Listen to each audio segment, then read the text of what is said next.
Hello, everyone, and welcome to the library.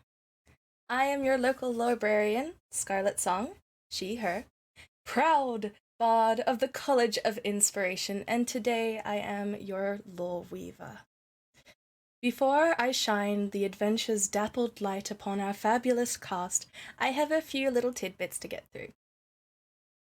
While the cast will not be looking at chat in order to maintain immersion, I will. So behave, darlings, and meme and clip to your heart's content. We will be shouting out any donors, fan art, and lovely words from chat during the after party, that's a thing now, and during break time. So thank you in advance for your kindness and generosity, and know you are seen, and we adore you. If you would like to see cool art, join a growing community of creative adventurers, and get college news, you can find a link to our Discord in the chat below. Today, our music is done by two fabulous musicians on YouTube, Scott Buckley, who did the majority of our orchestral tracks, and Michael Ghelfi, whose tracks are being used for our ambience. Today's art and cartography is done by a couple of artists. Today, the NPC art as well as the character art and animations were done by myself. However, our cartography is done by Kay and Paku, which you can find on Patreon. Finally, but most importantly, this fantasy-scape may share a lot of essence and atmosphere with real-world cultures and locations. But know that this tale was created with sensitivity, tact, and research. Now, today, I'm so excited. Today we are joined by a wonderful group of individuals, including some of our fellow college bards. So let's go down that line. I am gonna just dip back behind.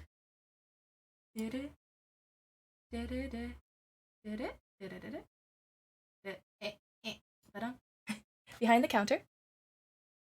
So, who is in our audience today? I see some familiar faces, but our cast. Sim, if you could please introduce yourself, who you are playing as, and your character's pronouns, please. Hi, I'm Sim. Today I'll be playing Mona. She, her for both of us. All right, lovely. And Mordecai, one more time, please. Hello, I'm Patch, and today I'm playing the role of Mordecai Lutheran. He, him for both of us. Whoopsie daisy. The wonderful DM of our Arc Point Adventures, fabulous bartender, Cosmo. Would you be willing to introduce yourself and who you're playing today? Why, yes, I can. Hello, everybody. I am Cosmo, proprietor of the Pickled Ginger here at the College of Inspiration, and today I shall be playing the role of Susie. My pronouns are he, him. Susie's she, her. Lovely, lovely, lovely. And last but not least, I was about to say least, Rain, if you could. Hi, my name's Rain. I use he, him. Same with my character that I'll be playing today, which is Daran. Looking forward to playing. Alrighty. Our tale begins with the cresting sun over the city of Sunar. Once the emerald oasis of an ancient empire, this portside mecca opens up to a vast and wild sea.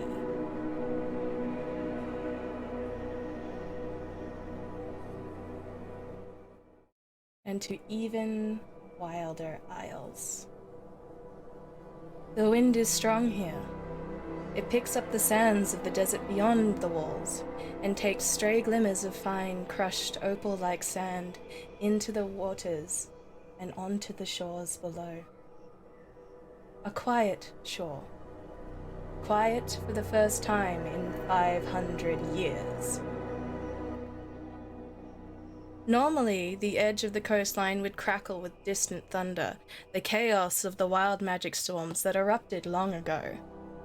The storms that have brought death and destruction, strange creatures and even stranger happenings, and so many lost ships.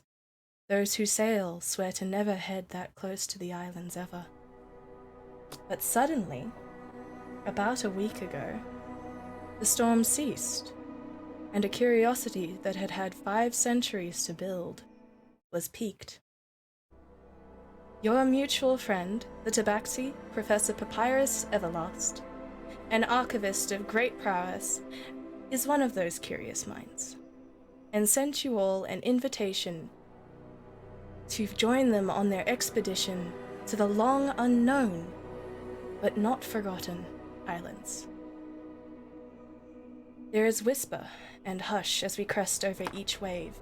The mid-morning sky is clear, bright, and free of cloud or rain, and shines upon a single, brave, cramped little boat, rowing toward an island in the distance.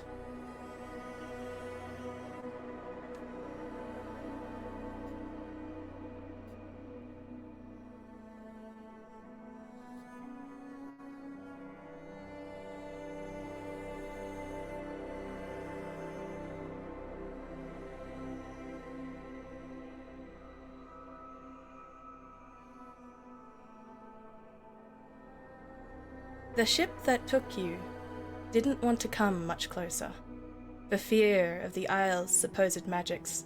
Even at this distance, you can see strange glimmers and sparkles of strange, colorful shimmers.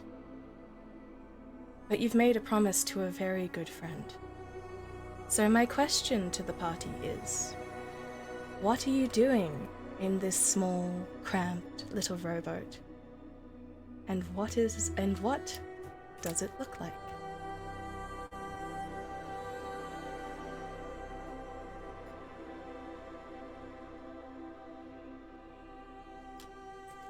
I think Mona is holding on to her hat. Susie would just be staring sort of towards the island. Possibly, you see her lips move a bit, like as she's still like sort of talking to herself, but nothing's being vocalized. Daran is manning the rudder, checking the sail. Is this a sailboat or a rowboat? Rowboat. So, I see. are In that you case, are Well- you in charge of the rowing, or? certainly, at the very least, have both or one of the oars, and pulling back and forth as the oar sinks into the water, and trying my best not to look towards the island. It makes me nervous to do so. I think Mordecai is sat also looking towards the island, but also just like making little etchings in his little staff that he has of what he sees. All right. Could you please describe what you look like as well? Indeed. Does Mona want to start? So Mona is a fine, noble woman with wearing a white dress, large sun hat with scarf wrapped around, and as I said before, trying desperately to keep it on her head, not being blown away. Yes, the winds are a little bit strong. I think you feel a slight breeze and it makes you jump a little bit, which rocks the boat. She occasionally feels on her lapel for a brooch, making sure that's still there and that hasn't fallen off into the water, and is tightening the gloves on her hands. I think everyone in this it is very small and cramped. All of you can see this glimmering golden insect of some kind, familiar to some of you. I think, Susie, you'd recognize this to be a scarab beetle of some kind. But it's very ornate in the way it's been etched. There are little veins of almost a shining, I want to say I was about to say a thunderstone, but more of a greenish opal kind of substance, especially around the edges where the wings would be. Right. Your arms are hoisted up, you've pulled up your sleeves, Val. What do we see in this boat? You see a terribly tan-skinned man with a thick black beard and short, well-kempt hair. He's wearing a heavy blue tunic and large, worn falconry gloves. And on his side is a very long sword, and on his face are pale but ever-present markings from whose nature is unknown to the party as of yet. All right.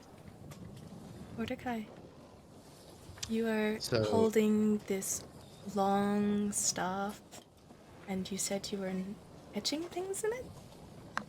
Yeah, so looking at the staff, it's full of etchings from the very bottom right to the very top, depicting all sorts of things. It almost looks hieroglyphic in a way, but each little carving holds a story of significance within Mordecai's heart, or Mordy to his friends.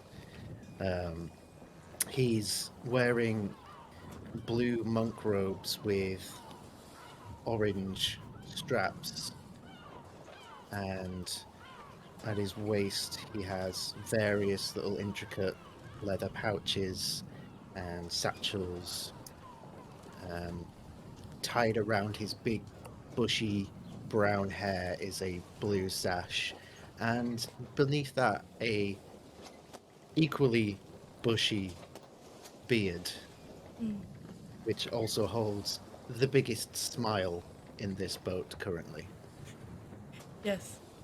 Definitely the brightest and most joyous, comparatively, as everyone is quite southern. I think the wind wisps your curls, and one of them gets caught on one of your horns a little bit, and you don't mind, but there's a slight tugging sensation at it, and you get just a little bit itchy, so you raise the staff and you kind of scratch it, just a tiny bit. And Susie? Susie is an older Gith woman.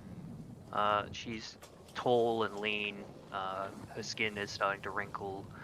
Her brown hair is pulled back into a loose ponytail with streaks of grey. She's wearing very practical clothing.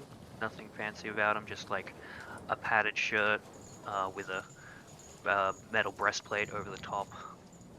And around her belt, and on her back is like packs and pouches of various tools and supplies. Alright, lovely, lovely. Susie, Yes. can you roll me a very quick history check?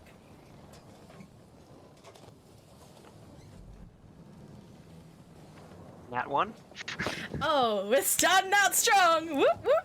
Alright, so, professional D&D radio. Wow. As you look out onto the horizon and you see the glimmering colors of shifting light, it's very strange. It's almost as if it's like an aurora borealis, but above an island in the tropics. This is most strange. And as you kind of try to recall the history, and if you'd seen any sort of magical phenomena very similar, I think as Mordecai goes to scratch themselves, they accidentally bop your knee with their staff as they've lifted it up, because it is a very small and cramped boat. Yeah. And you have been forced into conversation if you are being conversational at all. Susie is Oh, sorry. not a conversational. Sorry, friend. Didn't hurt you too much, did I? Oh, no trouble. Good. It's small in here. Yeah, that it is. Can't complain about the company though. It seems, well, just swell. I wouldn't know. I don't spend much time around people. I'm usually buried deep in books and translations, and to just talk I to can myself more appreciate than that. anything. Yeah, that's awesome. That's awesome. How old are you? Mid 50s. I lost track of the exact year. That's cool. Yeah. Well, it's a pleasure to meet you. Same to you.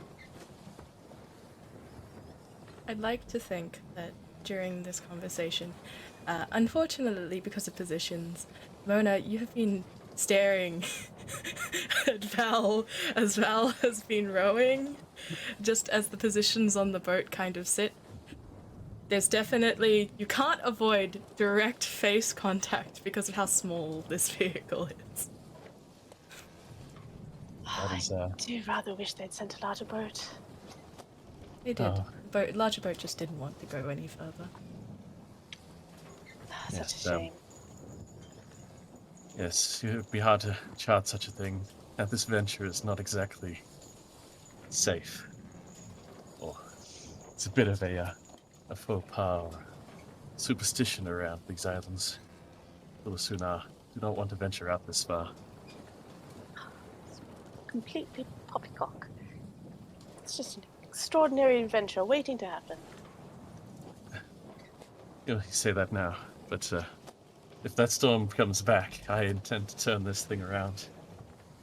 I've seen what happens to people get caught in it.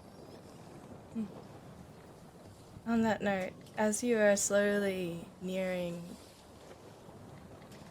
the island, and the larger island, but there are more than one, despite the only image I could find as a background, there are, in fact, roughly about one large main island and several smaller ones kind of dotted around. For those who are in the know, the vague kind of outline of this island from a distance even now, you can kind of tell is almost a crescent kind of shape. It's very... you can see kind of the cape kind of curving, and then you see evidence of a cliffside on the other end, just from where you are approaching from. And Mordecai, with your passive perception, there are things in the water. Nothing scary, you think, but every now and then there are glimmers of pinks and purples.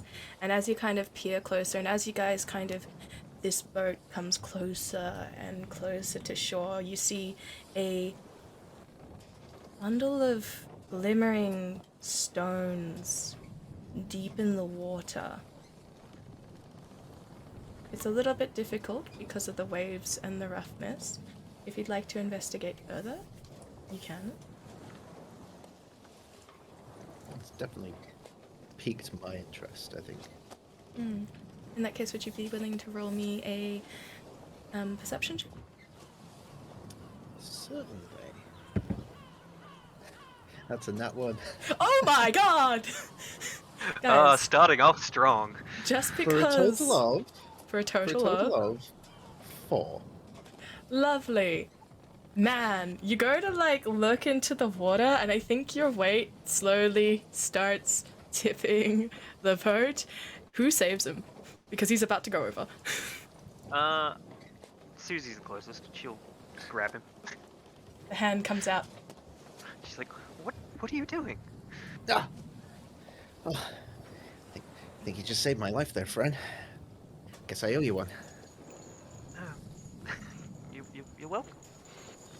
Were you about to dive into the water? There was just... Wouldn't recommend. You know when you see something and it's just like, it's really pretty colors and things? I couldn't resist. I just wanted a peek. But I guess my my center of gravity was slightly off, you know. Not used to being on a sea vehicle. I have. Not for a while.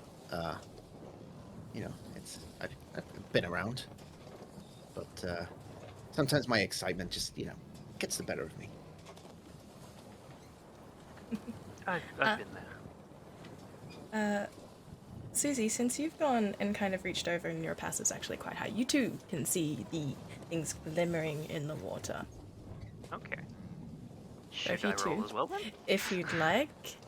I mean, this person just wanted to dive into the water for it. I'm curious as well. There we go. So perception?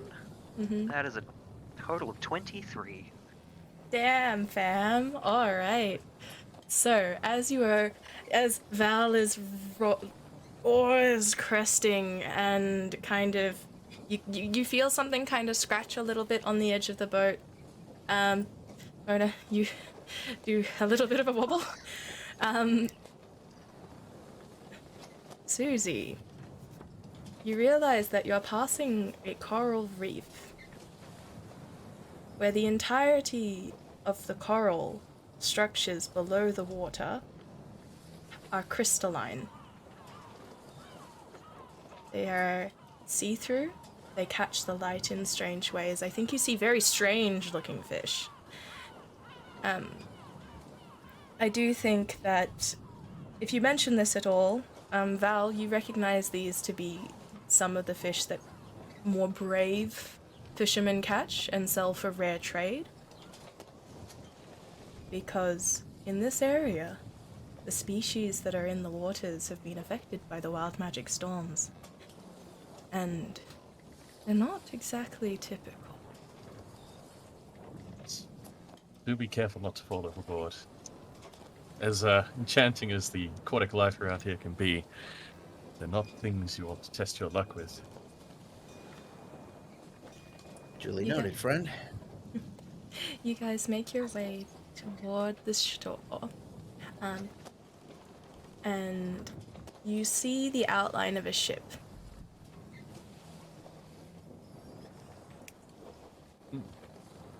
Curious. Now that you're closer, it is very clearly the ship has been beached on purpose.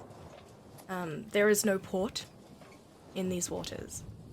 They managed that there are scratches upon its hull. It seems to have been dragged onto the edge of the shoreline with much effort. On the edge of the ship, it reads, "The Call of the Crest." It's a smaller boat, roughly similar to the size, actually, that you would have gotten to and then had to then embark from. It is fairly well worn. I think you see some carvings of some sort of kind of intricate, design, just kind of on the edges, especially on the front. On the front of the hull, there appears to be some sort of serpentine sort of creature of some kind with wings splayed out. Not a dragon, though. And a single kind of almost gem-like structure just in its forehead. As your little ship arrives, you see distantly running towards your little boat as you make your way. Can I have everyone make an acrobatics check?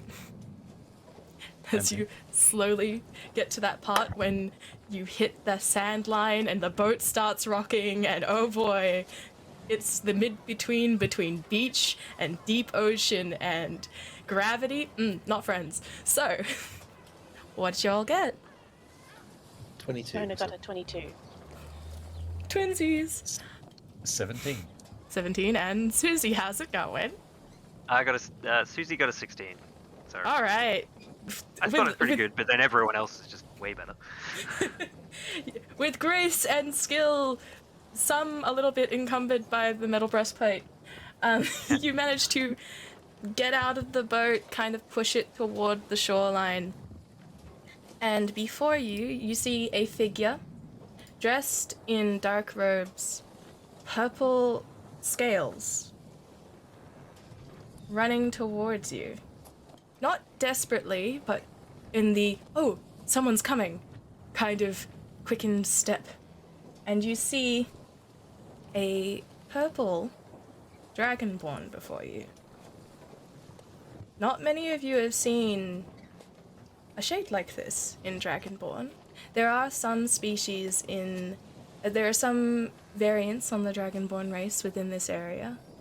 I would say Mona and Val can make history checks to see if they can recognize. 11. That's a 7. Alright. Mona, you recall back to the deep recesses of your mind. And yeah, nada.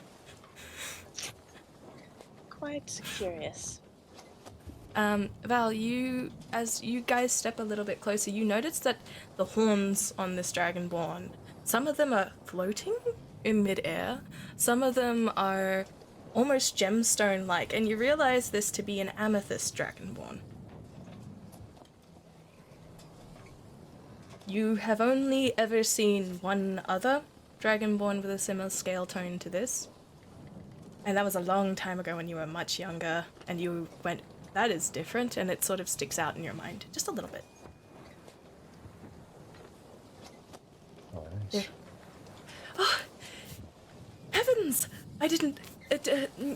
hello! I'm very sorry. Is this all of... Where's the other ship? Is this the other ship? This is the other ship. Oh dear. Did you arrive via that ship over there? Oh yes. Gesturing to the beach. We came a little bit earlier. We were expecting some supplies and other... Oh, sorry. How terribly rude of me. My name is Methis. It's a pleasure to meet you. And Val is, Meet you. sort of They in charge. go to stick out a hand. Does anybody take it? I think Mario steps forward and says, "We don't normally do handshakes. Would you consent to a hug?"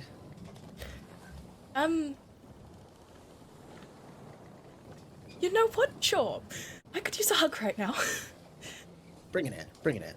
You big You being 4'11" and this Dragonborn being significantly taller than you, these arms come over, and just as you give them a big, strong hug, you feel it's very interesting. The skin texture on them and the scales that you feel, very rock-like.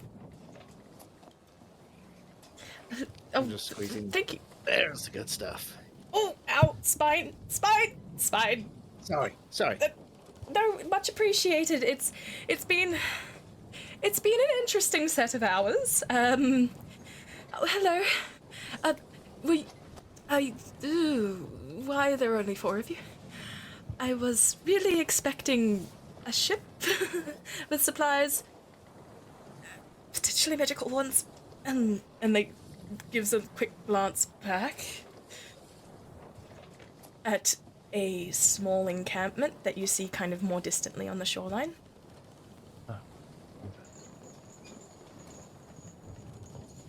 Do you need medical aid, friend?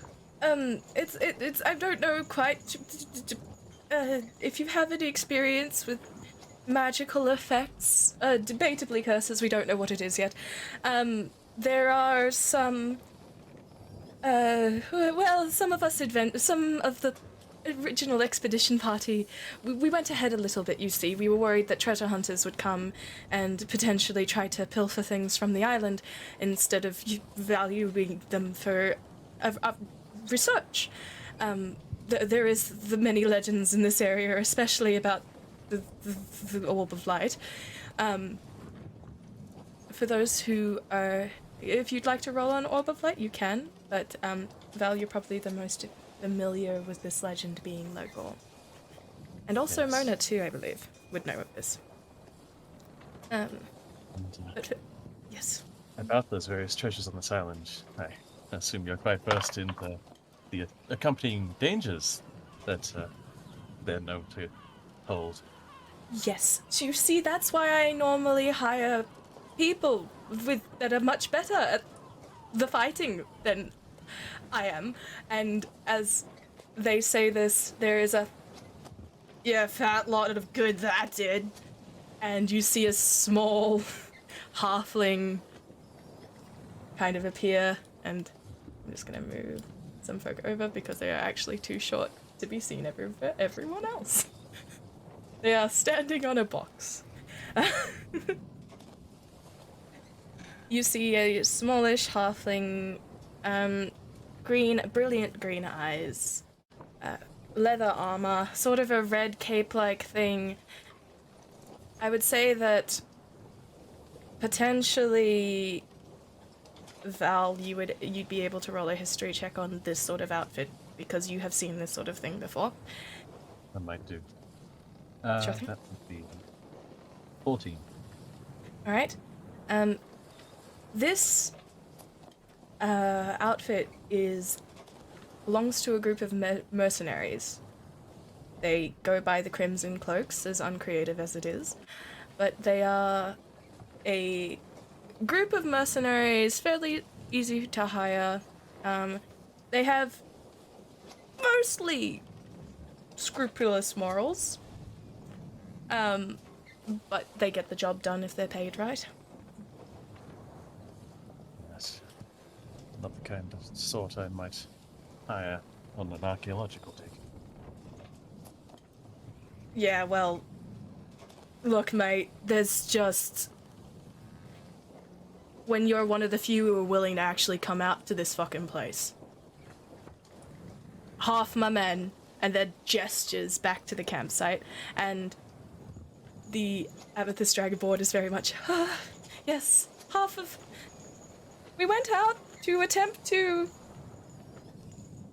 check things out, just a small expedition. Papyrus insisted and then promptly went ahead of everyone, and the professor went ahead, and as we were chasing after them, several incidents occurred with various creatures we had never encountered before.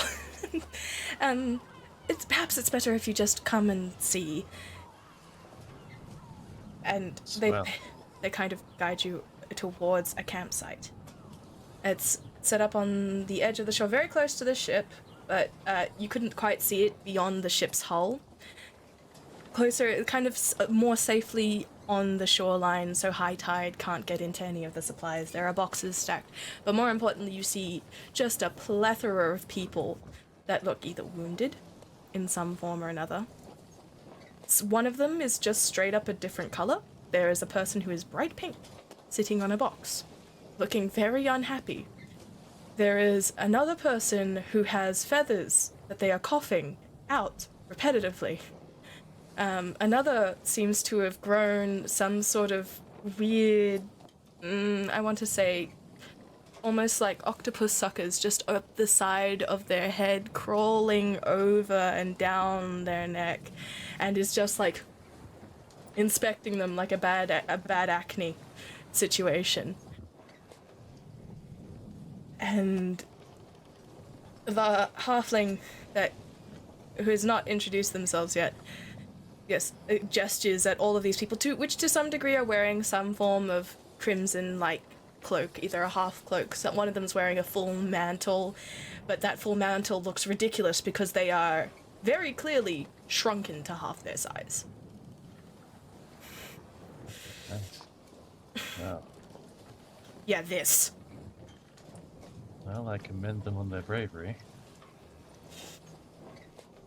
Hey, boss! Are you gonna back up? Yeah. 4 people. And looks distinctly at Mona in their noble attire. And someone who it looks like they haven't seen combat ever. Mona opens her parasol and twirls it behind her. I think you'll find we're a bit more competent than we appear. Thank you very much. Sure thing. I, for one, am very excited to go Who's for a exploring on hug? this amazing island. Anyone need a hug? I got hugs might for put a- anybody. I might put a hand on Mordecai's shoulder.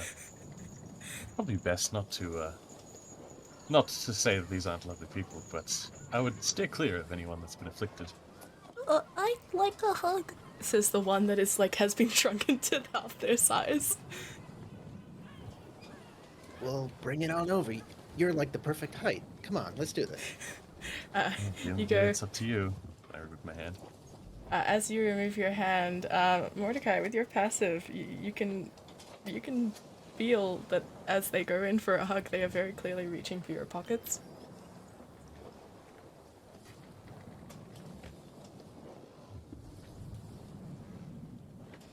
That's fine. All right, you just let it happen. Mm-hmm. What do they get? Actually, I'll roll and then we'll find out. And you can tell me what they get. A 17. 17. So I'll say that they get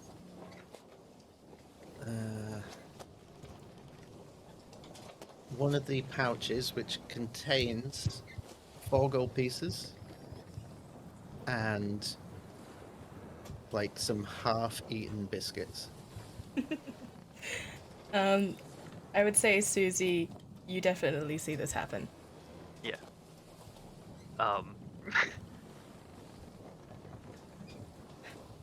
I think Susie's just gonna watch that happen. Just be like, "Did you see it? Did you?" And she just sort of like, as the person leaves, she whispers to Mordecai, "So that they took one of your pouches." Yeah, it's fine. It's fine. I'm not hungry anyway. It's fine. They look like they need it. Oh, okay. As they pull away, the pouch definitely slides behind back. You hear the "I don't know" from one of the more tall, and you see person who's just got this bulbous nose, like they have been stung by all of the hornets in Animal Crossing, right? Right there, one eye semi-sunken. I don't know if a diamond is that's supposed to be that much money is worth this stuff, boss. Shut up, says the smaller halfling. You're the one that signed up for this job.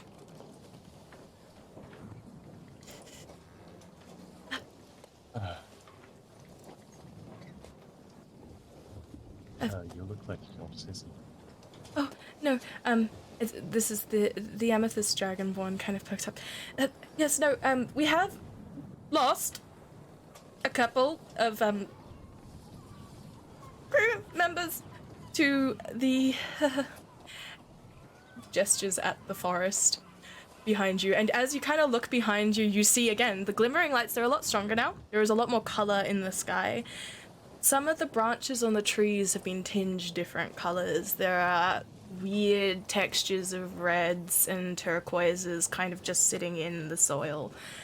And as you're kind of looking at them, and we're missing several members of the original expedition. Like, while she's saying this, Susie's just gonna scan the crowd that's gathered to see if she can see Professor Everlast. Professor Everlast is nowhere in sight at all.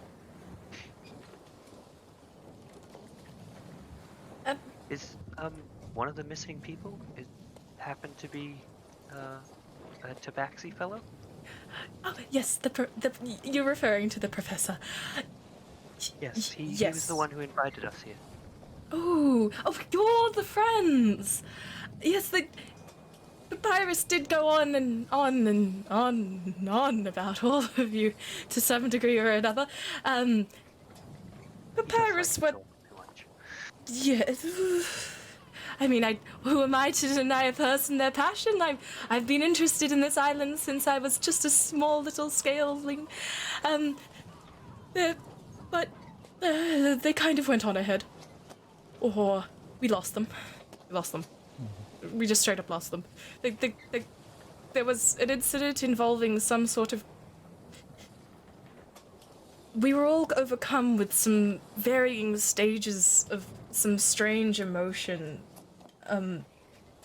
Suddenly there was just sadness and happiness and anger and all of these different kind of roiling things and different people, and somebody went and just started fighting a tree, and it was roughly around that time when I looked up and he was gone. Nice. Well, we'll have to find him. He could be hurt in there. Oh, you're going on into it looks kind of nervous about you going ahead into the jungle. I mean, I came here to explore some ruins. I'm not gonna stay around this camp.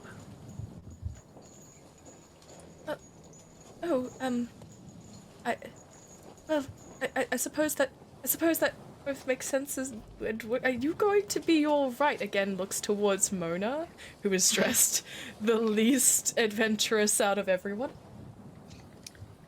You see, I brought my parasol. I'm all ready to go. A bit of jungle delving. I see. Well, who am I to stop you? Oh dear. Gestures very wildly, kind of in multiple directions. And then the halfling just like, alright, if you want to die, go for it. If you find like a giant diamond or a place with like gold walls, maybe shoot up a flare or something so we know wherever the fuck it is. Glad to see your concern is touching. Look, the cat said we'd get paid.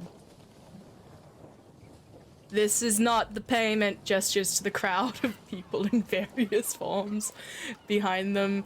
I think you see, like, as you, like, look around behind him, there is very distinctly, in a small bug cage, a little cricket that has a crimson cloak on its shoulders.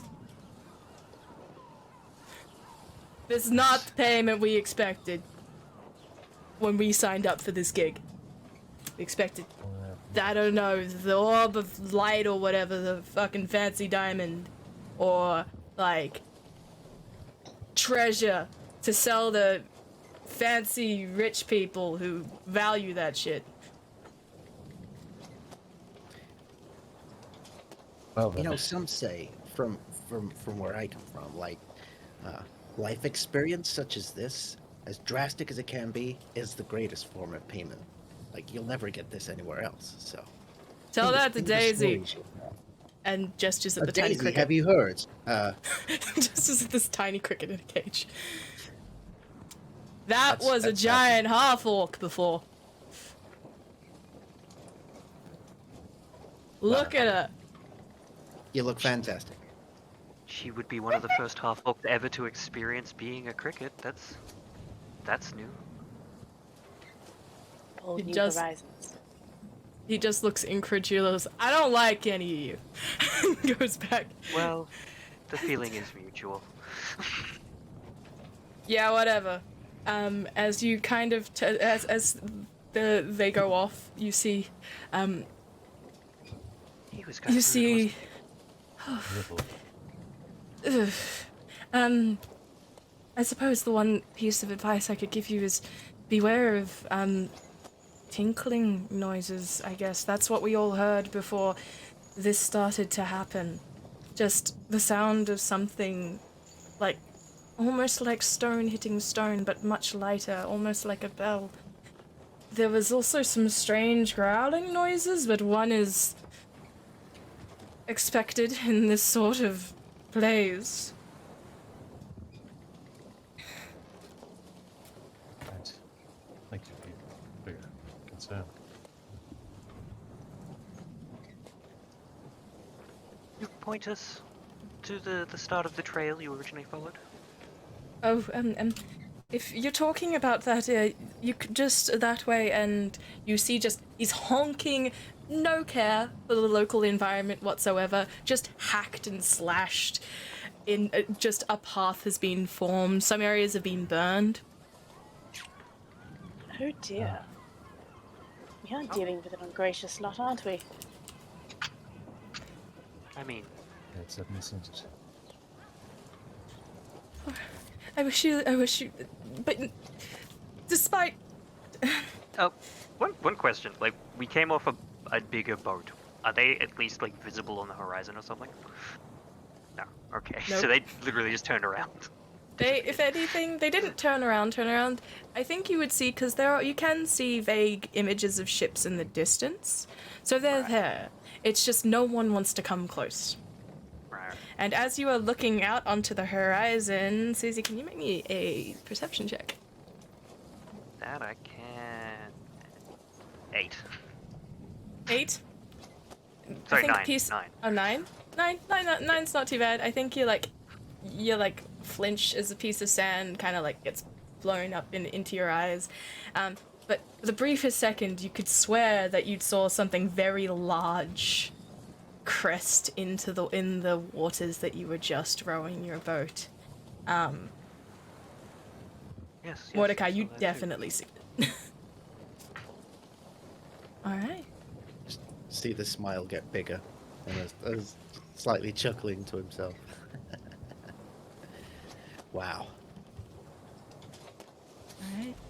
So do you step into the jungle? Is there anything you'd like to do beforehand? I will just quietly approach the amethyst dragon bottom. Say, Oh, yes.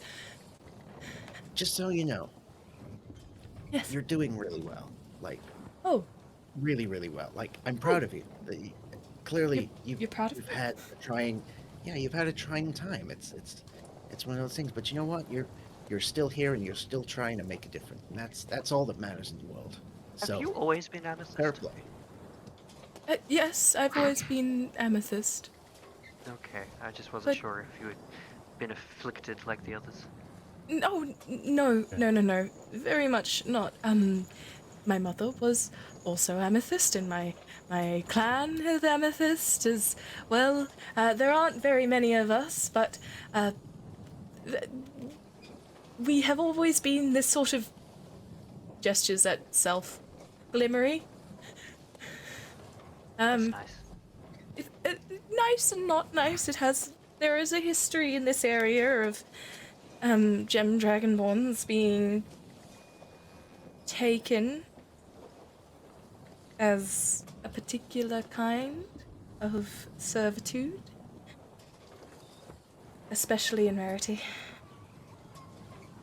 But it went away when the empire collapsed over so many hundreds of years ago. Well, to some degree. And I had heard rumors that we'd actually originated on this island, which is a lot of the reason I was very excited to go explore it. I've been a lot of my research is very heavily in the fields of the archaeology of this area, especially things to do with. They kind of slow down as they're looking at Mona. Oh, I recognize that scarab on your shirt. Are you interested in the Protectorate? Oh, it's wonderful to see someone with good taste. Indeed, I am. Oh, I don't think I've ever seen a genuine golden scarab in outside of very small collections and shattered. There was a lot of battle. Wow. Was it distant relatives? Something like that. It's been in the family a long time. Would you like to have a look? Oh, And yes. she pulls it off gently off the sleeve to let them look in. They look into... What do they see? I think they see, as you described before, a slight green dust around the wings, the gems glimmer, and maybe just for a moment, those wings flutter. Oh, it catches the right light rather nicely, doesn't it? Oh, doesn't it dust? Yes. Wow. Oh, we'll have to... They pause as they look over to the jungle and look back at you. Please survive. Oh, I quite intend to. It would be Thank my you. pleasure to chat with you after. Yes, no, I would love to. I've never had anyone aside from Papyrus to talk about the Emerald Oasis Protectorate. It's so lovely. Thank you. Good luck. Please don't die. And then there is a, oi, you want food? Coming from the halfling. Oh, it's it sounds nice. Is it me to get? Oh, it's me again. Oh, good luck. And they head Take off. Yes? Could you point us in the direction the professor went? Just the trail of destruction they left a little earlier. It hopefully, that's not too difficult to miss. They kind of fade out of existence, Thank you. and we enter the jungle. Welcome to the jungle. Yes. I have a question. Hmm. You say the island, as we're approaching, has a vaguely crescent shape. Yes. Where would you say we landed on the island? I would say that if you're looking at a crescent-shaped moon, you kind of came from the bottom end of a moon. And the way that the path seems to be cut seems to be curling in and trying to get vaguely center. Right. So, if it was a crescent-shaped moon, like the capital letter C, Yes. would we be at the bottom of that? Or would it be Yes, you're reversed? coming kind of from the bottom, and then you were making an angled approach, kind of the way that they've cut into the jungle seems to be they seem to kind of try to follow the curve of it. They're not trying to go from the shoreline, and from your position on the beach, you could see that there was sand, like a lot of sand, but there were also heavy rock formations and what seemed to be like kind of sharp crystalline structures also scattered in that looked a little bit dangerous to trek through, which is probably why they decided to go into the jungle in the first place. I would say that as you kind of looking into the jungle and as you kind of make your first steps and you see, no respect for the environment, just cuts, this heavy boot stomps, there is just straight up squished bug beetle just as soon as you enter. It is a very, very much they have been a very blasé. There is about the way that they've kind of entered this location. There is you see some trails that they've left. There's definitely, this was a group, and you saw it on the beach, of roughly about 10 to 15. When you were at the beach, there was only 10. Which means, roughly, especially, if anybody would like to do any sort of nature check or a survival check to kind of inspect this area, feel free. Yes, yeah, please. Susie will do that. She's spent time in unfriendly environments. Mm-hmm. Ooh, Mona would also like to. Okay. Susie got a 22. Yay! Oh, I do believe you blew me out of the water there. Just a moment. I will give you advantage, Mona, for reasons we have discussed. Oh, okay. And I think you get it anyway. Still, that's only a 17. Okay. I think you're distracted by just how horrible a way they have treated this location. My goodness. And Susie, as you are going through and you are stepping and you're inspecting, because this is a jungle you've never explored, and your interests are piqued. Your eyes are at full focus, kind of the surrounding environment. You look and you feel. And as soon as you step into the jungle, there is this cool that happens. But it's oddly, sweetly scented. In a way that you weren't expecting. As you kind of listen and kind of take a look, you rolled survival or history? I rolled Nature. survival. As you look on the forest floor, you see various footprints. At this point, I say that you guys have been following the trail for maybe 5 minutes, not long. You can still see the shoreline. But as you've kind of walked along, you definitely sense and see within the footfalls there are strange footprints. A lot of footprints tend to have a tread. They tend to have paw print or some sort of scale print. These are very almost organic, but they are very tough. They dig into the dirt. I think as you were walking along, you see something that has crossed over a larger footfall from somebody who has gone through, someone who has crushed into the jungle floor. And you see there are just strange, almost like someone has taken a fork and just gone poke into the forest floor. Sorry, the jungle floor. Interesting. And they See these act two? like footfalls. Just crossing the path. Not following it by any means, just crossing over. I wonder what those are about. Just intriguing. The floor is yours. What are you doing in this forest? How are you handling this? Well, suppose we need to keep following these trails and find where they lost Papyrus. Good idea. I pull up I pop up of my back or my shoulder a rucksack Mhm. and go digging around inside and start pulling out a handful of weapons, so some knives and an extra bow that I sling over myself, and a set of parchments and paper and a quill, and start scribbling some things down as I look ahead and survey the path before kneeling down. I would like to make a survival check to see if I can pick up what trail they might have left. Go for it. Mordecai, Mona, what are you doing during this period of time?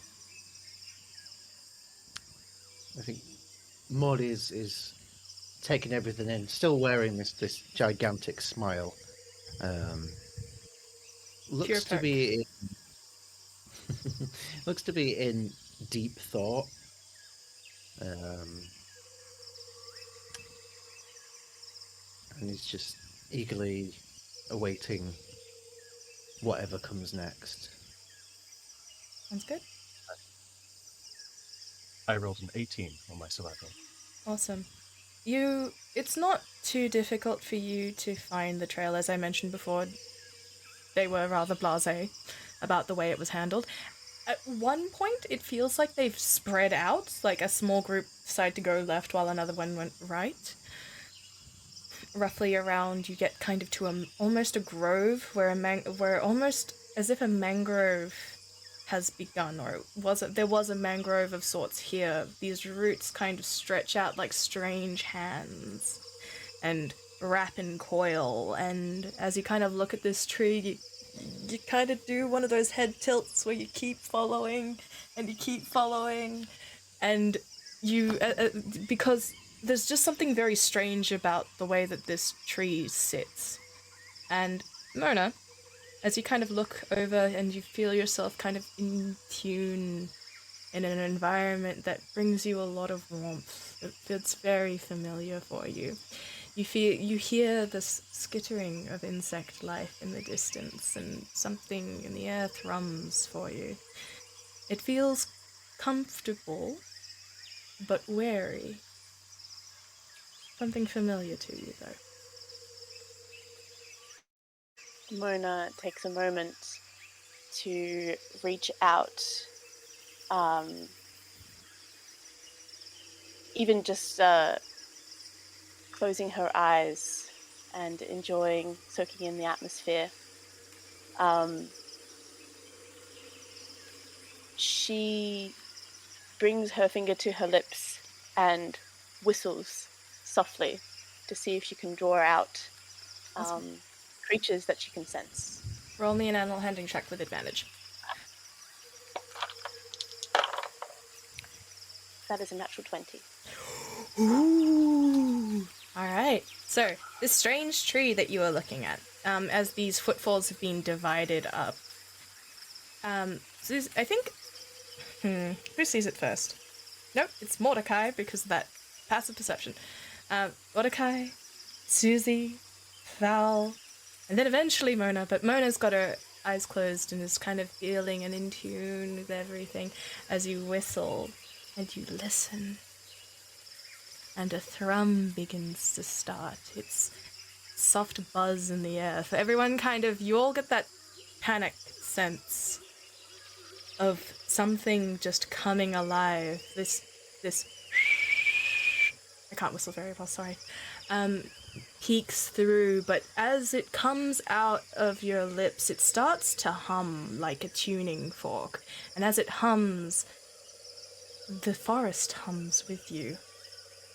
It thrums. The tree in front of you, which has been kind of with its long root system, almost snake-like kind of root system, starts to glow. First one, then another, and then slowly but surely, the roots move. And you see that it's not the roots moving, but thousands of small insects that have made this tree their home, lift a root kind of out of the way, almost. Hello, And darlings. it waves in the air and greets you. Mona puts a single finger out and offers for one of them to land on. At the end of this tree, a very strange looking insect. None of you have seen anything like this. Mona seems completely fine with it. There is a beetle of some kind, very honestly reminiscent to the birch, but elongated. The wings are almost wisps of smoke that emit light. If you've ever seen light passing through smoke machines, it is that kind of feeling. It's moisture, it's almost saps out of the air, and it lands on your finger. You see a jawline that kind of like almost dragonfly in the way it sits, but it has two pincer-like appendages as it chitters at you. Oh, aren't you a fascinating creature? I'm going to cast Speak with Animals. Go for it. Very nicely done. While this is happening, what's everyone's reaction? You have just seen Mona whistle and just summon an entire tree of insects. Mordecai just starts clapping. Uncle. Susie? Susie probably stepped back and kind of just whispered to herself. It's like, fascinating. Did you see that? I did. Be careful. Oh, sorry, I didn't know you were there. Val, can you roll me a history check? I will. There's my notes. That is a 10. Alright. Man, something about that seemed very familiar to you, like you've heard about it when you were a kid or something, but you can't put your finger on it. Alright. Mona, you have hummed. I say to the insect on my finger, "Good afternoon. Are you well?" I am just looking for here it is. Yes, I am. I'm so very glad to hear that. Don't mind myself and my companions. We're just passing through. And in fact, we are on the hunt for some others like us that may have come by here recently. Are you wouldn't have happened with the to see anything. ones that destroyed the nests? Oh, I wouldn't say we're with them, but we're certainly looking for them. Are you with them who shine and twinkle? Shine and tinkle. I'm sorry, my dear. I do not follow what you're saying.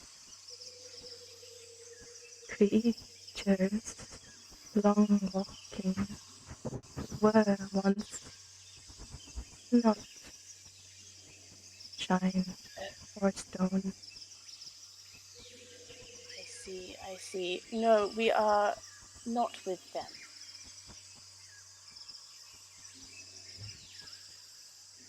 But can you help Wary, us? wary. Very. Oh, I am so sorry.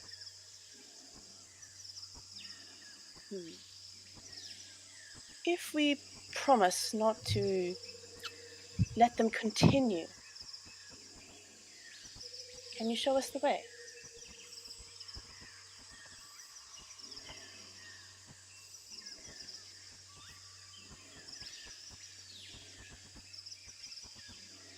Yes, but do not step on grounds of crystal. I understand. We shall tread most carefully. As you kind of feel the vibrations, and all of you at this point can hear this buzzing, and it is weird. It goes down your spine in the way that if you've heard like a crinkling bag rightly in your ear, or the feel of like a massage chair kind of vibrate up your spine. It's very strange, because as this one insect hums, the entire tree does too. The insect has chosen to agree to your guidance. It has warned you. The colony doesn't seem alright, and it doesn't seem to fully trust all of you. You seem alright. I will say that Susie and Val seem to not have been picked up negatively by any means, but you are the ones carrying the most amounts of metal on your person right now, and they definitely, as these humming is going on, you can feel it in your armor, and it's weird. It's very strange. Like, you can feel your sword just thrumming with just energy, and it's very strange. It's little. Yes. Oh, Mona turns to the rest of the party and warns them. Everyone, friends, as we traverse this path, do take care not to step on anything crystal. Our little friend here has warned us. Oh. And do take care in the nature. They seem a little bit, well, rather taken aback with our companion's attitude. They were quite destructive, understandable. yes. Alright. Only the one from the colony is willing to help you out. And even then, it's very hesitant. It's very flighty. As you make your way, and between both yours and Val's survival check, it's not difficult to follow the trail. You do catch as you head in the other direction, so you choose to go, they guide you right instead of left. You do see, as you slowly circle onto the other side of the tree, on the left-hand side, there are one or two slowly being eaten bodies of other entities that have entered this forest. And those entities are being eaten by the tree. Well, would rather prefer not to end up like those fellows. Agreed. I think in some places they call that recycling. All right. And as you make your way through this forest, this jungle, the colors shift. The further you've noticed that as you have gotten closer to the central area, or towards deeper into the island, and whilst the tree line and everything kind of blocks light and things are fairly getting darker in the thicker wood, there is definitely an essence of something strange. The lighting is getting brighter, not darker. Something is shining in the distance that brings light throughout this jungle. As you are brought forward, there is a moment where the insect pauses. How long does Speak with Animals last? It lasts for 10 minutes. Alright, roughly at about the 10-minute mark. At this point, you've maybe been traveling about an hour deep into this jungle when the creature that has been guiding you kind of stops. And no further will I go. They are beyond here. That's quite all right, dear. We very, very much appreciate you coming all this way. Close your ears. All Tread right. light. They cannot Can see, They cannot see. but they Very can good. hear. And they can feel. Right then. Now off you go. And it kind of, this insect kind of chitters and flickers and heads back the way where you came.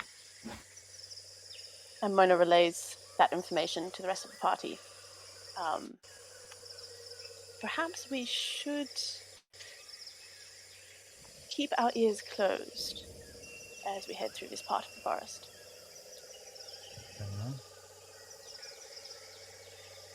Alright. You reach a bright...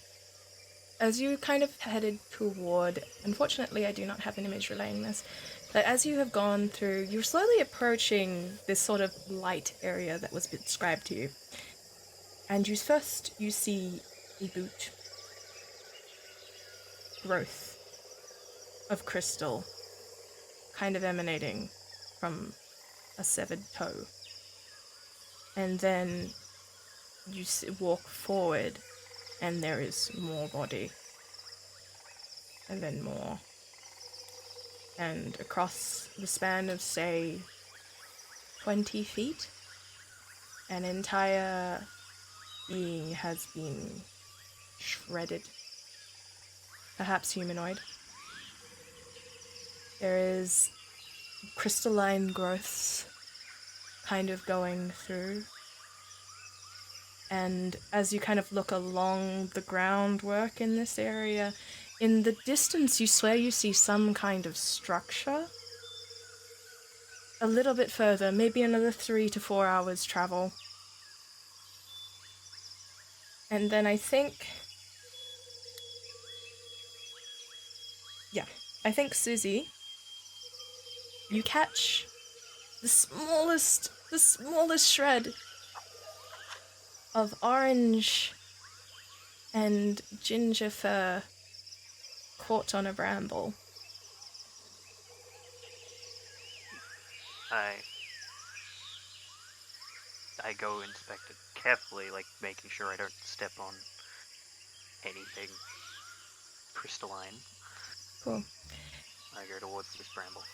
Are you doing... I'm asking this just because you did warn them. Have you been walking... Are you walking this with purpose, or are you trying to go slowly and stealthily?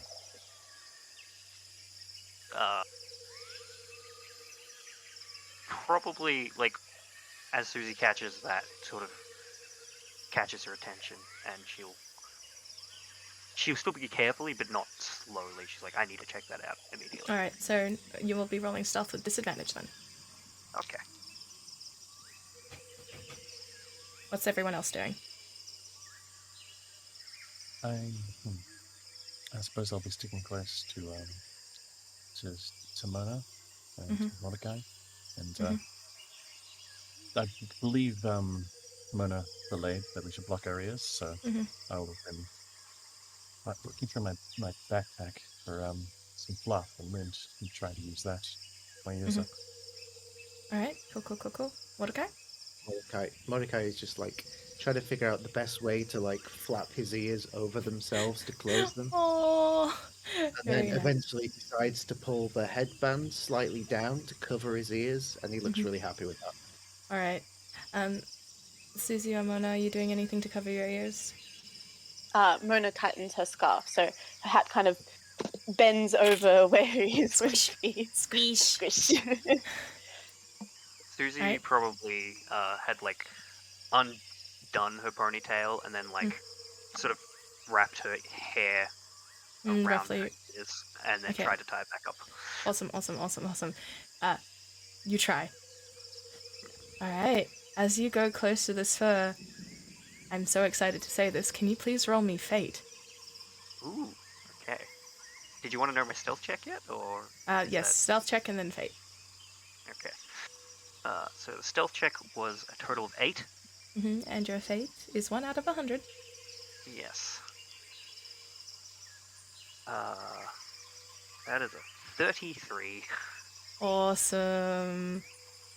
As you are heading toward this piece of fur that has caught your attention, you do manage it. You don't step on anything crystalline. You have been warned sufficiently, thanks to smart thinking and good use of local flora and fauna. But as you reach out, the fur, to kind of lift up and inspect it, the fur kind of shifts a little bit, and then it moves, and then very, very subtly in this light you see just the faintest outline of something catching the light. You see the faintest outline of some sort of cloth and some just gem-like structure that's quite see-through, and you wouldn't have noticed it if it weren't for the fur moving and you being very quiet. It kind of shifts and it steps into the light a little bit more. Everyone can start to see this. It gets a little bit brighter and then dims, depending on where it is. It looks vaguely humanoid. Or if it is humanoid, it was only humanoid once.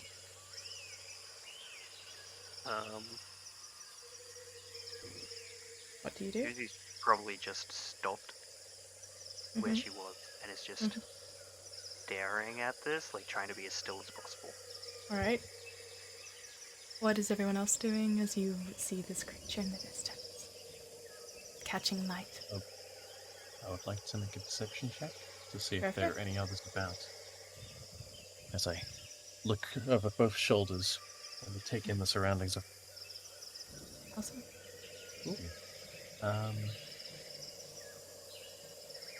13? No, 23.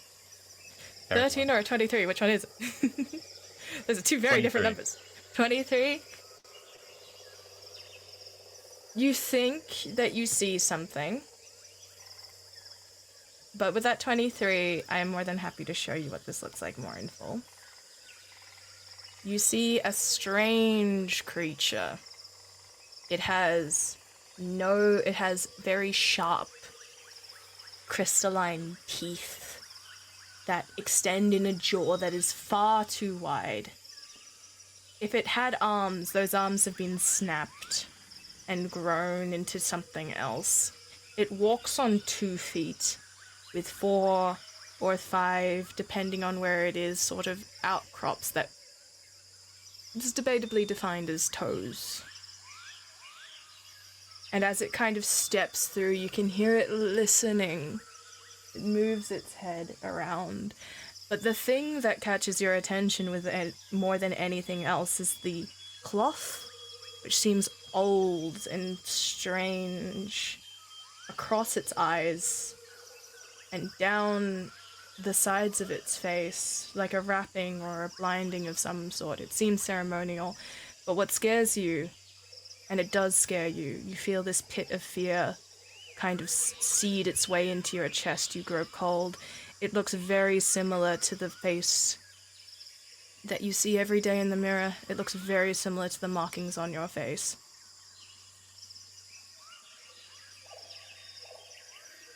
They'll stand with wide eyes at this creature taking in its form.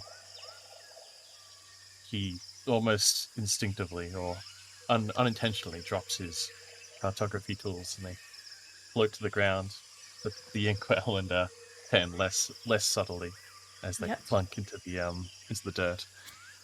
As that happens, crack, crack, this face turns, and it does just around on what it could define as a neck in your direction and starts stepping forward towards you. And you hear just this loud cracking noise. Can you roll me a wisdom save with advantage, please? All right, with advantage. Mm-hmm. I'm glad that was advantage. Wisdom save. Be happy you talked to those bugs, man. 22. 22? Cool. You get this deep sense of joy, like you want to start laughing. You... Oh, nice. You want to start, like, you get this deep sense of joy, like you want to start laughing, like you want to just burst into cackling laughter, but you pull it back. And this creature pauses and seems to listen, and a bird chitter alerts it, and it kind of turns around and switches the angle of its head back. And it starts moving in a direction. You guys have spread out a little bit, so I need everyone to roll me fate. All right. Except for Val, because it's moving away from Val.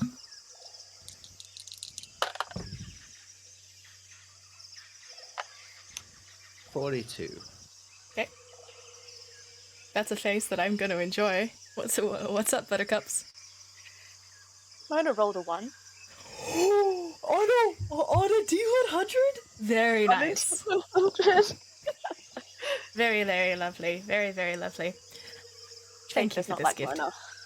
Fate does not like Mona. This is true. As you move, as it kind of moves in the direction of Mona, I think it starts unhinging its jaw, kind of wider and wider, almost like someone pulling back a spring on a mousetrap. These sharp crystalline teeth just start thrumming, and as they thrum, parts of a certain part of you that very much appreciates thrumming and that vibration noise just, well, responds as you feel within yourself a certain group of familiar friends start to thrum and start to vibrate, and I need you to roll a wisdom save with disadvantage this time.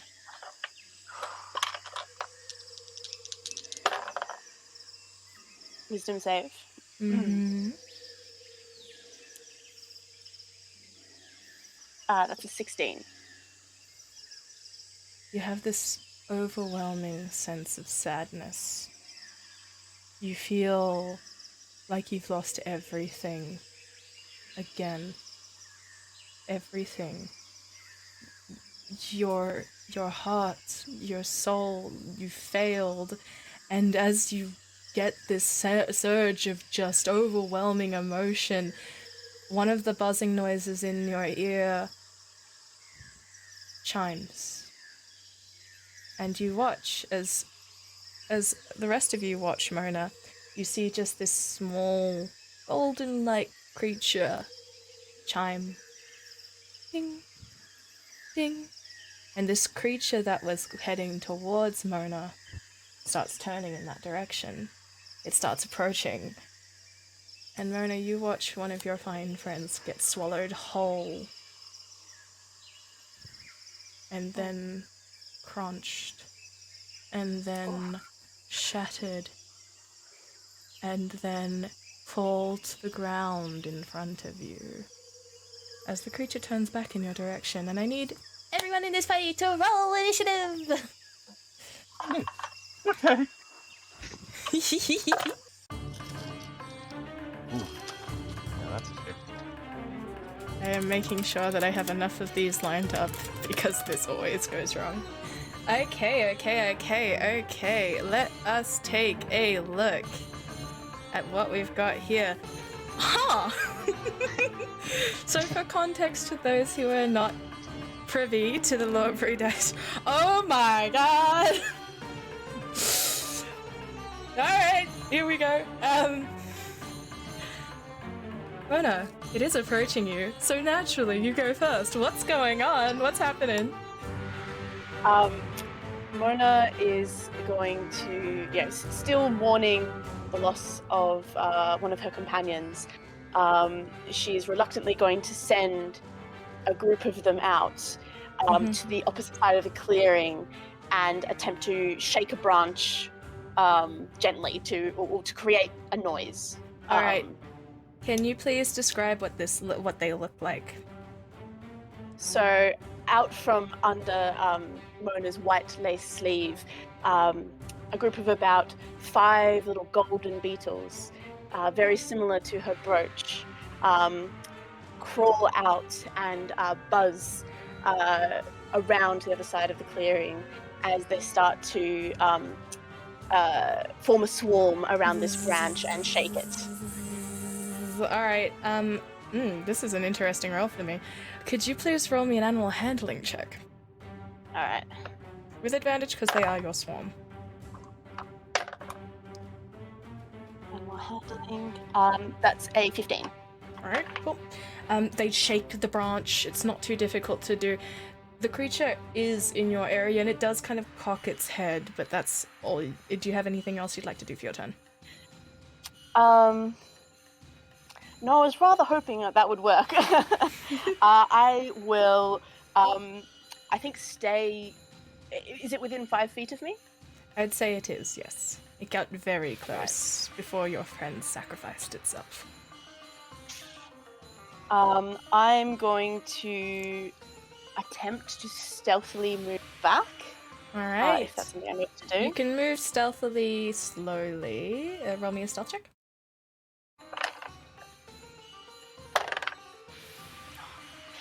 Mona. That's a 7. You step back onto crystal. And the creature has its eyes, if it had them, lock dead on you. It is our dear friend Val. You have just witnessed Mona do the thing that she said exactly not to do. And as a swarm of golden beetles attempt to violently shake a branch in the distance. What are you doing? Also, Susie's on deck. Okay.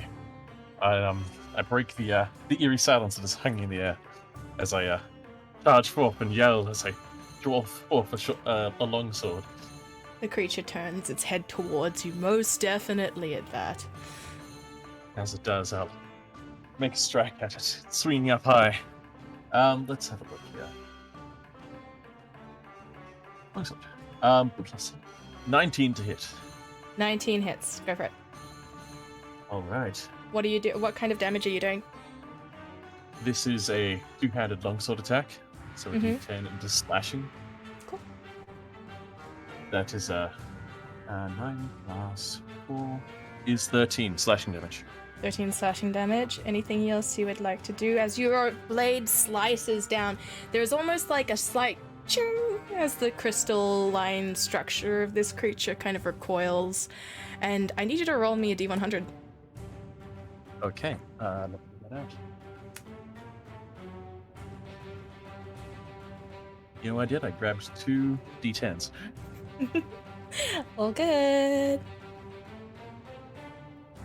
I'll use my homemade D100. Yeah. 46. 46. As you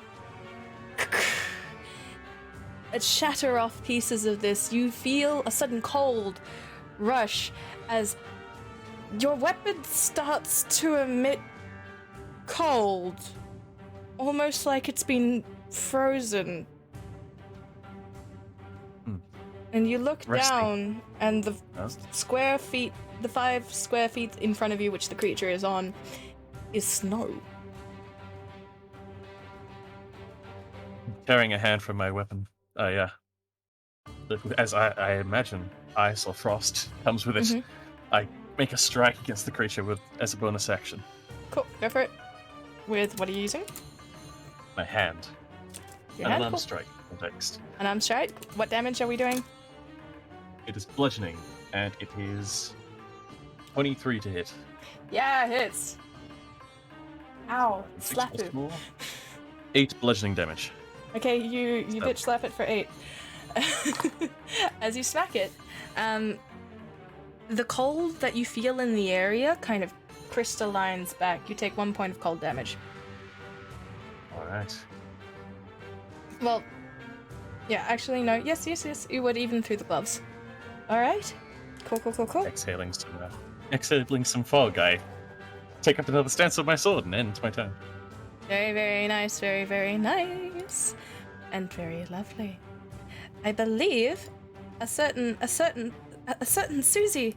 I believe it's your turn. Yes. So Susie, witnesses Val charge in. She's like, oh, I mean, yeah, I didn't want to do this either, but I guess this. And she slips a dagger from one of her pouches and throws it because she doesn't want to get too close. Alright, go for it. Throw me the dagger.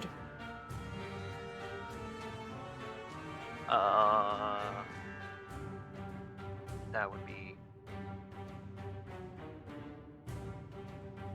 19. 19 hits. Go for it.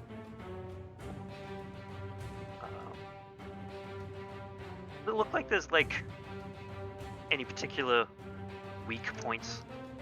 Well, you didn't exactly analyze before you threw that dagger, so I ain't telling you. Fair enough. But using it's clearly focused on Val, right? It's currently very focused on Val because Val has made a lot of noise and is directly in front of it, also stabbing it in the face. You know, fun stuff. Yeah. Well, then she aimed the dagger sort of at the back of what its head looked like then. Excellent. And so that would be 7, 12, Ooh, 20 that's- piercing damage. 20 piercing damage. I need you to roll me a D100. Can do. 12. Ooh, 12. Okay. Hey, Val. Mhm. Hey, Val. Interesting. You know that frosty sword that you had in your hands? Uh-huh. It's covered in flowers now. But not just any kind of flowers. The type of flowers that exude poison. I need you to roll me a con save. Let's see. Well, let's have a go at this. Oh, 6. 6. You are not fully poisoned, but you are definitely coughing a lot.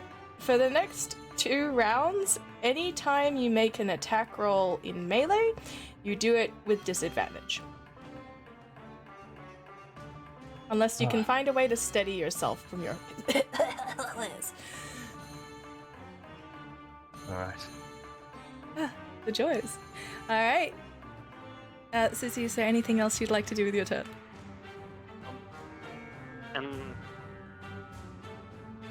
Nah. I think Susie is just gonna wait and watch what happens. Alright. Mordecai! You're up. Oh boy, it's game time. Yeah. Mordecai is going to witness everything that's just happened and leap into action. And he's gonna close the distance, and he's gonna take his 2 attacks with his staff. Mm-hmm. The first one is a 16. Hits. Hits. Alright, cool.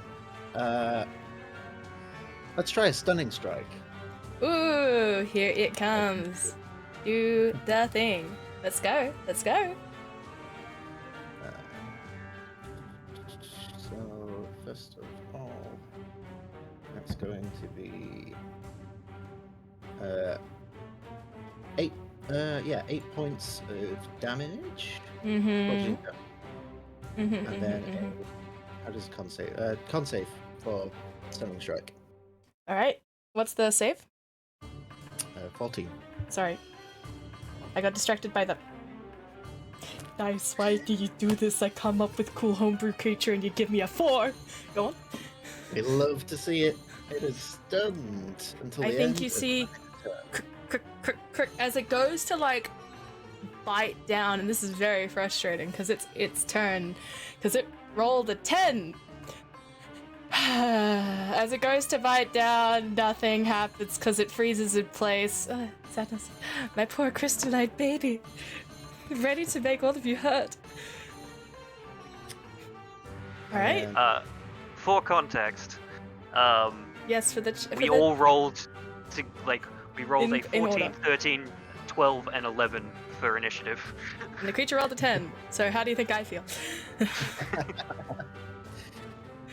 and then bonus action, because why not? Let's do a flurry of blows. So first one is, oh yeah, that's the 26. Oh yeah, that hits. Ow. Which will be 9 points of bludgeoning damage.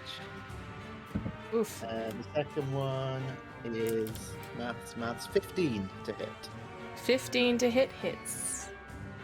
Okay, so that's another, what would I like to see? 11 points of bludgeoning damage. Ouch, ouch, ouch. Can you roll me a D100? I can indeed. 78. 78, dear friend. Hey Mordecai. Hi. Hey Mordecai. You know the hairy hands that you've got? Yeah, that I'm really proud of. Yeah, that you're really proud of?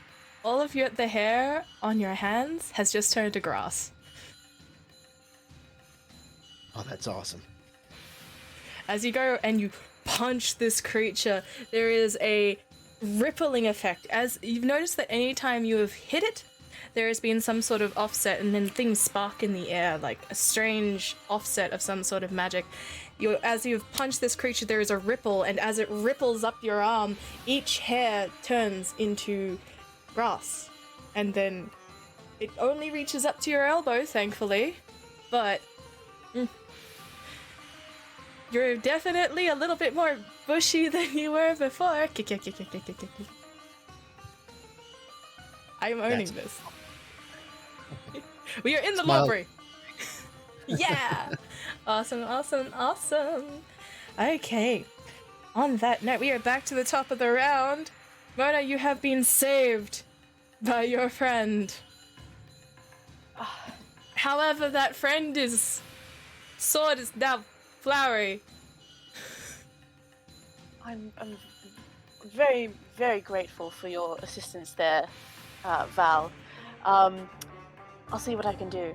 And this time I'm going to cast Web on the creature. Ooh, yes. Let's go. So I believe it is a 20-foot cube. 20-foot cube. So you're going to be getting Val and Mordecai in this? I want to position it so that it is just ensnaring the creature, Alright, if that cool. is possible. That is possible because there is sort of an expanse behind the creature. That's what I was thinking, yeah. So the web's a difficult terrain, Yep. and a creature that starts its turn in the web must make a dexterity saving throw. I don't know how that Stunned? would affect if they're stunned. So on failed save, they're Limbs. restrained. Trying to move. So just thought I'd double up on your action there, Mordecai. Nice. I approve. All right. As these glistening webs spin out, Spider-Man style. Yeah, I think like I imagine that the beetles fly out, the sparrow beetles, and bring the webs with them. Oh, yes. They just kind of casually, the branch shaking didn't work, so they just like, zzz. Their little golden beauties just kind of drape a web, just very casually, kind of, over the creature, and it's now stuck.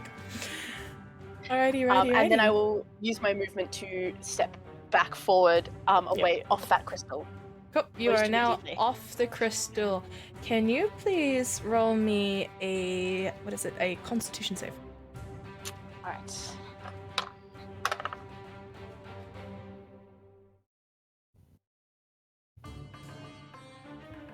That's a 7. All right. As you look down at your feet, no one else sees this, but you do. At the edge of your foot, something seems to be forming. That's rather troubling.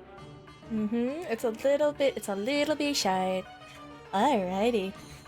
On that note, I believe RTFL with your flowery weapon, which was previously a frosty weapon. What up happening, Buttercup? All right. Let's try another attack with this new flower blade. See how competitive it's stayed in the dice tray. 22 with the longsword. Yeah, sure. That hits. Let's roll some damage. Longsword is 8 slashing damage with the longsword. 8 slashing damage. As you go, can you please roll me another d4? A d4? Yep. That's 4. Ooh, very nice. As you go and you slash down at this creature's surface, your sword, covered in flowers, pulls down, and as it rakes across the creature, you see thorns have jagged out in the edge, kind of turning in almost like a plant-like saw blade. Is there anything you'd like to do? And it is now also considered a magical weapon. I need to think of a name for this, I say, as I do a spin and try and catch the creature in the top of the head with a axe kick. Let's go. 16. Hit. You guys are doing very well. That'd be another 8 as bludgeoning damage. Very, very nice. Very, very nice. Hey, can you roll me a D100? Yeah. Be prepared. 96. Ooh, ooh. Oh, you'll love to see it. As your foot careens down upon this creature made of crystalline substance and shrieking, and as it goes to shriek, and it's very prepared to do something with this voice, and all of you feel like this just thrum in your hearts as a wave of feeling hits you. It stops because it freezes in place. Slowly but surely, each of the crystals turn to a grayish tinge, a more stone-like appearance as this kind of crackles up and over the edge, starting where you've hit it, and going straight all the way down its face, down its throat, down its lower body, and it petrifies before you. Which ends combat. Good job, guys. Very nice. What is your reaction as this kit comes down and it just petrifies before you? Well, Susie was in the middle of drawing her second dagger and just Mhm. sort of watches.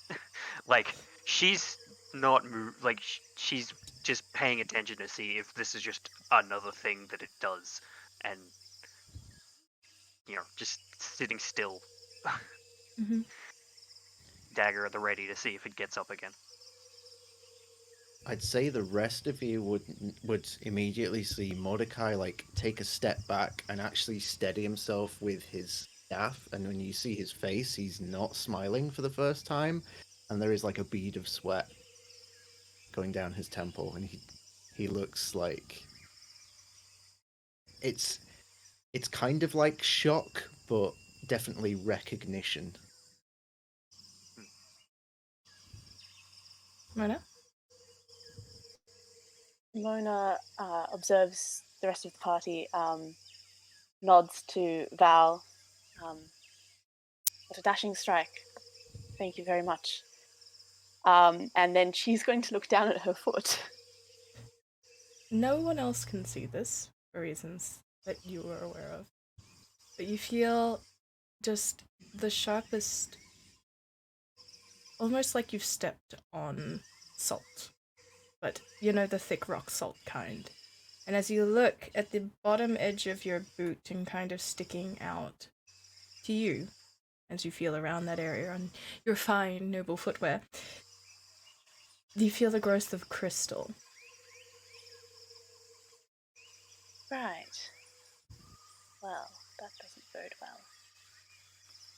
well. Is the creature isn't moving? The creature is not Right. moving. The creature is stone. And actually, now that it is stone, it is very visually. You can see all of these details as you look at this creature, because it's quite close. Even though you've moved back and it's entangled in web and stuff, you can see that it looks more humanoid now that it is still. Like, there's not sort of a shifting crystal. There's definitely signs of a rib cage. There's definitely signs of, like, almost a human spine within its structure. There is, as you look kind of through the crystal, there is evidence of almost a humanish or some sort of humanoid-like skull beneath the crystal. And the stone, well, I suppose it'd be a little bit more difficult to see because it's technically petrified. But there is also the cloth is kind of frozen mid-sway, as there is the markings of, again, Val, very clearly, very, if not almost exactly the same as the ones on your face. But yes, Mona. Does the crystal feel like it's spreading at this time? No. Then Mona will ignore that for now and carry on. You are moving 5 feet slower, however. All right. As she passes the crystal creature, she takes a moment and says, "I know not what has happened to you, but I hope that you are resting in peace now." Roll me an Arcana check or a History check, your choice. And anybody who is around can do the same. I might join that. Do that. That's a 13. 13? Cool. Which one did you pick? 5. Arcana or History? 5? That was Okay. a history check. You're very shaken right now, Morty. Susie got a 17 in history. 17? And Val? 13 in history. 13 in History. Alright, neither of you kind of pick up on anything. Susie, in this region, crystal is very famously part of the historic landscape. The people of this island were known as the people of the Crest, and they worshipped a creature, or 2 creatures specifically, that guided and gave them guidance, that guarded a giant shining crystal that brought wealth and fortune to the island. It's very almost ironic.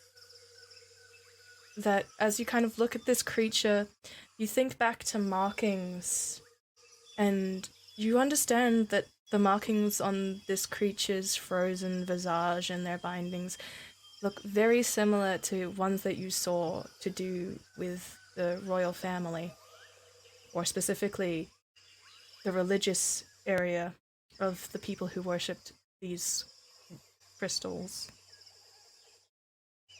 Right.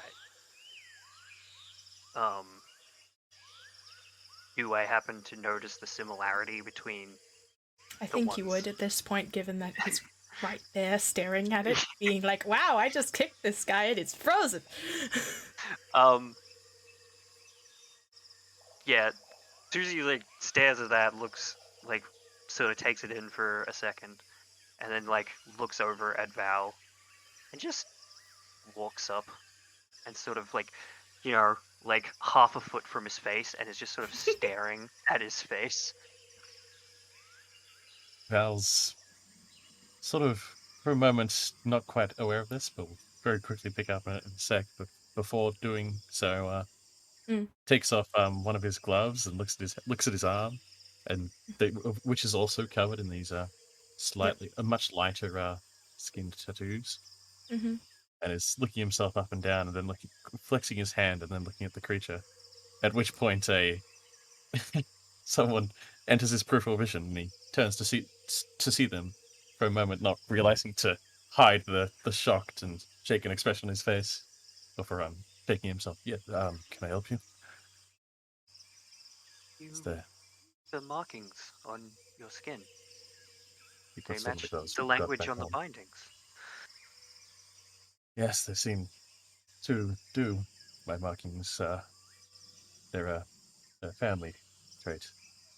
They They, if I recall correctly, those have to do. Those are like the writings of the royal family, or the religious aspect of the natives of this island. Do you know the origin of your markings? I do. It's something that's been passed down in my family from my grandmother. But I can't say they have much to do with royalty. We're a traditional family who have put a lot of faith in our martial prowess. Doesn't strike me as a royal trait. Does it you? I wouldn't know. I don't meet many royals.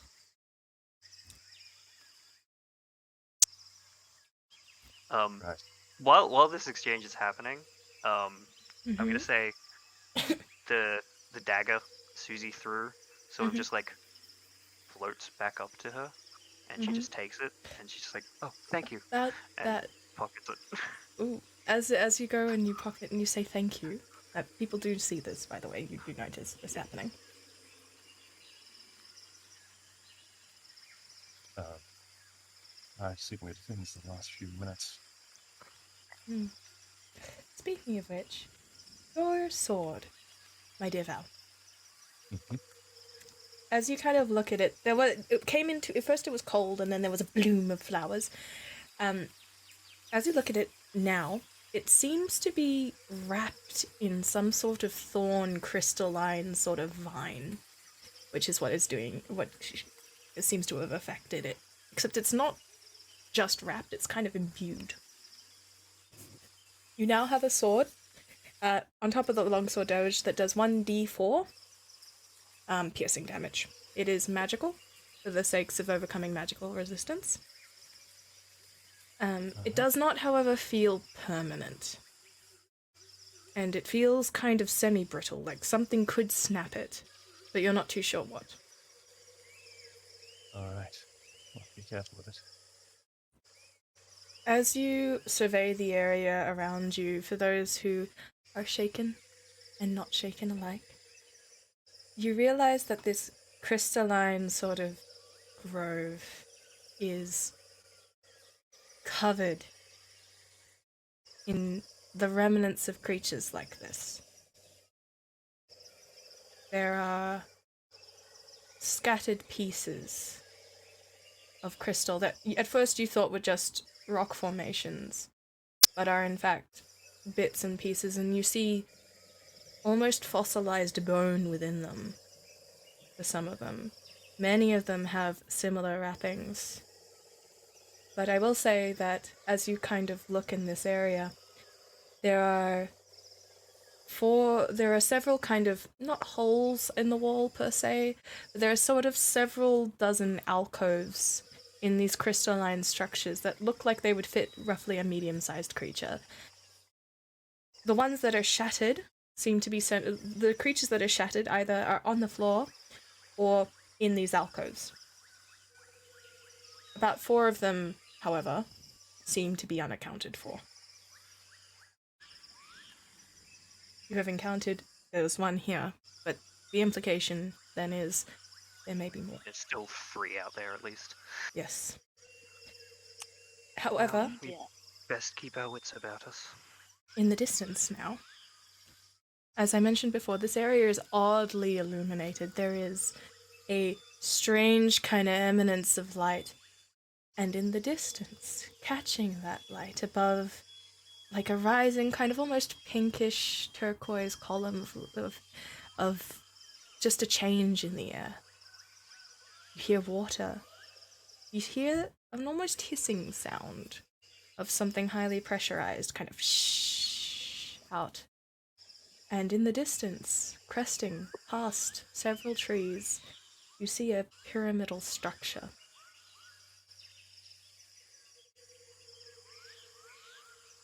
Well, And for those keener if I of vision... know- Sorry? I was gonna say, well, if I know anything about Papyrus, he probably got distracted by that.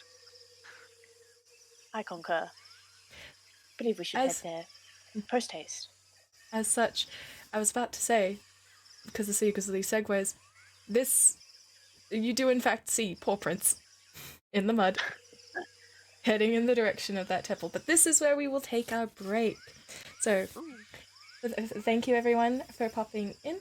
We will be back in just a short moment. And we're back. Aw, so sweet. It won't save you. Alright. Welcome back to the Kingdom of the Crystal Couatl. Previously, our adventurers,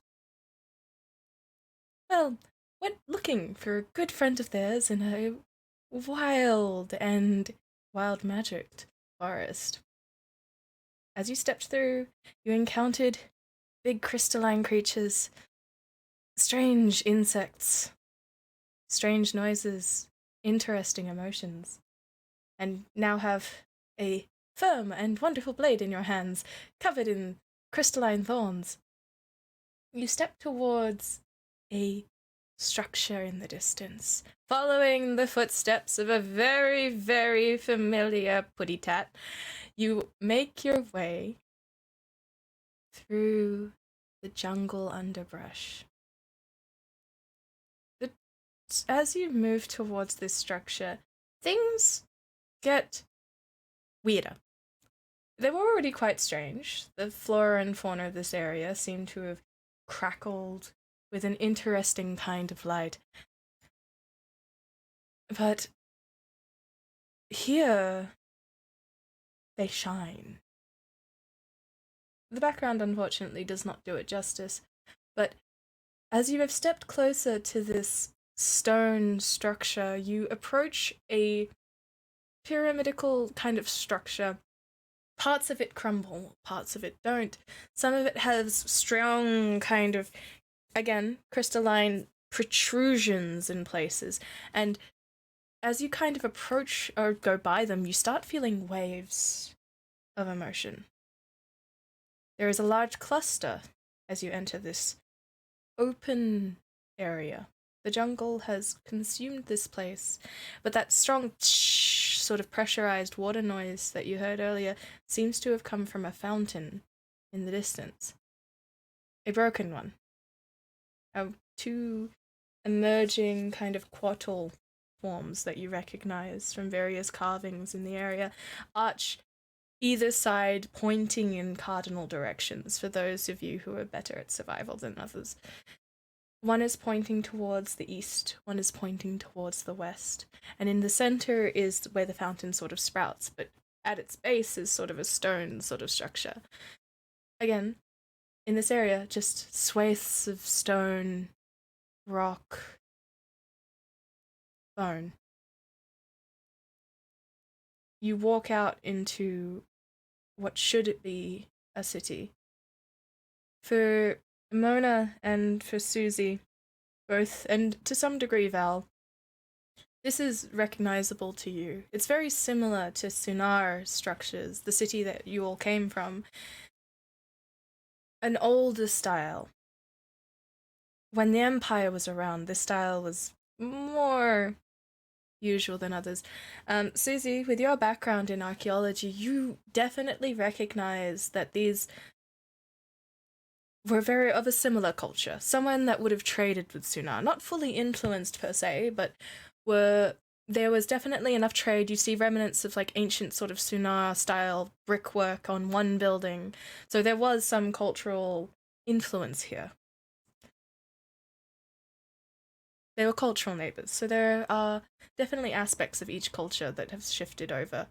Here, however, the thing that you notice more than anything is as you pass stone buildings and brickwork, there are a lot more holes that let in light, that seem to have had almost a crystalline glass over them at one point. I think at one point you find something that is rather intact, and it seems to be almost a skylight of sorts that refracts colors, and in the light, rainbows sort of sparkle on the floor. But as you step closer to places, your heart starts to fall deeper into your chest. There is essences of life here. First, it's perhaps broken pottery. Then there is maybe stray carts that have been torn asunder. In the center of this place, in this pyramidical structure that reaches out into this expanse of city that has been, for the most part, swallowed by the jungle, kind of emanating in a wave, there are just arching crystals. And you realize, as you kind of go closer, you feel an emotion. Can you roll me, in this case, an insight check? Alright, everyone who rolled above a 10, you can feel things, some of you more intrinsically than others. As you kind of approach these different forms of crystals, you realize that they give off emotions and feelings. You go to one, it is significantly fearful, just panic and despair. You go to another, anger. You go to another, sadness. Mordecai, as you approach a small crystal structure about, let's say, a little bit closer to one of the home structures, inside the crystal, it's very difficult to see, but you feel a combination of fear and regret. And as you look at the crystal and you look deep in it, you see the outline of 3 figures holding a smaller one. You see the remnants of a family, huddled in fear, in sadness,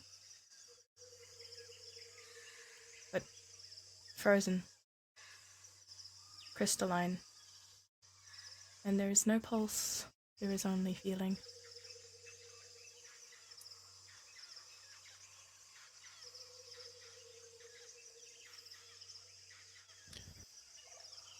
He just turns back to the group and says, I don't really like this place.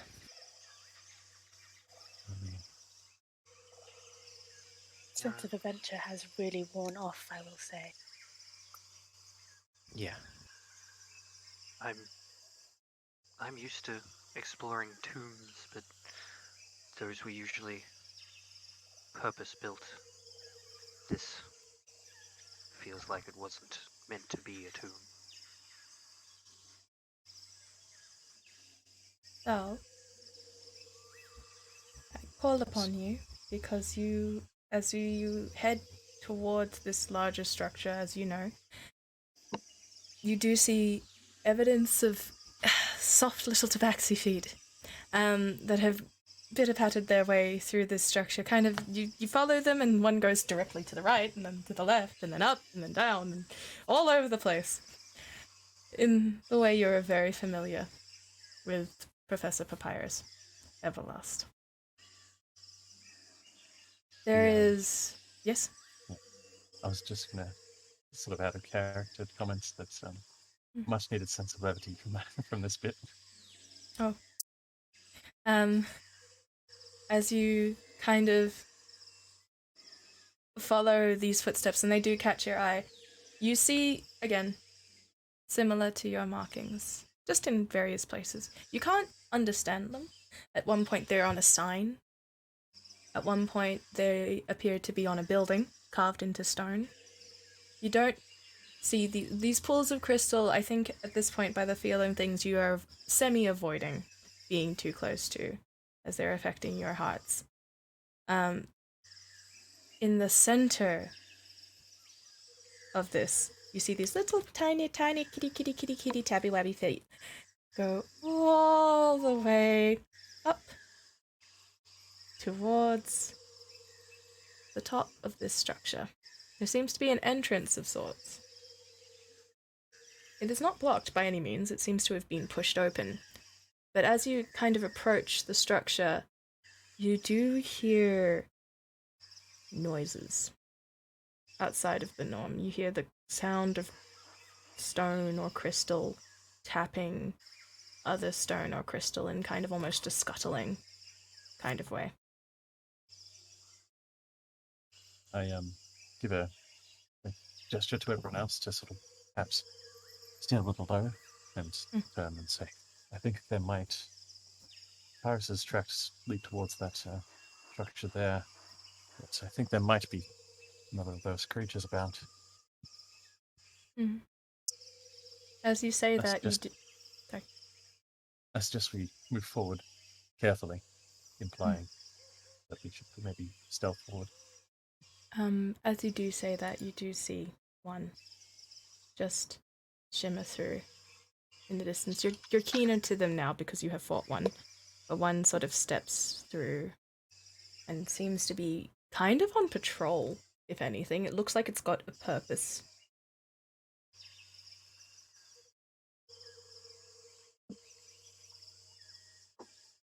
Alright. Everyone? All right, everyone. You heard the man. Let's be on our best behavior and stealth right through here. Perhaps this will help. Yes. And Mona is going to cast Pass Without a Trace. Heck yeah! Let's do it! Can I have those stealth checks with a +10? Last time on top of that. 26. Woo! 28. Thank you. 31. Woo! 26. No, sorry, 24. 24, alright. As you head up the stairs, you see the signs of Papyrus's footfalls in the stone and the grime that is built up over many, many years.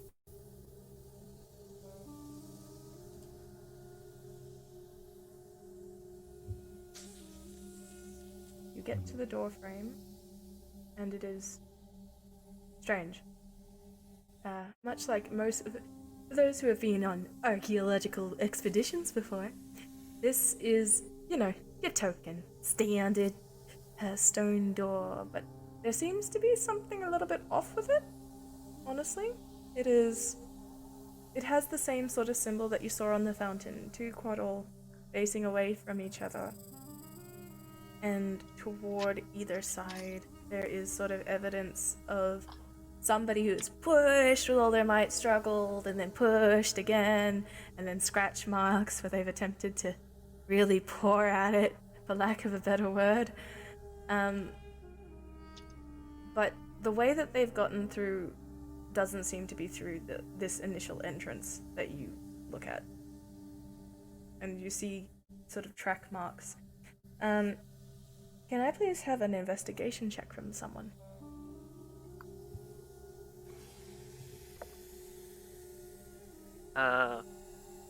Susie probably would be... She got an 18 on investigation? Very nice. You see that this is crawled up.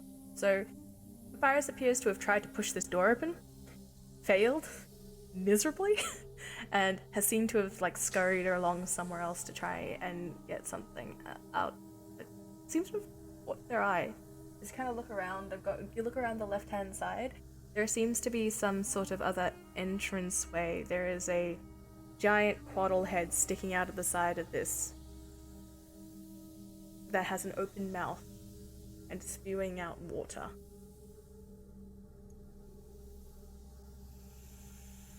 Okay. So it's like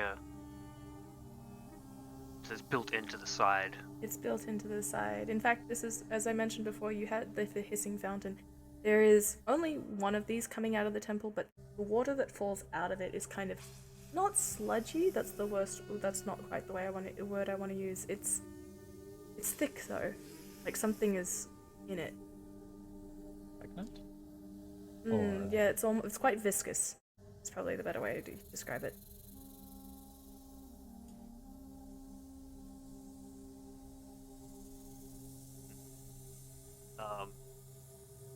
I'm going to direct as semi-viscous.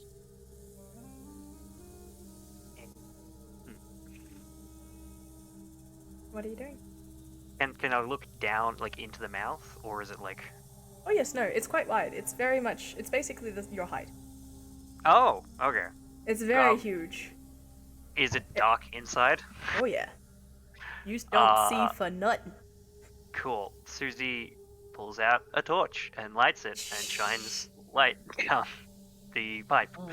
Like the scene from The Mummy with the flickering flame in and out. You stick your head down this open pipeway, and there seems to be a grate of some kind that has been shifted to the side, but the way it's been shifted has built up some sort of substance that was flowing out quite normally, and there is sort of like a jelly-like substance in the grate from what you can see. What are the rest of you doing? I will join Susie at their side and reach for my my crystalline sword and take a moment before doing so, and instead keep my hands free. After you, Lightbearer. Okay. Susie's gonna start making her way down the pipe towards this grate. Probably pausing to inspect this jelly stuff. Not to touch it, but just to look at it. Excellent. Okay, investigation check, please. Mordecai, Mona, what are you doing? Eminem. I think Mordecai is just sort of quietly following and observing anyone who's sort of paying any passive with like a higher passive perception might notice that he's tugging at his, like unconsciously tugging at his scarf around his neck a little bit and sort of twiddling it in his fingers. And again, that he's still hasn't started smiling again. Mona says, you know, when we first met, you seemed a rather jovial fellow. Don't suppose you've, well, I guess I should say, are you all right? Yeah, just, you know, that experience back there, just reminded me of a few things.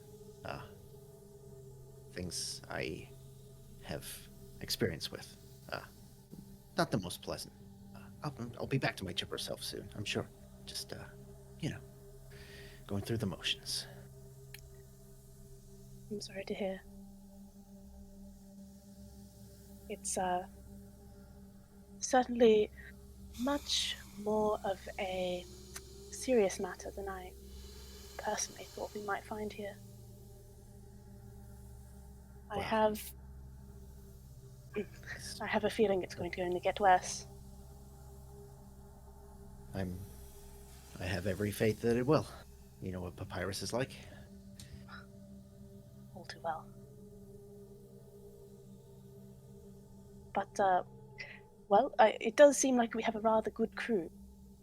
If we are going to trek down into the depths of this, well, rather hellish place. Yeah. So we'll look out for each other. I've been on quite a lot of adventures, and I kind of saw this as like the last one, maybe. So this is a good group to finish off a career with, if you know what I mean. I see. Well, we'll make it a good one. That we will. Speaking of papyrus, as you inspect this substance, you distinctly find... Sorry, did you want my investigation? Yes. Muddy 20. Oh, it's a muddy 20. Oh, I'm so happy to hear that. No dirty 20s in this house. Only mud. As you inspect this gelatin-like substance, it's very thick. It's hardened over. For anyone who has had experience with watching ice freeze, this is almost very similar, except it is not frozen, it has gotten thicker. You look at this, the chunks that have kind of occurred, and there are warm orange fur in several places. Wherever papyrus may be, they are probably covered in sludge, like all cats that go to places where they really shouldn't. Yep. But with a muddy 20, I will also give you that this substance smells of salt.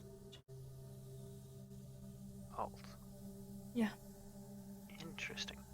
Yes. And are you going down into the structure? So this pipe. Seems to go inside. Yeah. Appears to be what the fire shows. As you are walking down this pipe, yes? Sorry, yeah, I was just definitely continuing Mm-hmm.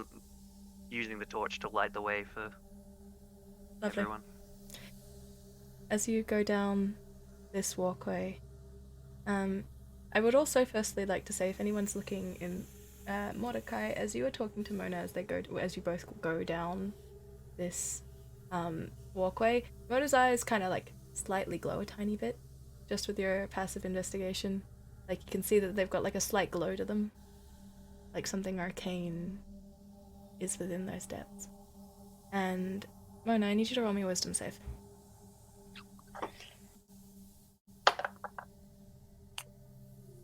That's a 6. Oh dear. One thing that you know about Couatl is that truth comes first. They cannot lie. Nor do they do they like lying. You feel something in you kind of shift. As you trail behind the group, you look at you kind of get this twitch.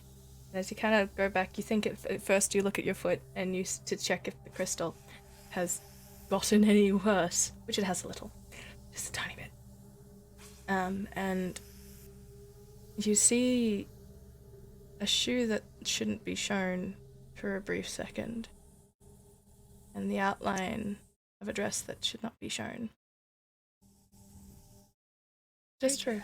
It seems to flicker in and out.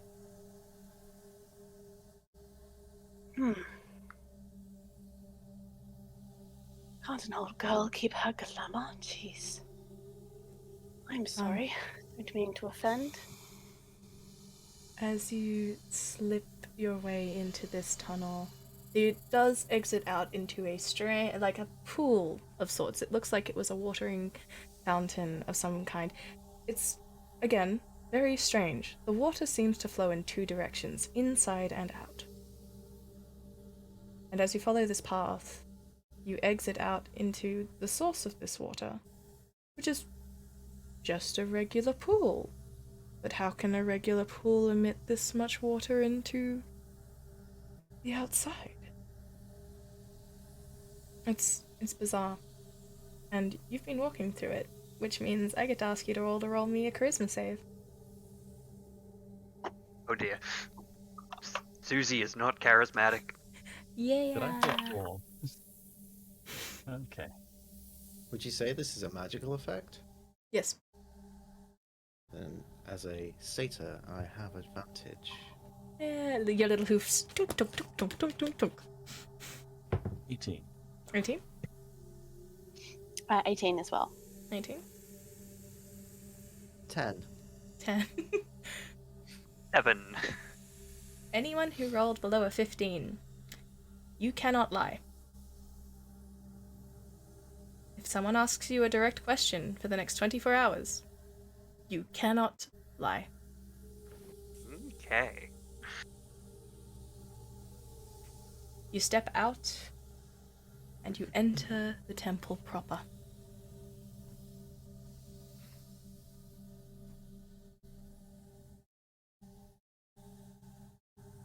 Ding. Stone walls littered with carvings and glyphs. In a very dark space, there are crests of light that seem to peek through cracks in the wall work, and somewhere deep inside, there seems to have been a torchlight at some point. As you kind of look around for evidence of your fine friend, you see several darts on the floor. And then you take another couple of steps, and you see a pile of glue and an acid pool. Bits and pieces of fur. But no No blood? papyrus. No papyrus or blood. Okay. Just some fine paw prints. I wonder how many of his 9 lives he's used this time. Hopefully not the rest of them. Well then, Fingers crossed. like the look of this room. I sense a trap. Alright. As you walk through, you are greeted by a corridor. Long stretched. There are tall pillars where there have been Couatl wrapped around the outside. The wings arch, and each wing becomes a, I've lost the word for it, but a holder for flame. You know what I'm Sconce. talking about. Yes, sconce, thank you. A sconce holding, that would have held some sort of oil light, or in this case, as you step through, boom, boom, boom, boom, boom, boom, boom, boom. Multiple lights shining out of crystals. They dot the hallway, just generally giving it a kind of radiant glow. And on the floor space below you, you see, again, the same symbol that you saw in the fountain and on the door.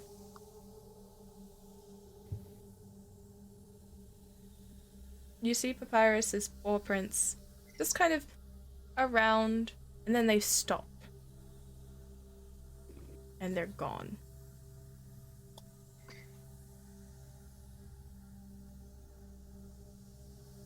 Just Mordecai, like- with your passive perception, you hear tinkling.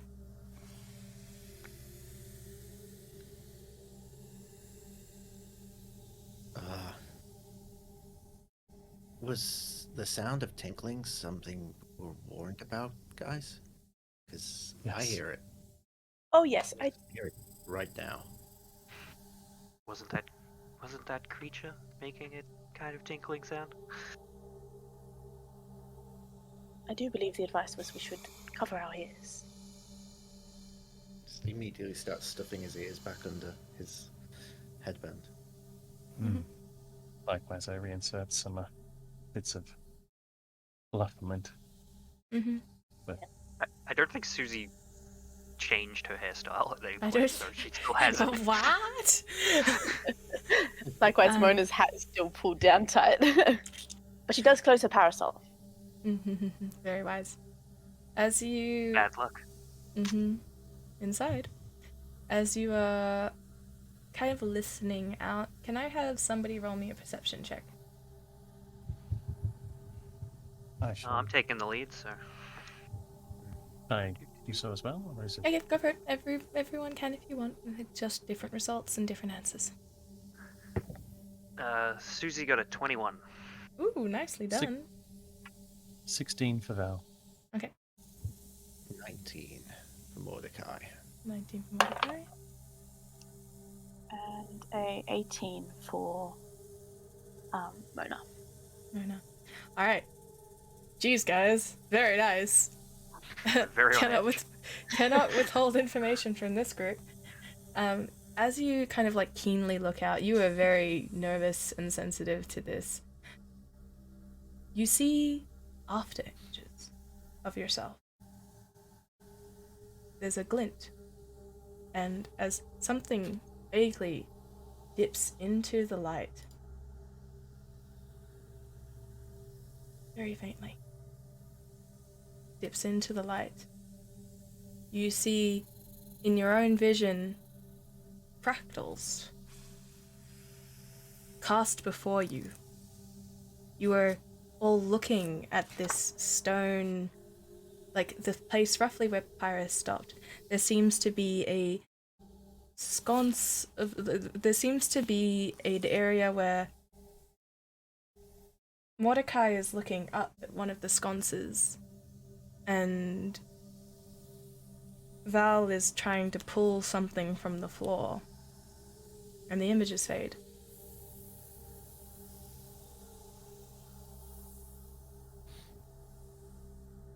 You all see Did all this. of you see that? Yeah. I'm And sorry, that- what? Oh, is it what, Melint? Nothing. Nothing. Just nothing.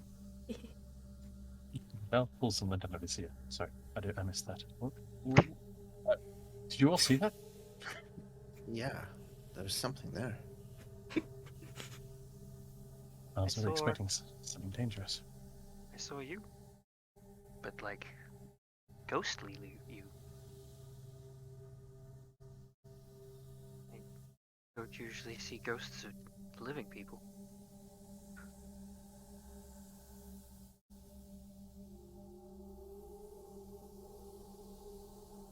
Wait, I think quick Susie's gonna Yes? slowly walk towards where she saw those things. Okay, go for it. Did it appear and then disappear when the thing was being moved? When the thing was being moved? What do you mean? You say that that Val was moving something? Val was was the moving... Image. That was the wasn't it? image. That, Okay. so Val was not moving anything. You saw an image of Mordecai looking up at a sconce on the far wall, and then you saw an image of Val trying to pull something. Mona and Susie were in the picture, but they weren't. They were mainly just observing. Mona seemed to have been keeping a lookout, and Susie seemed to have been like trying to read something on the wall. And as you on it, as you start to get closer in that direction where you saw the images, Susie, you do in fact catch something on the wall that catches your attention. Susie's gonna try and read it. Or, Alright. like, look at it. Yes. I have a question. Yes. You mentioned previously that there were dots on the ground. Is that in the area that we're in? Nope, that is not on the area that you were in. That was in the hallway heading towards this hallway. So as you've kind of stepped into this hallway, again, fairly wide open expanse, several pillars now lit with some sort of arcane flame that are reflecting light in the location. And now that there are, you saw the images kind of central. And roughly where Papyrus's footsteps just stopped. Susie, you look up onto the wall. Can you have you roll me an investigation check? What are the rest of you doing?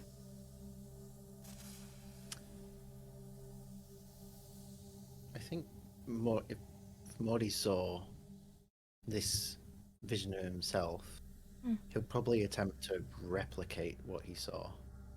Alright, and Mona? Mona is, what I was going to do was do an investigation check as far as I could see. If you'd like to, go for it. So unintentionally, I think she will replicate what is going to happen. Alright. You are in fact, yes? And Mayval, I'm going to check for traps. Yes. I am very much nervous, having seen those darts lying on the floor before. As you kind of look around, you reach for the floor. There is signs of pyrosods of some sort of pressurized switch. As Susie, you read on the wall, truth. Just truth. Oh, 1 second. I'm going through it. Oh.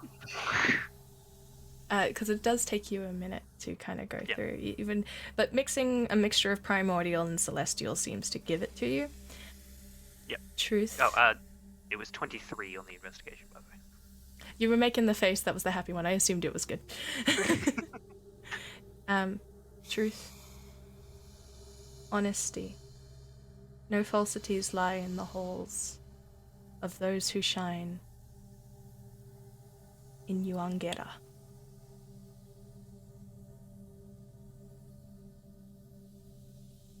The foe beware.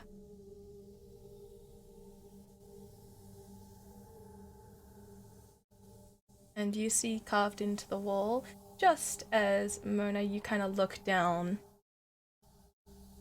Some of this writing is very familiar to you. You've seen it before. You recognize the symbol of the crest of Yuangada emblazoned on the walls. Especially the jewel. At the end of the hallway, there appears to be a, I want to say a carving of sorts. The most pristine carving you have ever seen in this entire place. But you also hear something scratching in the distance. Something feels off. As Mordecai, you look up. Can I have a perception check from you? You certainly can.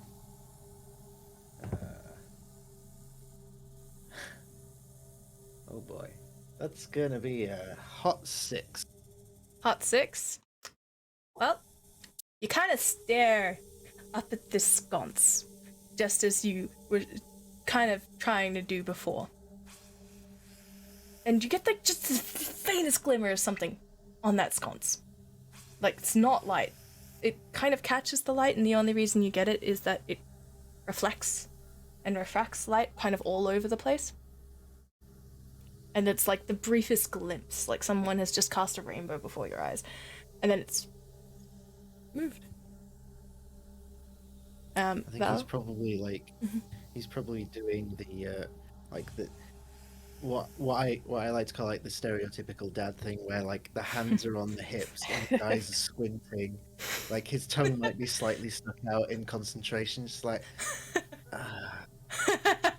God, what a face. Well, as you're kind of searching for traps, you see again this switch. There's a paw print on that switch. And I think as you're like, it's like none of you have been making much noise at all, but I think for a brief second, yep, you get another flash as the crystalline kind of visage of rainbow hits you. There's another refractory light, and as you're looking at the floor, suddenly there is no floor below you, and you see papyrus. And then the rest of you kind of look, and for you, Mordecai, where you're looking, there seems to be some sort of creature, and then it's gone. And then, Mona, you see something happening to your hands, and then that vanishes. And Susie, you don't see anything different because you're still staring at it, but I think you see a shadow kind of blip across it. Like someone has just passed by.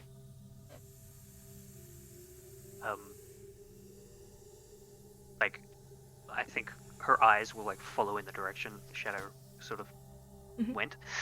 As you follow in the direction of the shadow, you hear like a strange after image kind of in your head. Hello? Hello? Hello? You say this to... out loud? Yeah. Susie's used to Sounds. talking to voices in her head. Belle's gonna look at you as you break the silence, but they not really say much, just observe you. Just a slight wave from Mordecai. Oh, sorry, I wasn't... Did any of you... Never mind. Are you here to help? You go first.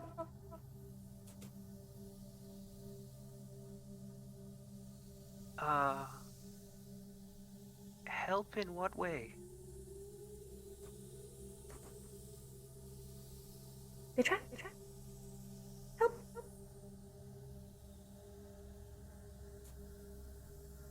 There's... just sort of turns to the others. There's a trap, and someone wants help. Oh, I think I can help with that. I think I've found something. Could you bring the light a little closer? Be careful where you step. I carefully move closer with the torch. It is a good thing you do, because you see several pressurized plates on this floor. With that vision, I, I can only infer what might happen if we step on one. I also hate to add to bad news, but I do believe something is coming down there. Down there. That's no good. Yeah, for a second there, I thought I saw something. Yes, you did. There's- You hear in your head. You okay? Wow. Gonna sneeze? Maybe? I don't know. You have been hurt a long time, haven't you? You hear only in your head. Can you just repeat that one more time? You have been hurt a long time. Yeah. Long time. Longest time.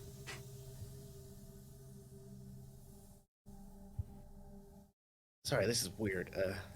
The first time for me, talking to someone out there. No, I'm Can hear here. people too.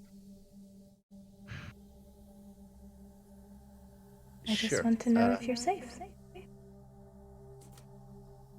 I think safe is probably a relative term in this current environment. I hope so.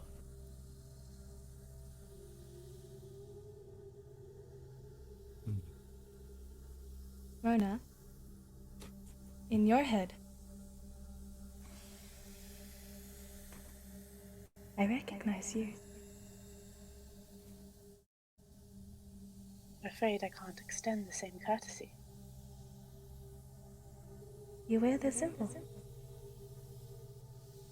as does the one on the floor. Mona looks at the floor. The one on the floor is referring to, you believe, Val. Oh, Protectors find each other. They band. that's who we are. We're here to protect our friend. Well, rescue him. Then I will show you. And you get another flash. And standing in the sconce lit is a small, very young, kind of shimmering, crystalline beast. Long tail, dragonish-like face, glowing wings in the light. And as the image reflects of their wings, you see an image of yourself pressing the floor. But several of you are standing away, and then you see another flash, and then you're at the doorway, and it's open, but it's not open right now. The carvings are still there, and then another flash, another, and then they step away, because for the briefest second you all get flashes of your past. I'm sorry. I still can't control it. It's okay. We Yes, appreciate your help. All right. Val, before even noticing this creature, before the visions, has just stood up and has go, all right, I've got an idea. Pulls out a grappling hook, pulls out some rope, sees the creature, goes to like unfurl the rope, looks back at the creature. Huh? And then gets the vision. Oh, okay. Hello. You hear all of this in hello. your heads, by the way. It's not echoing out into the world. You hear this deep in your brain. I see we have Note, company. your mother tongue. The one that you grew up with, the one that you spoke. You hear it in your mother tongue. In my brief flash, I see visions of my childhood with my family and my grandmother. And take it off. Oh. So I gestured to everyone else, pointing at the creature. So this is who we were talking to. Okay. You're all this crazy now in my eyes. Hiding the grappling hook behind my back. Hi. Are you not going to Not use that it? That's Lifting it back up again. I just figured if the floor might give way, I could tie this off somewhere. Wise. And it slinks, and you see it like arch, and it jumps over to another sconce. And it tries to avoid the light. How big is this creature? This creature is considered medium size. It looks quite large in the picture, but that's only because its wings are fully unfurled. I see. Hey, yes? Sorry, it's like it seems to be avoiding the light, right? Mm-hmm. Every time it like, stepped into the light, that's when you have gotten the images. Okay. Mm-hmm.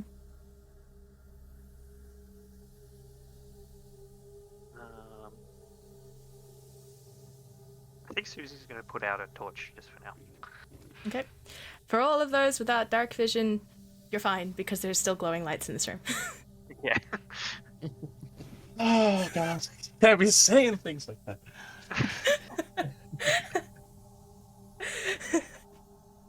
But it does What? get significantly darker. What is your name?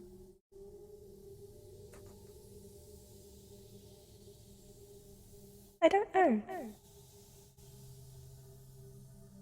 I wasn't told.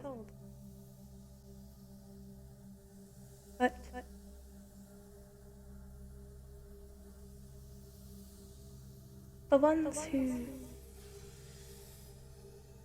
meet me later.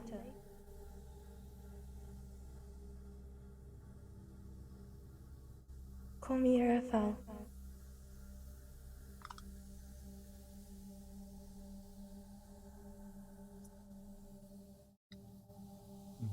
May I do a history check on this creature? Okay. Mona is sort of racking her brains about how, the connection. Go for it. Yeah, Susie's probably trying to think of any mention of that in any records or nat 20 on on history. Wow. Lovely. For a total of 30. Oh, damn. Whoa. But God anyway, Mona, your end? Indeed. Oh, I was only an 18, please. There's two different pieces of information I'm giving you both. So, with that nat 20, you've never heard of the name Arafel. Cool. Like, at all. Like, Yep. there has been 0 mentions in records past. But they did not mention past. Yeah. Mona, this is smaller than you've seen. You have, in periods of your life, you know roughly how big a Couatl should be. This is significantly smaller than a Couatl should be. It's a child. You can infer as much, probably.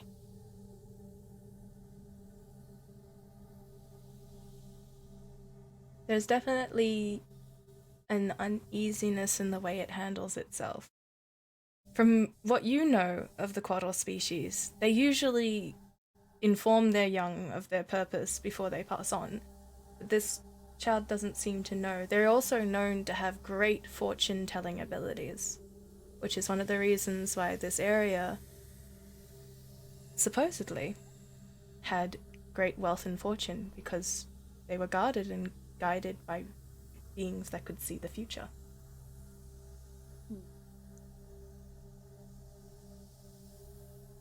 I don't suppose you happen to know a Meti or a Zestra? They were my parents, yes. Right. I think. I don't know for sure. They seem to have passed long before I was born. You have my condolences. How long have Papyrus you been told here? me. Iris, he spoke to you. Oh, yes. Seen you. Yes. And you watch them kind of look at the hole. Well, not the hole, the floor. Expect I it. see. Well, He's down there, isn't he? Yes. right then.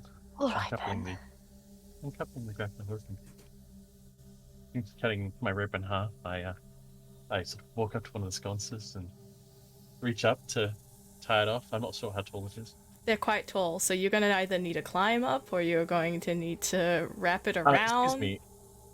If I gestured to I pulled the rope towards a fella. If you could just pull that over. Oh, I can't do that.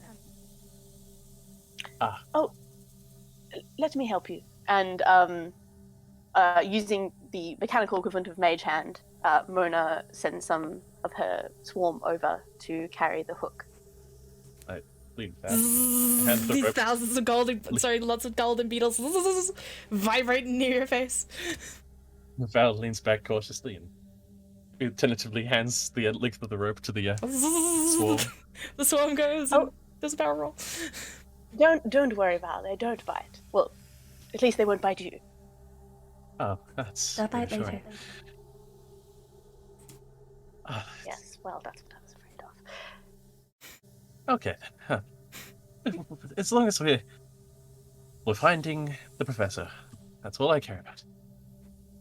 The rope, I presume, goes over, and I wrap it around and tie it off, giving it a couple tugs to make sure it's sturdy, then giving it another knot just to make sure. Okay. Right, I drag the rope to the center, being careful not to step on any of the pressure plates. Everyone, gather around, I guess. All right. So, who feels confident in falling down this thing? If that wasn't clear, that was my plan, by the way. Does seem to be the most logical. It's like the I first would've fun thought of- part of this adventure. Yes. Well, I thought I'd get some more dissenting opinions, like, oh, that's so brash, or that's not a wise decision. You No, can that's see not Val bad. shaking with his hands a bit. Oh, okay, that's... Chin up, old boy. We'll be right. I choose to believe that if we were about to die, this lovely creature here would have told us. Yes, yes. Susie, if you want to gather close? Sure. Hold on, everyone, and I guess get that torch ready. I don't think there's much light down there.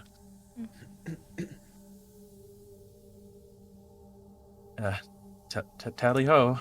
Good luck. I Good luck. stomp on one of the pressure plates.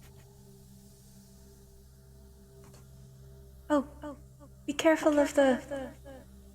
And The what? as the voice echoes in your head, you step on the pressure plate. The trap door, which seems to have been just this big, open kind of, almost like a gaping set of stone-like teeth, just pulls open like a mouth opening wide, and like every Scooby-Doo adventure, you're briefly in the air before you're just down. For those holding on to Val, you do not need to roll. For those who are holding on to, for those who are not holding on to Val, you do. Wait, no, I said that wrong. You know what I mean. Is anybody not holding on to Val? Me. Technically, Allison. I mean, Would it be possible with holding on to like the rope instead of You can. just That's holding fine. on to him? Yeah. That's fine.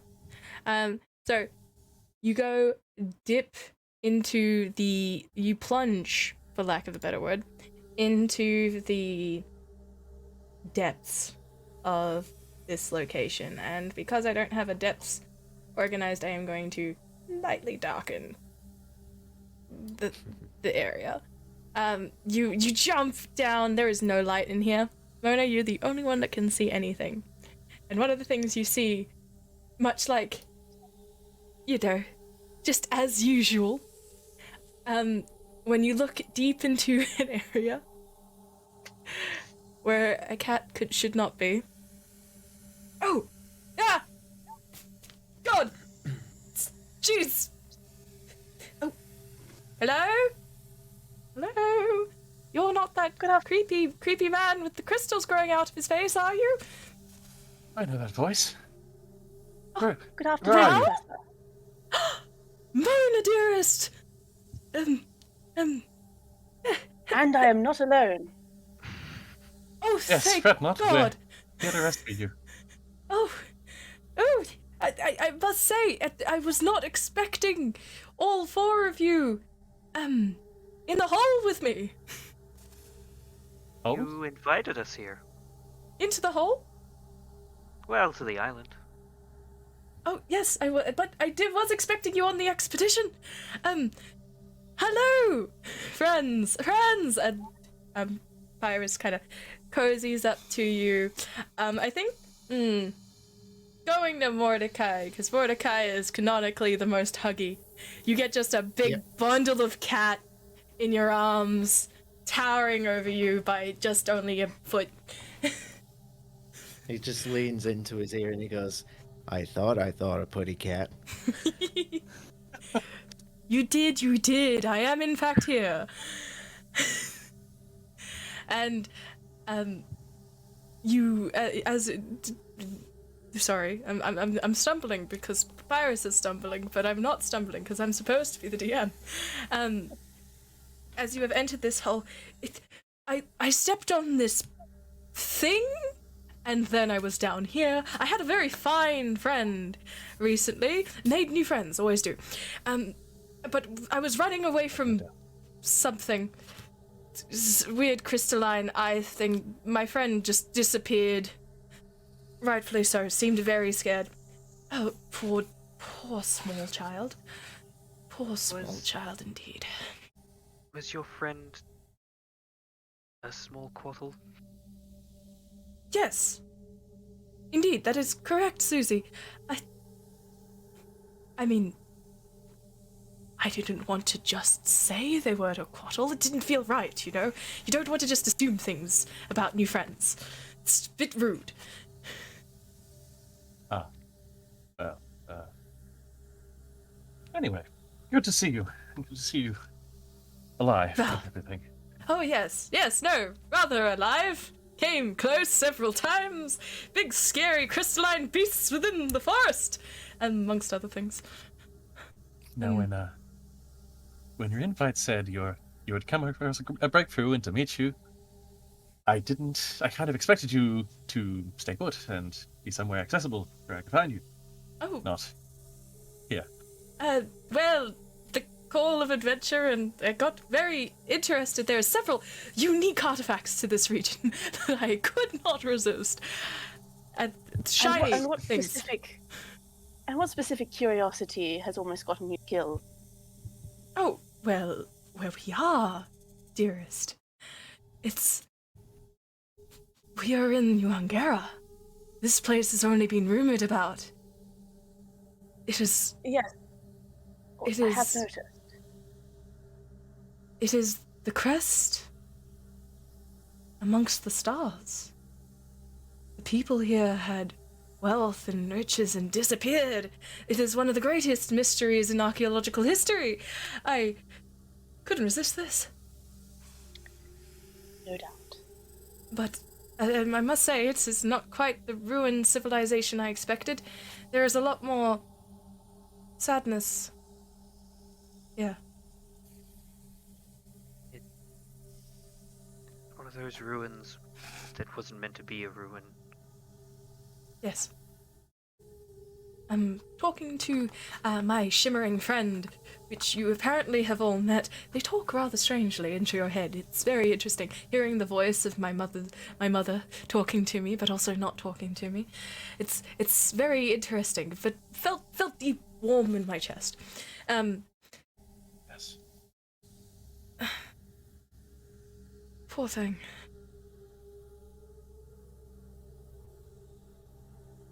This might They- sound strange, but Yes.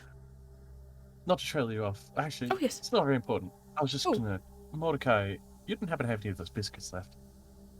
So hearing my grandmother and her tongue in my head, it's got me, I don't know, craving biscuits. That, my friend, I can certainly provide. I'll hand over a pouch. And I'd like to say that you're 5 or doing 6 all of this in the dark. You feel If a we were hand safe on the press floor, against you. Mhm. I think Susie would have pulled out a torch again. Okay. As you let it, you see Mordecai holding some biscuits towards me, and Val missing terribly in the other direction, sort of moments away from touching Susie in the face. Oh, thank you. Picking one up and looking at it. How long has it been in your pocket? It's very warm. well, since the boat. He shrugs slightly, gives it a crunch. It tastes like stale biscuit. Just like Grandma. Oh dear. Right. So, Since there's now Oh. torchlight, Hmm. I'll just kind of go up to Papyrus and sort of like yes. like in front of everybody else, and sort of like gesture to the scarf.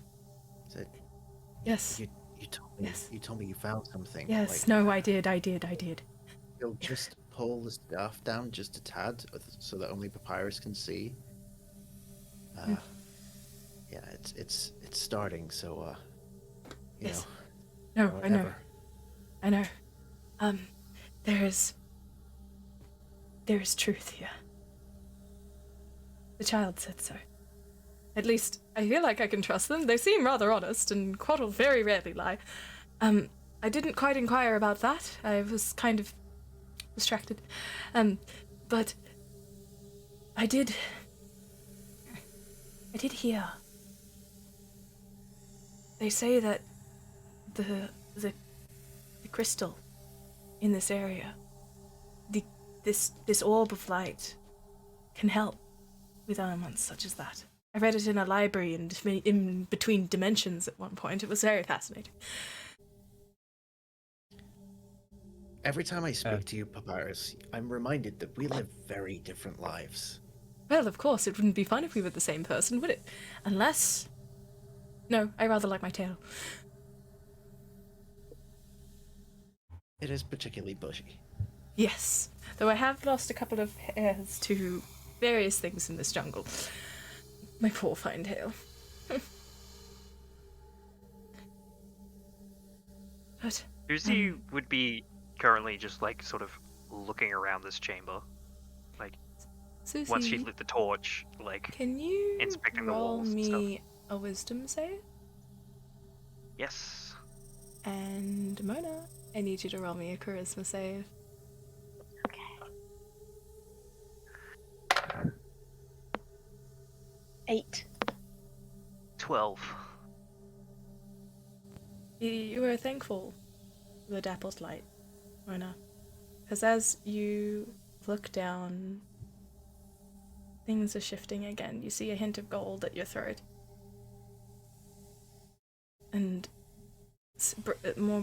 hands more brittle, peeking out of your gloves.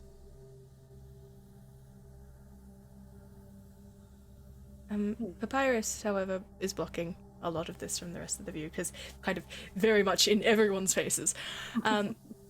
Susie, as you look around the chamber, this seems to be not a prison, per se. It is definitely a holding cell. There are signs on the walls of things that have tried to climb out and been unable to. There are markings on the walls of Couatl. And again, in a combination of Celestial and Primordial, you read, "The foe beware."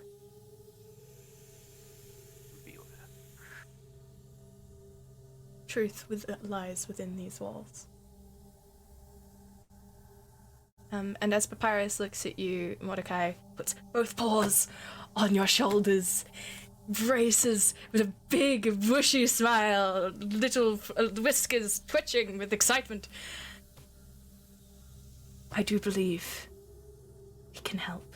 I don't know what caused the things here, but the child was saying something about sins not repeating, but sin still remaining. Something is here that has awakened again.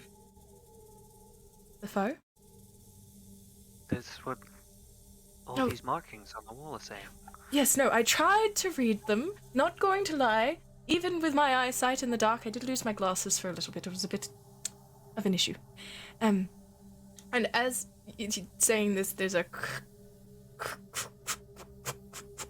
as the stone opening that let you in is slowly beginning to close. Oh. Hey. Oh dear.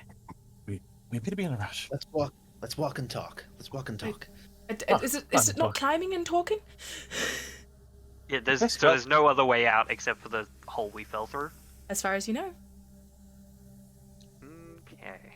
Back to the rest of the group. Mona will do an investigation check for other exits. All right, go for it.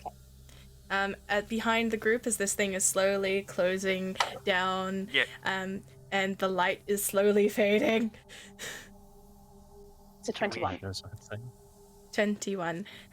Mona, with your familiarity with these sort of structures, you do happen to know that there's usually an exit that is within one of the carvings, just in case someone who is cleaning the area makes a mistake and falls down. Certainly have to have those health and safety regulations up to date. Yes, of course. We don't just leave people to their deaths. What are we, animals? Exactly. So does Mona see a carving that would potentially indicate that, or do I need to keep searching? You see a carving that indicates it, but does seem to be a bit scratched up. You don't know if it's still effective or not. By the way, guys, you have maybe 1 minute if you are Okay. rushing. Alright. Well, Papyrus is like, shall we climb back up the rope?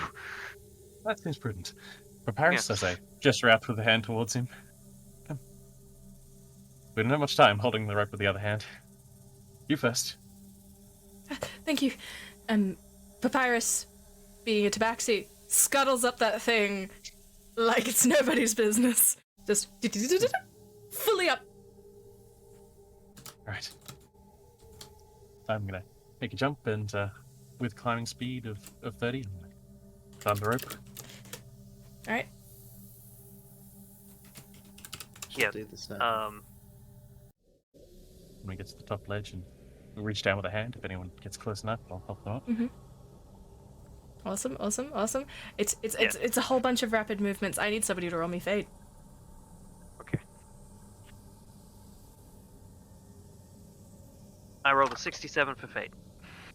It is sufficient, conveniently, because you have organized a tightly round rope.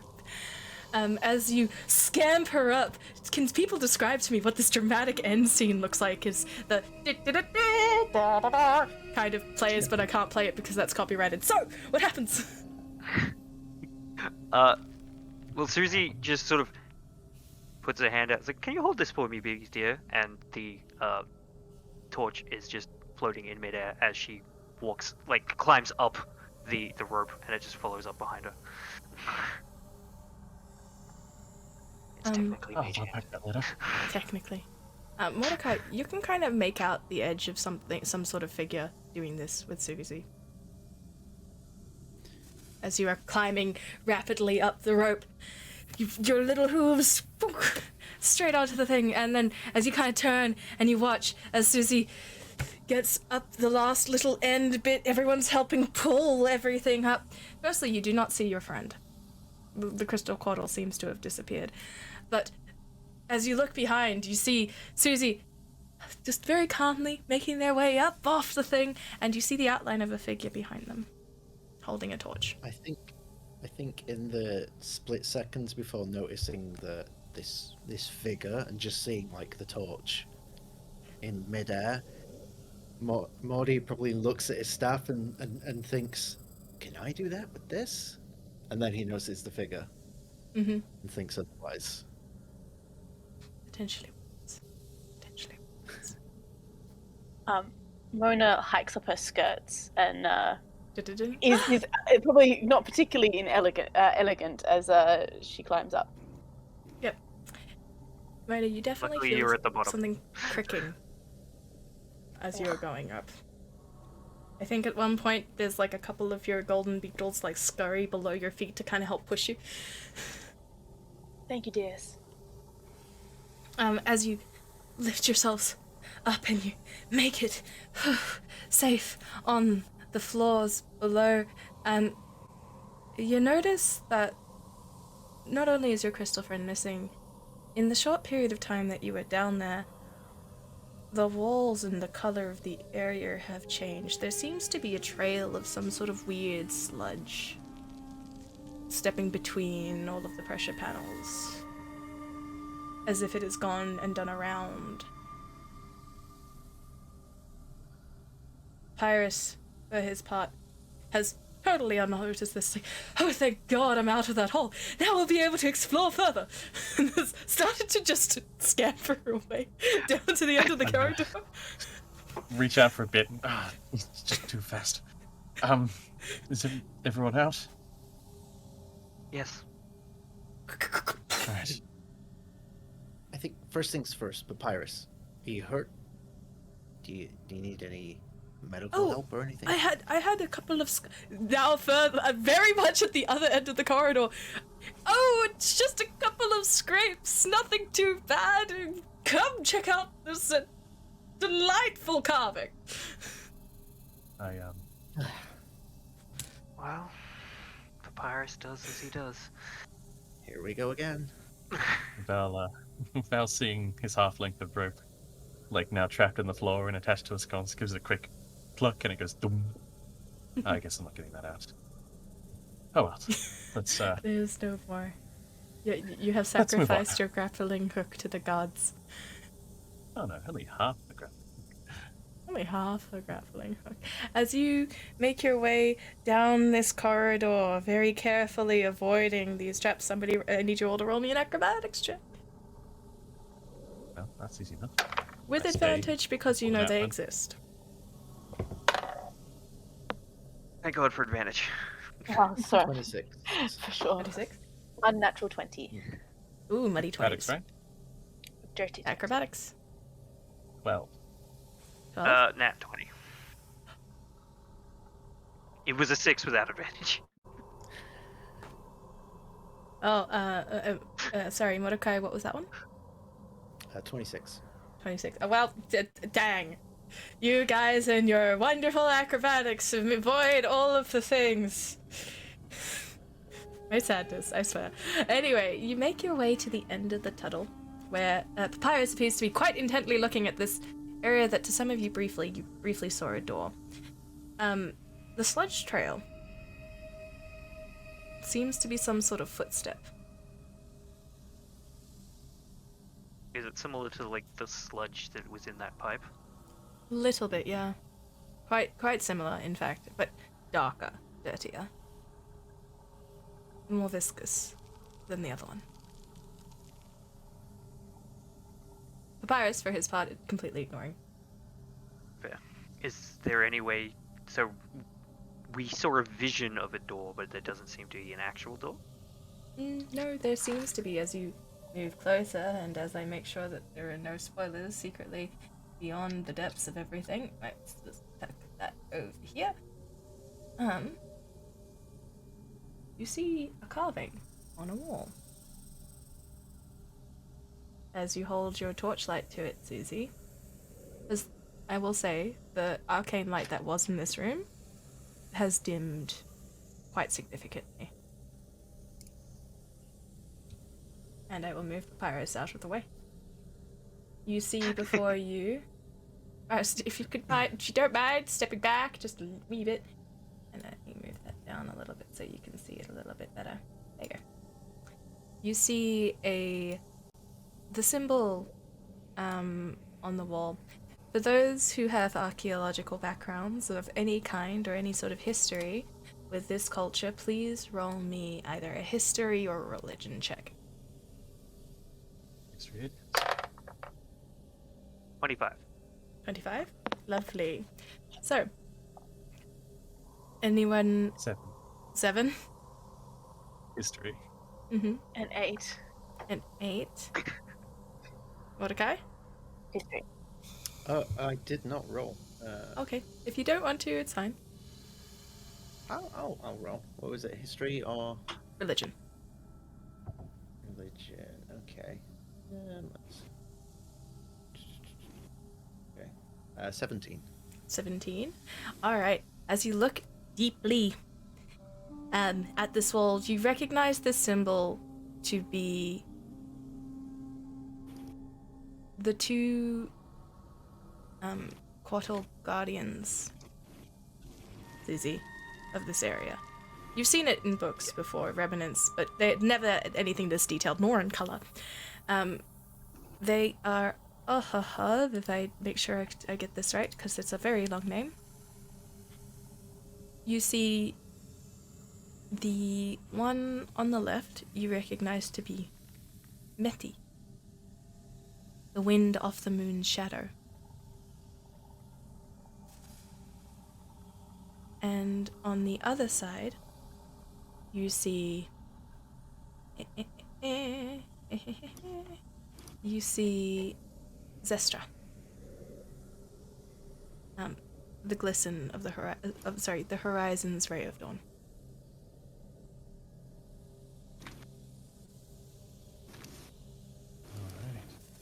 Alright. Someone mentioned those names when we were talking to the baby Couatl. Mona did. You do recall.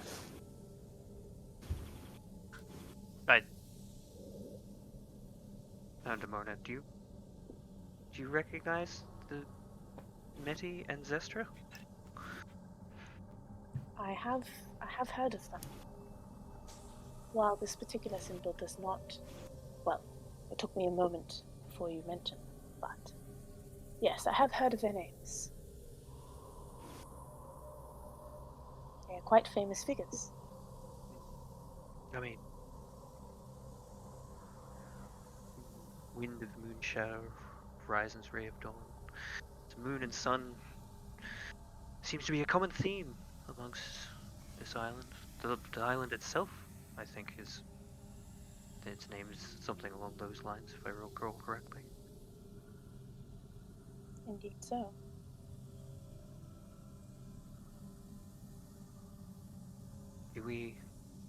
This figure in the middle, do we think that was our friend?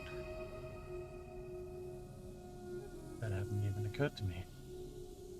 I can see how it might be. An Certainly makes interesting sense. theory.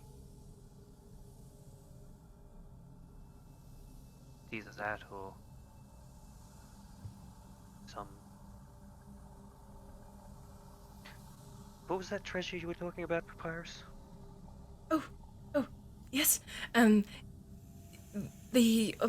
There is a legendary artifact within these regions, known as the Orb of Light. Apparently, it has the ability to cure wounds and curses. Would certainly I've be heard this fairy tale. Do Couatls lay eggs? Roll me a history check, I guess. 26? Oh, yeah, no. Yeah. Couatls lay eggs. But it's very rare. Usually, Couatls, when they realize that their lifespan is not going to last long enough to fulfill their role or the duty that they've been given or bestowed, they're very often guardians of places. They will lay an egg.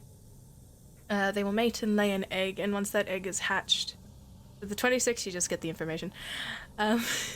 They lay an egg, and once that egg is hatched, they teach the Couatl that purpose, and then that Couatl lives on for that purpose. Yeah. So, it's, I'm just spitballing here, but maybe this orb was the egg of Meti and Zestra, but something has happened to them before they could teach Urethel anything. Whatever It is happened certainly a to them? troubling thought. Mordecai, Hardly as you... have purpose. Sorry. Mordecai, as you kind of look at this image, it is carved into the stone work. There are all of the scales kind of protrude out. You notice that there is a dip in the orb-like structure in the center. There are 4 kind of bits that seem to have either been pulled or missing, or something along those lines. Just sort of lean in for a closer look, and then maybe put my hand on the back of Papyrus's head, and just Oh, yes. bring it in close, and just point at it. What do you Yes, think? that is... Oh, sorry, you said bring it in the head. Yes. And that is... Morty, I know I like to inspect things, but why are you pushing my face against a wall? Just call it excitement. Sorry, Oh, okay. my apologies. Pulls back a little bit. What appears to be the trouble? The details? It's fascinating, isn't it? I do believe that these carvings predate a lot of the structures that we've seen in the Emerald Oasis in Sinar. This is fascinating stuff. Fascinating it is, but before you continue, just let me point out this Yes. little tidbit. Yes. I could It's be an wrong, egg, but probably. It is. You're right. Oh, Man, I love talking. Excellent. Uh, Good it to know looks when like there's theories are something- confirmed. Looks like there's something missing. Maybe. Oh, yes. Do you see that? Well, I suppose that some sort of, and they pull back a little bit so you guys can also see. Yes, it appears that there's something in this structure, but yes, no, it seems that something goes here.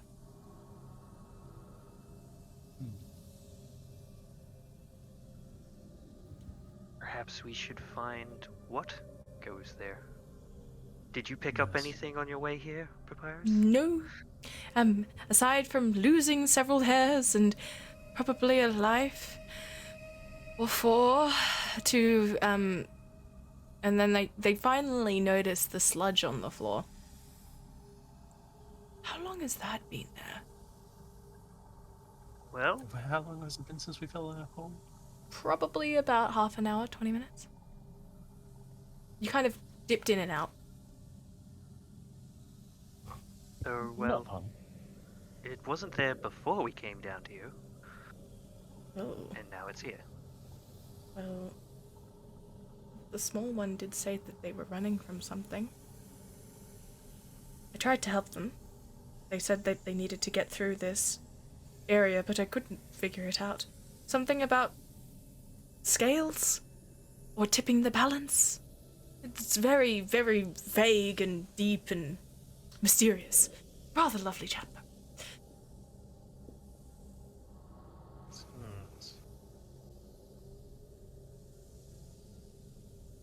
Let's have a look around. Roll me an investigation check. 10. Man, you look around the area. Nothing really catches your eye. You look for a set of scales to balance, and it doesn't seem like there's anything.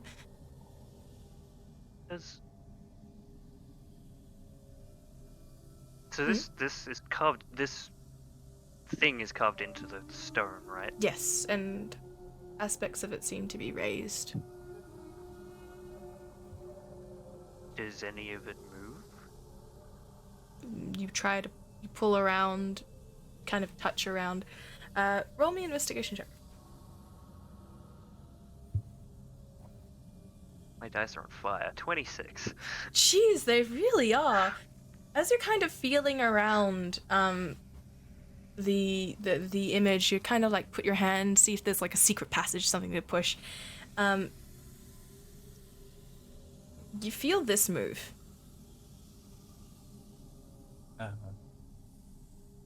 Oh. Oh. There's parts. We need to remake the diamond with different scales. You have gotten this one loose. Where would you like to put it? The top right bit What's the top right? in that. Diamond. There, yep. Da-da-da-dun.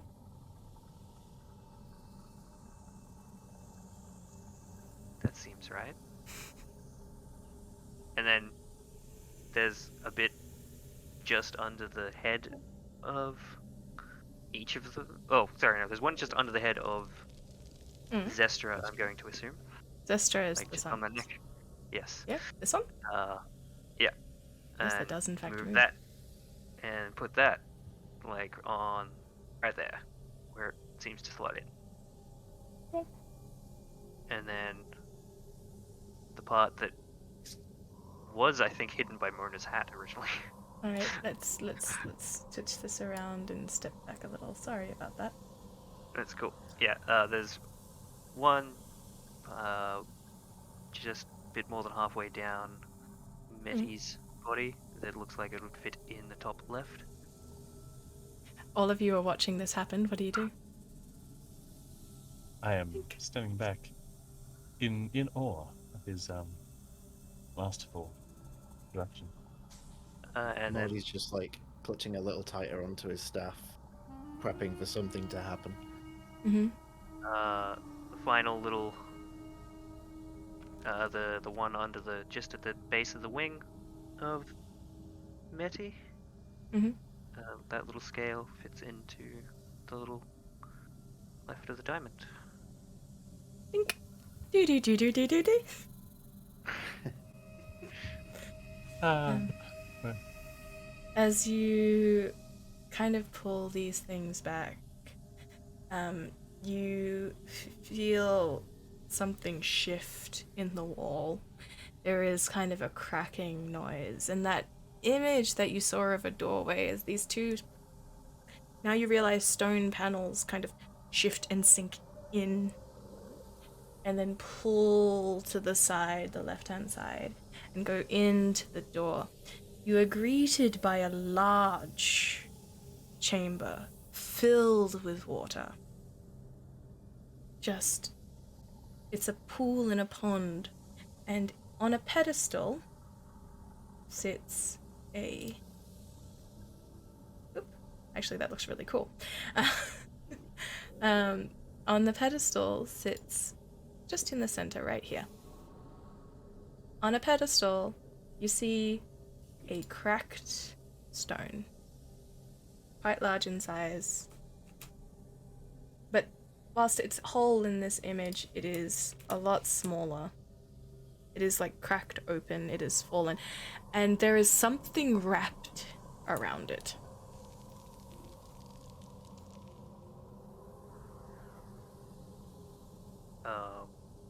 So like the water is all the way up to the edges. doorway, basically? Yes. Okay. And as you look at the water, you see that there are thick,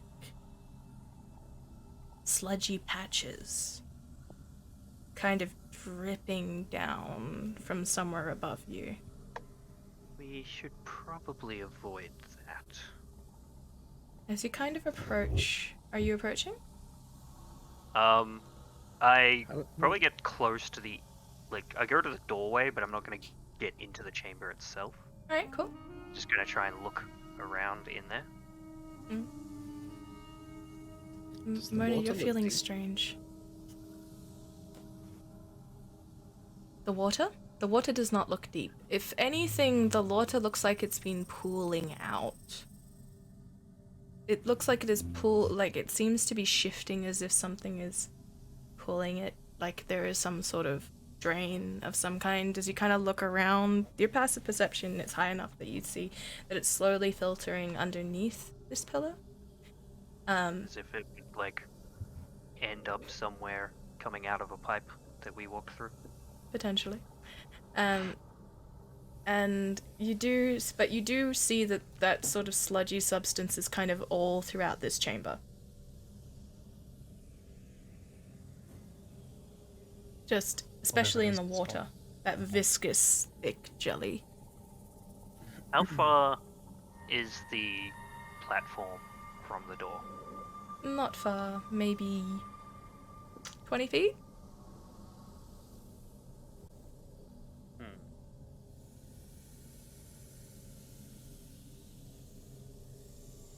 I could probably jump that.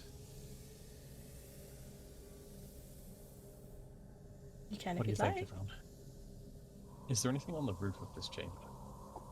On the roof. Ooh, roll me a perception check. Karen? My dice are not being friendly. Oh dear. That is 11. Giving a kind of cursory glance around, the chamber is still fairly dark. Like, there are things lit, kind of.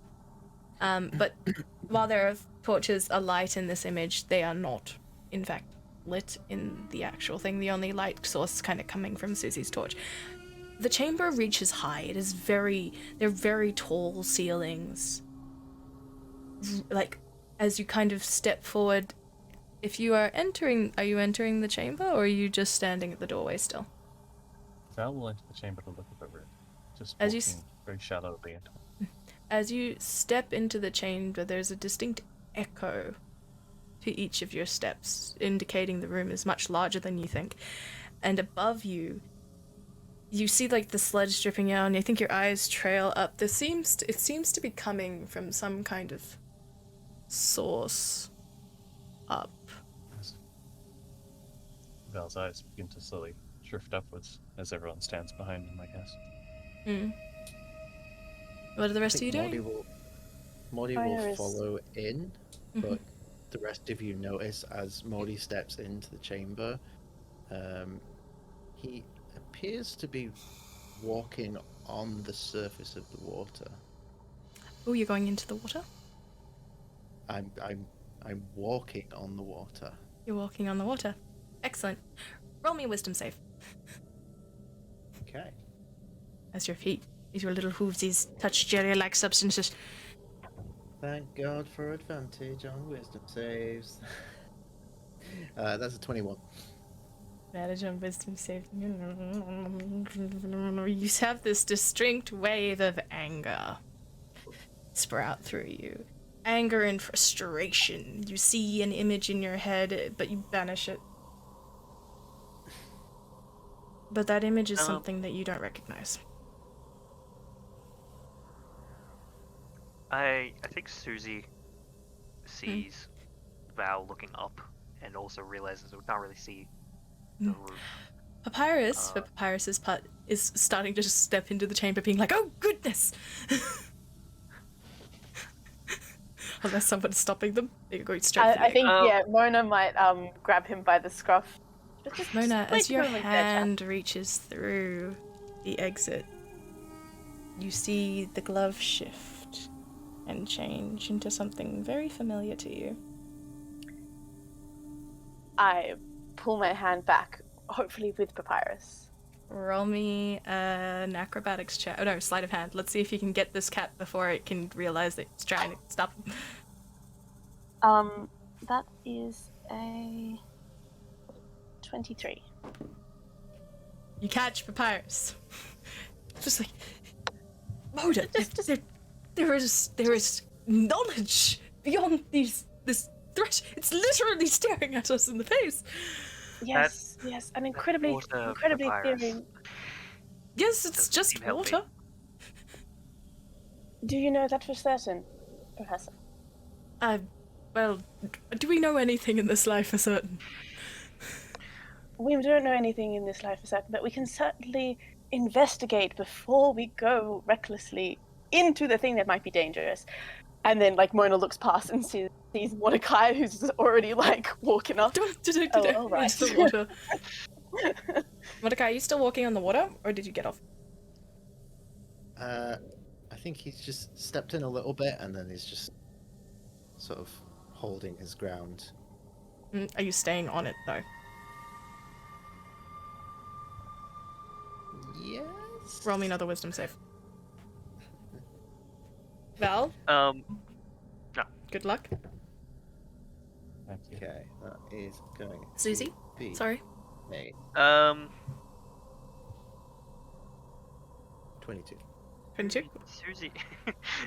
Susie's like, I need to get over there. And I'm gonna Misty Step onto the platform. Okay, you misty step onto the platform. Yes, I want to Could avoid you the please- water, but I want to. Cool. Can you give me whereabouts you want to be on the platform? The Um, egg is currently central I want- right here. Yeah, I want to get as Oh, close that's to the okay. egg as possible. Yes. I've got 30 feet, so like as Alright. close as I can get to it from the doorway with 30 feet. Fairly close. You can get to about here. Yeah. Alright. You hop over. Just. Susie, from where you are you still have. Did you bring out your torch? I'm still holding my torch here. Cool. With that 22, Mordecai, and like with the flash of Susie's torch kind of dipping in and out, you start to feel a little bit sluggish. That anger is starting to build more. There is frustration here. There is deep, angry frustration that you are familiar with.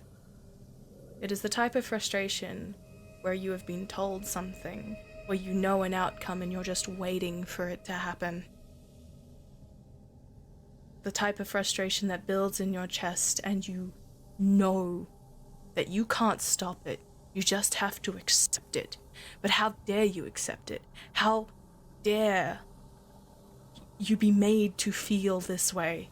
It's not fair. It's not fair. It's not fair. Just rings in your head, but you calm yourself down. You are not overcome with anger, but you are close.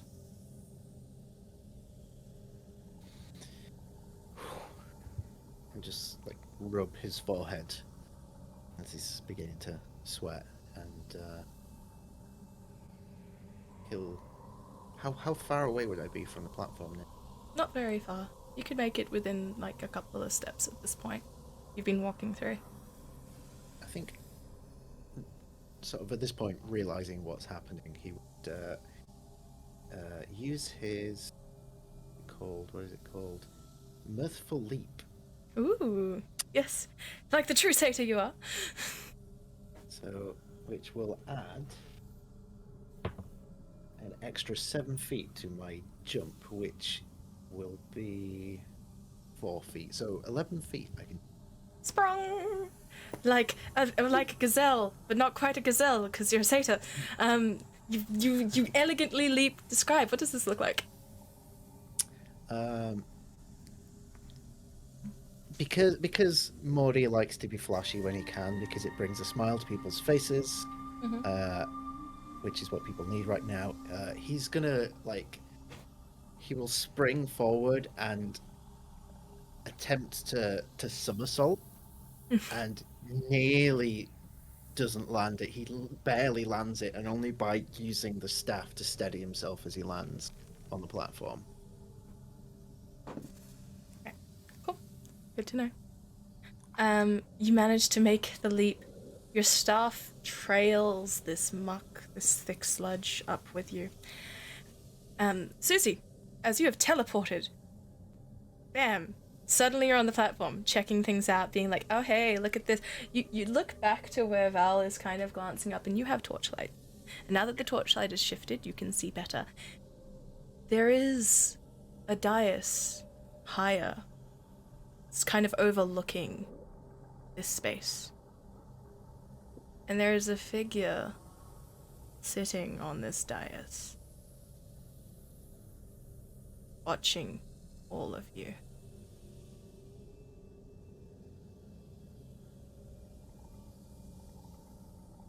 You see... I like lean to Mordecai, who's just got next to me. I'm like, do you see him? Them? That? You see the light reflecting crystals out one eye, up across the skull line, on the heart. Growths. You see them coming from shoulders, dripping black sludge. As it in this darkened chamber, you realize that that sludge is just pouring down, staring at you. Neither Vona, Val, you do not see this because you're not quite on the platform. Roughly, you can see it from when you are at the platform. But Vona, Papyrus at this point is struggling to get out of your grasp because there is things to see, places to be. And with an 18, can I have a strength check, please? See if you can stop Papyrus. I'm not gonna. I don't think I'm actually trying to hold him too hard. It was more just to warn him, and if he chooses to go off after that, This is I can Papyrus. hardly be held responsible. And my strength check is that was. It's only a 5. Yep. Papyrus. Pew! Fine leaps. Much cat. Wow. Sprung. Fumes over. Lands on all fours. Bristles.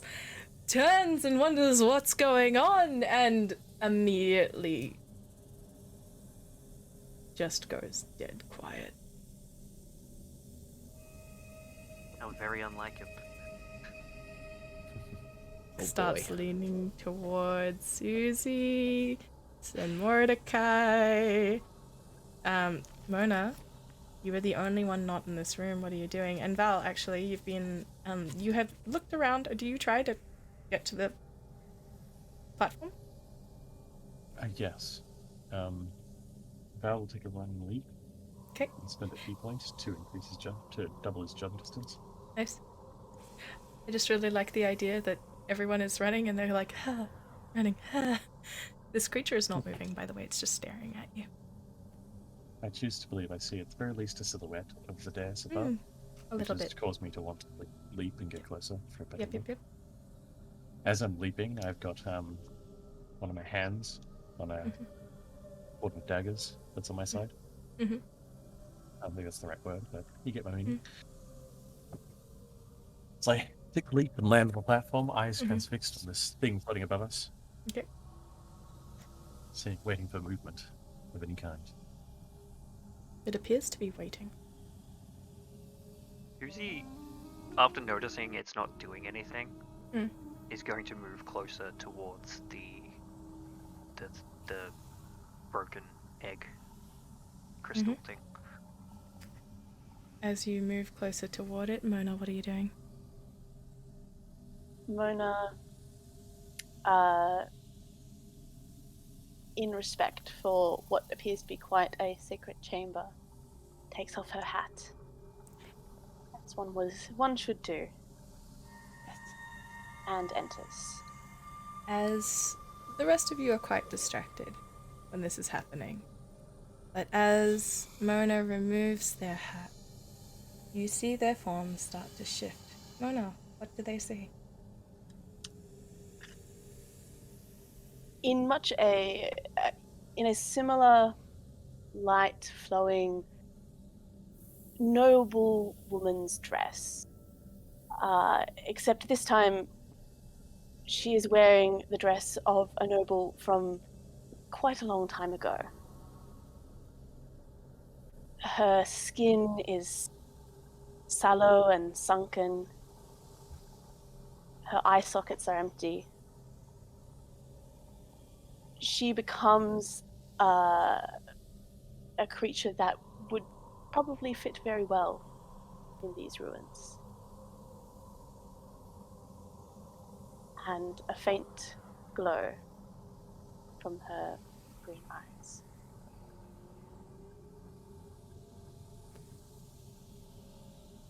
Some scarabs crawl in and out of her robes. As you step forward, the figure finally starts to shift. Susie, you go to reach for this broken eggshell on the floor, which you recognize. As you touch it, I need you to roll me a charisma saving throw.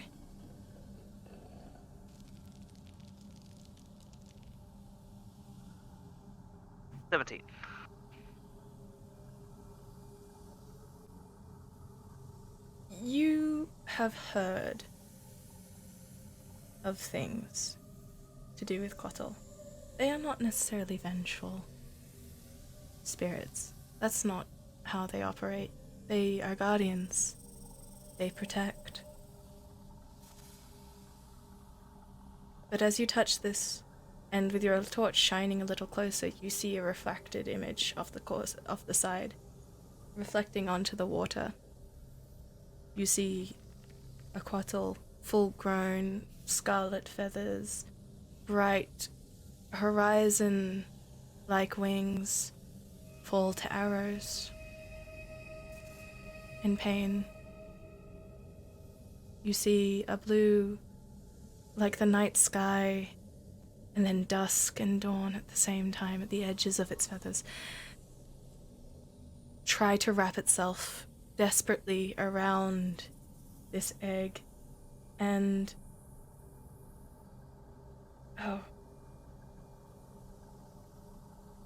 you watch as a figure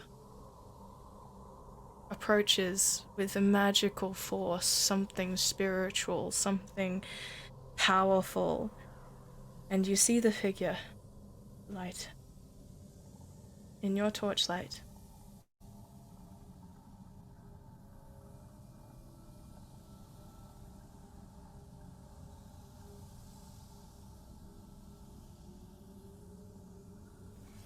You know of pain, of sorrow, of knowing what is to come. Here, where's the child? I don't know.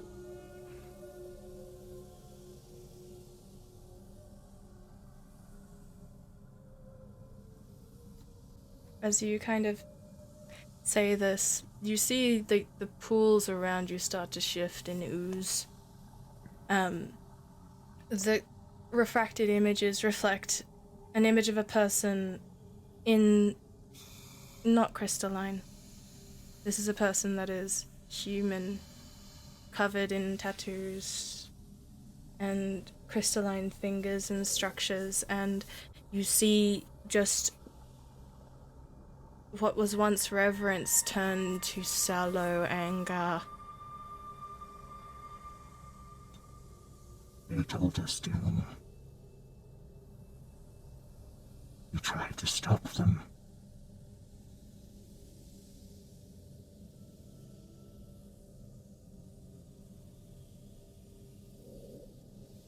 Why? This is being told from the space on the dais. It has not moved at all, but the area around you seems to be shifting.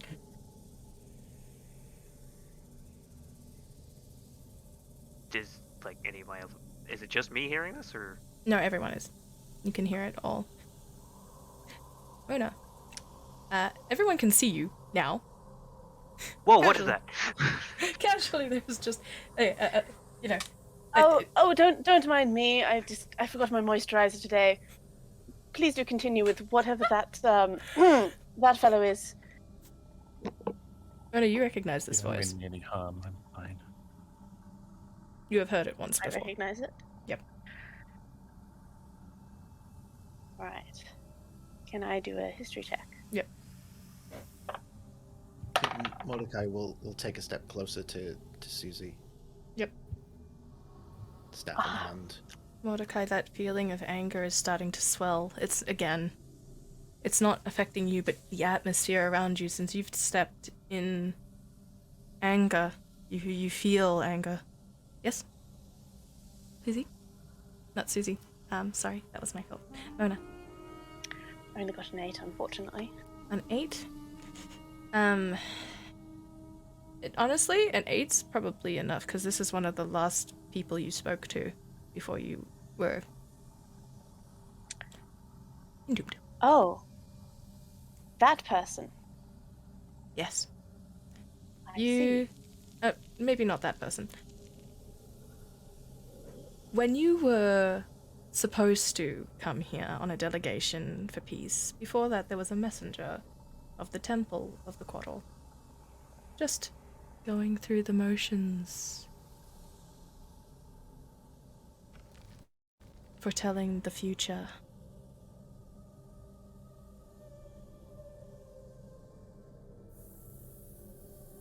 Warning you that something wrong may come to pass, which did.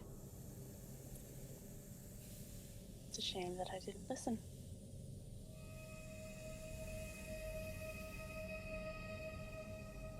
This, sorry. I was just going to say, Mordecai, with your passive perception, at the edge of this chamber, you see a slight glimmer. Hanging out by the door, looking in.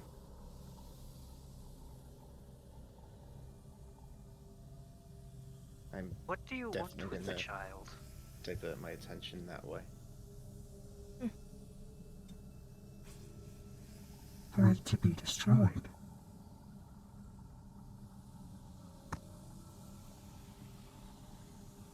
Hearing that, Val not drawing it, but puts his hand on his sword and stares grimly at the creature. I can't let you do that. And why not? Your forefathers did. I am not my forefathers.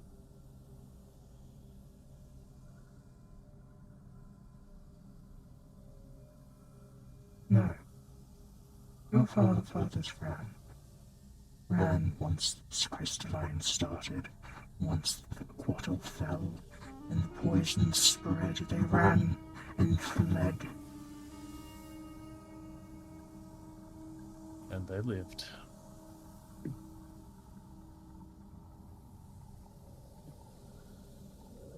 I feel no shame in that.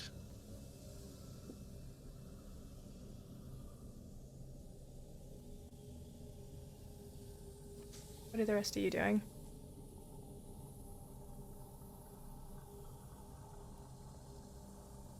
I'll take a step closer towards the glimmer that I saw and see if I can make out any further.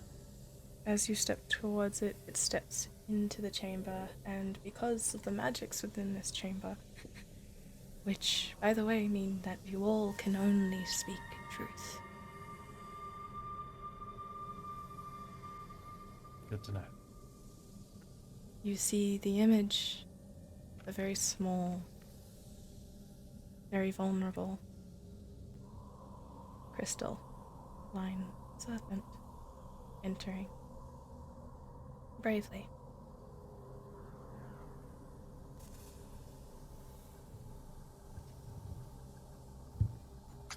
Mona would like to ask,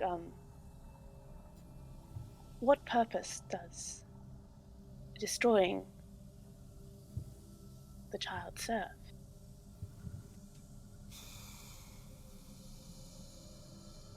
Knowledge is a curse. When you know the truth, when you know the future, when you know you're doomed, your people are doomed. Everything is gone. There is nothing you can do about it when you're informed of that. You get angry. The child cannot predict if the child is dead. Just Okay, because. upon hearing that, Mordecai will turn towards this entity and trust me, friend. If anyone then knows how that feels like, it's me. The difference between you and I is you've let that anger consume you. I've let it motivate me to prove it wrong. I would recommend you do the same.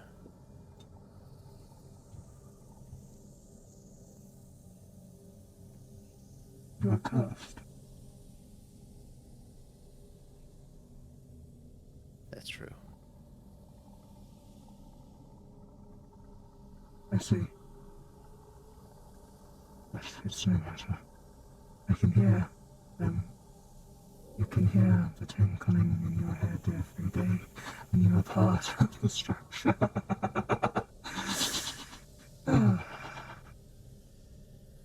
Welcome, child. And I'd like you all to roll initiative. Can do.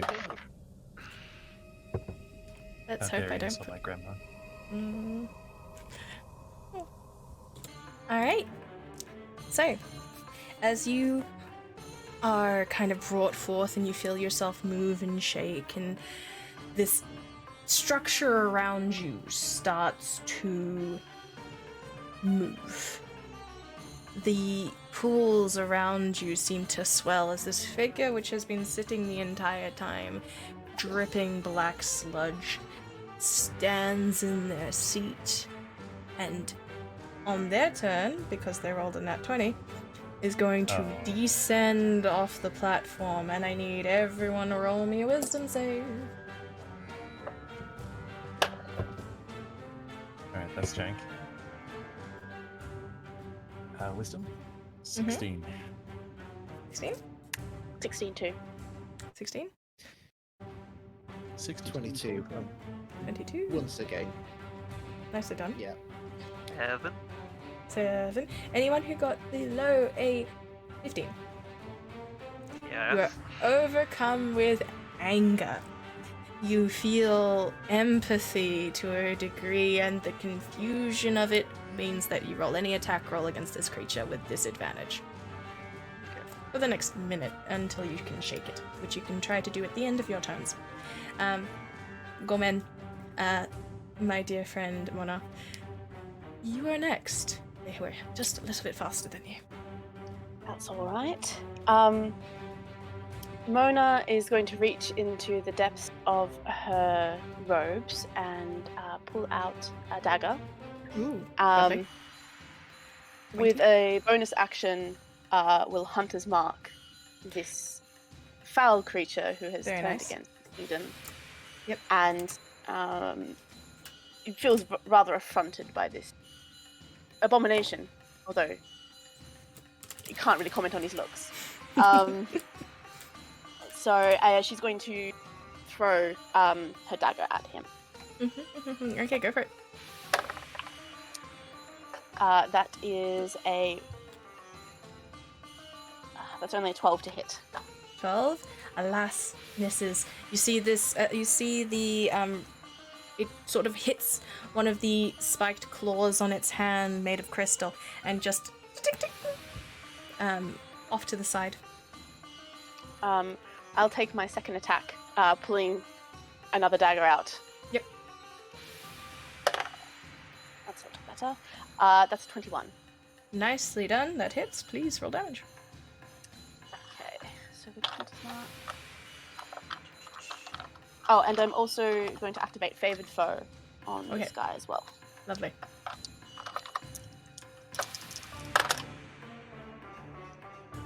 That is a 14, plus my feat of. I'm going to use my feat piercing to re-roll my piercing damage on that. Ooh, lovely. But I get the same thing, so that's not fun. Hey.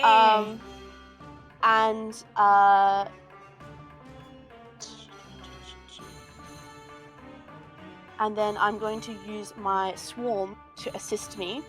Can you do that with? How far? Can you do it's that? not a bonus action, Okay, go for it. if that's all right. Yeah, no, go for it. Yeah, it's on one of my turns. So I'm going to use that to. Where exactly is the figure now? He's on the center of the dais? He was on the center of the dais, is on their way to move down. Honestly, they're after the crystalline Couatl that has just stepped into the room and revealed that. Okay, I'm going to use my swarm to move it back away from that Okay, crystalline what do you Couatl from the child. It needs to save on a strength save, or Strength be save? moved back 15 feet. 13. That fails. Okay. So it's a swarm of golden beetles Shimmer. follows Mona's dagger and pushes it back. All right, there. Nice. It gets hit. I want to say that it gets. Where does it get hit? Give me a dirt. Give me a body part. Toes. Probably going for the center of the chest. All right, cool. You hit directly near, roughly where this crystalline surface is hit on the dagger, and you. It like there is this flurry of beetles that just push it back, and as it pushes it back, you hear it like racks itself against the wall, and the Couatl is just like, ah. Now realizing that the creature is directly above it because it did not see that. All right. Next on our glorious list, if that is all you'd like to do. For now, yes. Rain. Sorry, I screwed up. That's my bad. Which means I roll with disadvantage. Val, what are you doing? Trying not to smile. Anyway, That's my bad. I have a question.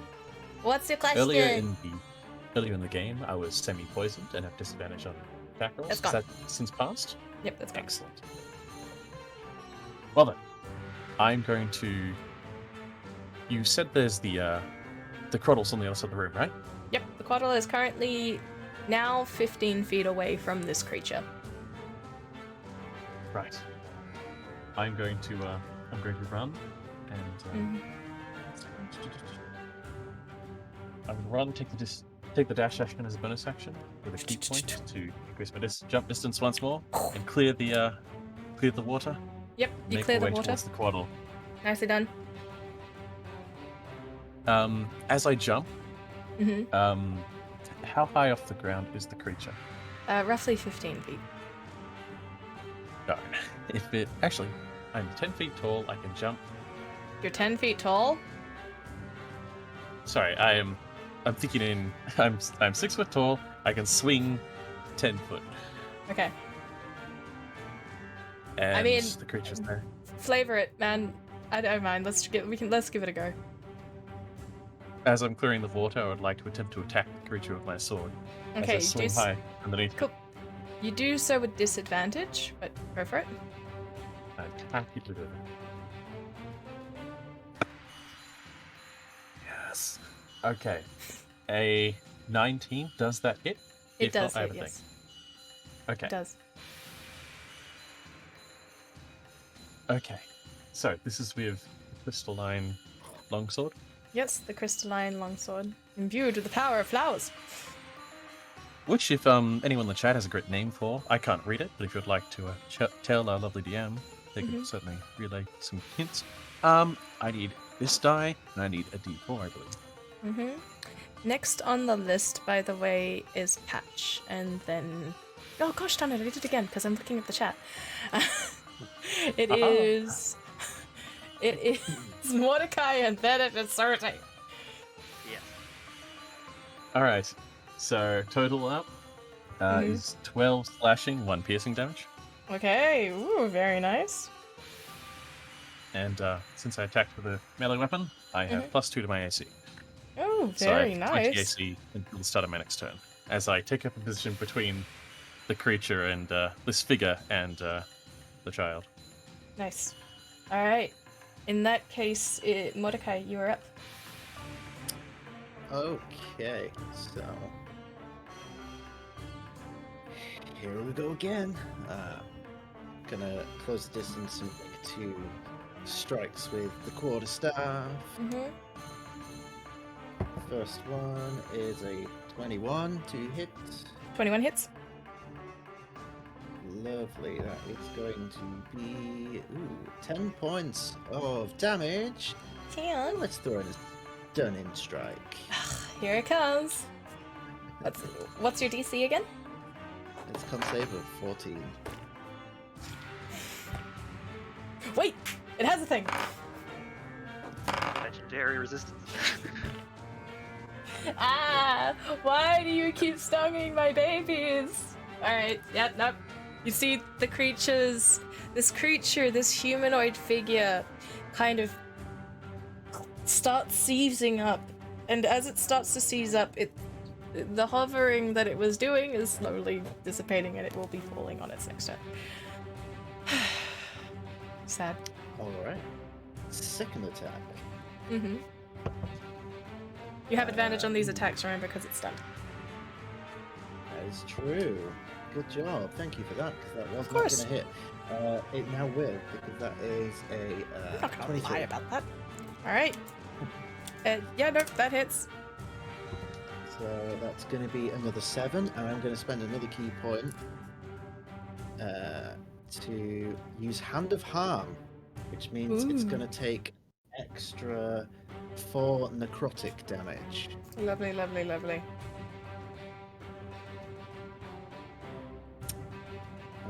Actually, no. Hmm? That's for a unarmed strike. Okay, so Not because a- you... what was an attack. Okay. But that's fine, because I was going to use my bonus action to do an unarmed strike. So, Alright, go for it!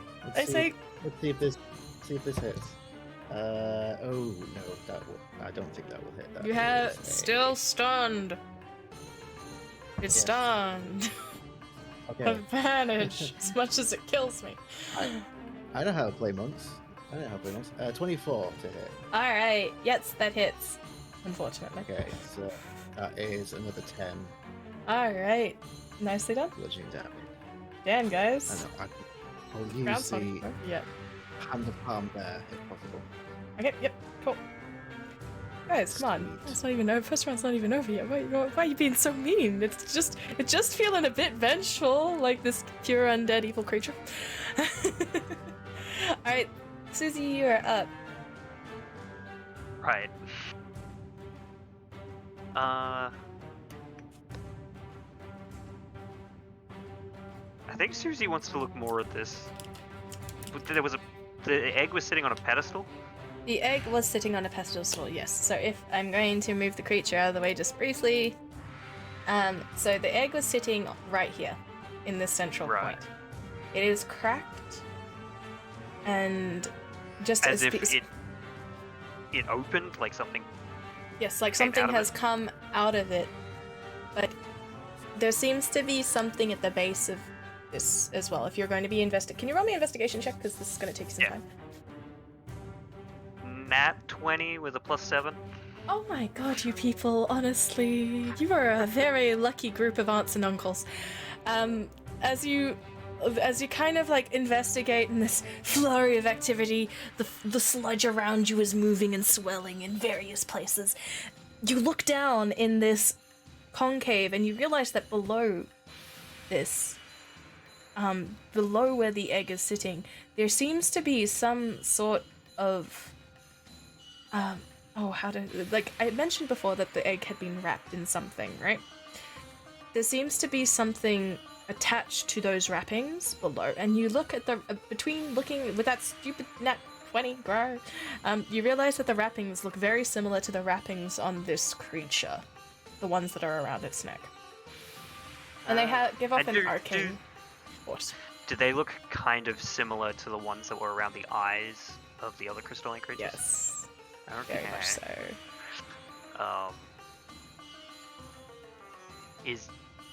Is there any way to try and separate the egg from these wrappings? Not on this round, but That's fine. you are definitely doing I'm also, things. while I do this, can I use my cunning action to do it stealthily to try and hide from this creature? I wish you'd said that a little bit earlier, but yes, you can. Just because the creature is currently frozen and stunned and is having a real bad time, you rock up at its house and it's like, dude, nah, and you're like, nah. It's okay, I love it. Do it. Fuck me up, Buttercup. 5 Let's on go. stealth. You are the most stealthy creature to have ever stealth. That is a complete and utter lie. All of you hear Susie as they slightly cut themselves on the crystalline eggshell surface, looking through, just like, ah. And you both kind of turn at the same time and then look back at combat. Yeah. Alrighty. Yes. Actually, never mind. No. Go on. No, I was gonna have my ghostly figure hold the torch, but I realized that requires an action, so Yes. I guess Okay. I'm holding it. You're still holding it. That is a correct statement. Okie dokie, alright, Cherokee. We are back to the top of the round, I think. Wait, no, we are not. Because it's the baby's turn. The baby, for its part, is still fresh for quite young, is only not that old, honestly, despite having a lot of wisdom in its scales. Does know when to get the heck out of dodge, and conveniently, this is a stunned creature, so it is going to scamper in the general direction of all of you. It's going to use most of its movement, but once it hits a certain point and the light hits it. Okay. You guys are so lucky. It's so frustrating. As it hits it, you see the creature behind you, like an afterimage of this creature, break free of whatever stun it is in, and seems to be pulling up the water around it and the sludge around it. And as you go and you push through, it like this afterimage of these refracted lights kind of push through and wave all of you to almost try to knock you over with some sort of emotion. You get a glimpse of that because it predicted next turn because you guys are stupid lucky. My guy. Alright. It is back to Mona. I believe it's your turn.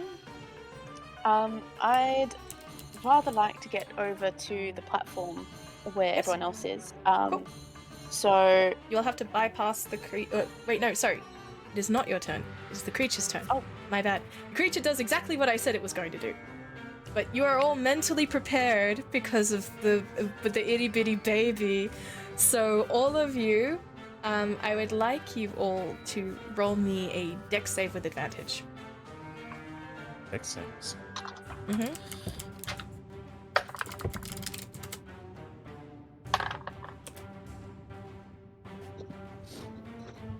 Which turn did it get stunned for?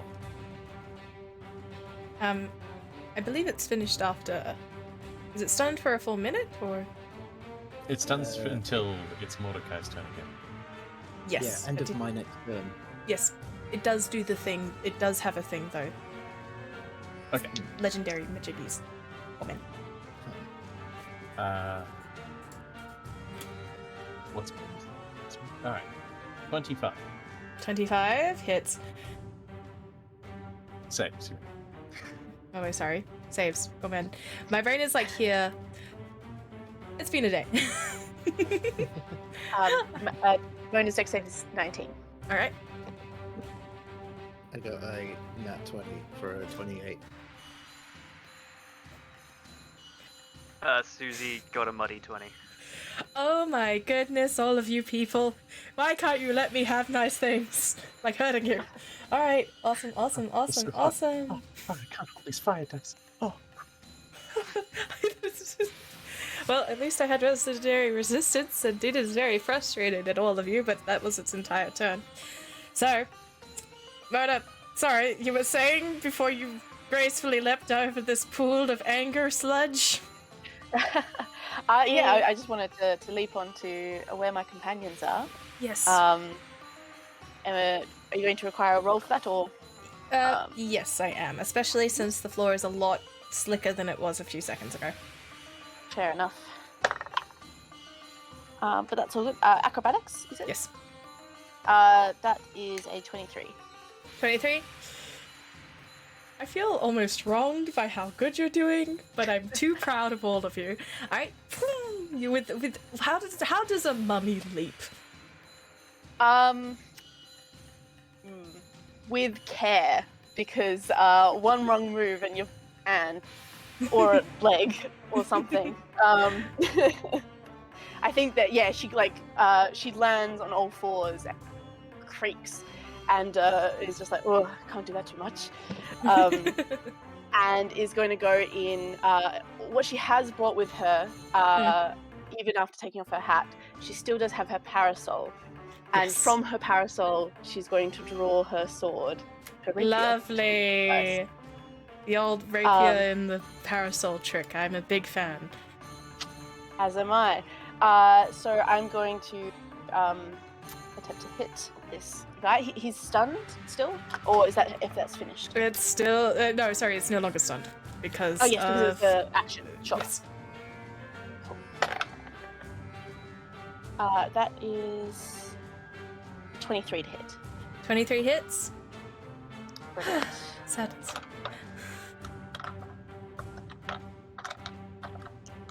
Sorry, just gonna pick up my dice. Okay, I'm gonna use my. I think I can use it every turn. I can re-roll my damage. Okay, that's good. So that's 8, 9, 10. That's 13 points of damage with my piercing damage with my rapier as I. Damn, fam. Is it? Just damn. And actually, I'm going to use my swarm to just add an extra d6 piercing to that too. Okay. So it's another 5 points of damage. As the beetles crawl over out of my. Completely destroying all of my creatures. Oh, yes, lovely, lovely. Destroy them. These golden beetles just all over up in this guy's jams. And then I'm very sorry, I do have an extra attack. Go for it. I'm so proud of all of you. That's Completely nat 20. destroyed me. Are you serious? No, shitty critty. No, shitty critty. So, another nat 20. Thank you very much. Again. You get full damage for one, and then you roll on top of that. So you don't roll double sets of dice, you only roll one set of dice, but you add the max damage from your previous roll. Okay. I've already added my Hunter's Mark, and I've already used my... Oh, no, Favored Foe is anytime I hit, I believe. I could be wrong. No, when you hit a creature with an attack roll. So, that's, so my 48, so, 8 plus d4, 2, so it's 10, plus another 2. So that's 12 altogether. Oh, and I'm so sorry. My Pierce of Feet also adds. If I get a critical hit, I can roll 1 additional damage die. I'm so sorry. So that's another 4 damage. Hey, they fixed ranges, okay? They fixed ranges, that is correct. They did. I'm Alright. ashamed of my turn. Are you sure? Mm-hmm. Yes? I have a question. How does the critical affect the additional dice? The Does it affect additional them all, dice? Or is it just the base dice that gets doubled? It's just the base dice. Unless it's like something like sneak attack, which is part of the attack.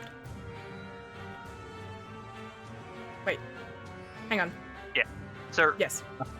yeah. I was going to say, Like because Hunter's Mark is part of the attack. Yes, it is. Yes, but Did the you Pierce redouble it? of Feet is Not. specifically on a Yeah. crit, add an extra dice. Yes. Yeah, So So that's my, a different. My query being, does the Hunter's Mark, do you get a d6 and then 6? Or is it just Yes. a d6? You do. But I had used my Hunter Mark on my first attack. A Hunter's Yeah. Mark on the first So not the attack, second one. I wouldn't get added. Hunter's Mark's Don't a worry. Like, Motor's already completely, totally, and utterly wrecking me right here. I just didn't come in. bonus. Okay, Alright. moving on. I appreciate the 1 it. in front of its hit points. Yeah. Add an Like extra casually digit. add a digit. Yes, no, totally, 100%. Alright, cool.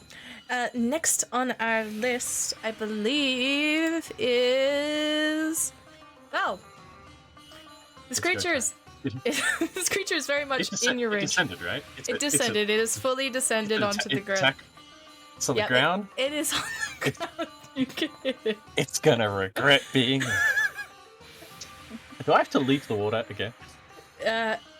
You are not in the water currently. But you are on difficult, more slippery terrain than you were before. Right. Let me wrap my head around where I am. Okay. Okay. So, I'm by the door where the Couatl was, right? Was, yes. Right. It's on the platform where everyone else is. It is on the platform. Okay. You went So we'll there. have to leap it again. No, you're going to have to Again! go back. This is gonna be silly. I'm gonna leap it again. Are you going to do the thing? Key point, yeah. Yep. Please roll me an attack roll with disadvantage. Attack roll disadvantage. Oh no, I'm gonna land on the thing and then attack it. Alright. Get your disadvantage out of here. Ah, be gone! I will land on the platform, see the creature, and make an attack. Alright, First alright, attack. Does 26 hit? alright. Yeah, it does. Let's roll some damage. Take me Stick out. these Let's go. things. You didn't even buy So me a that's- drink. Let's go. Let's go. 9 slashing, 4 piercing, and Ooh. using. Oh, I haven't used my last one. Using a key point, Mm. stunning strike. 2 monks. My goodness. Let's go. I will roll my save. What is your DC? 14. Yes. Finally. Nat 20. Extra attack. Does a 25 hit? The people at the stream can't see, but I have a very serious face right now. It does. Well, your character has quite a serious face, so it can imply as much. Yes, it does. Oh, okay, here we go. That is 10 slashing, 2 piercing. Last key point. Wait, can I stunning strike more than once in a turn? Yes, you can. It's When you I hit a think you thing. can. Okay, last key point. Yeah, I'll do it. I was me looking forward to being making like, 3 fucking come on, attacks. man, just let me have a monster turn. Roll it. 17. What the? Worth it. You tried. It was wonderful, but it was in fact you tried. All right. I'm gonna make up for the mistakes of my people. There's so much emotion in this fight. I love it. All right.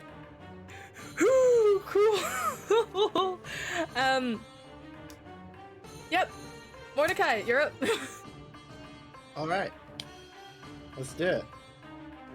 2 attacks with the quarterstaff. First one is a math. That's only a 14. 14 does not hit, I'm afraid. Okay, so swinging wide, gonna spin the staff round, go for a second one. Oh, that's better. That's a 21.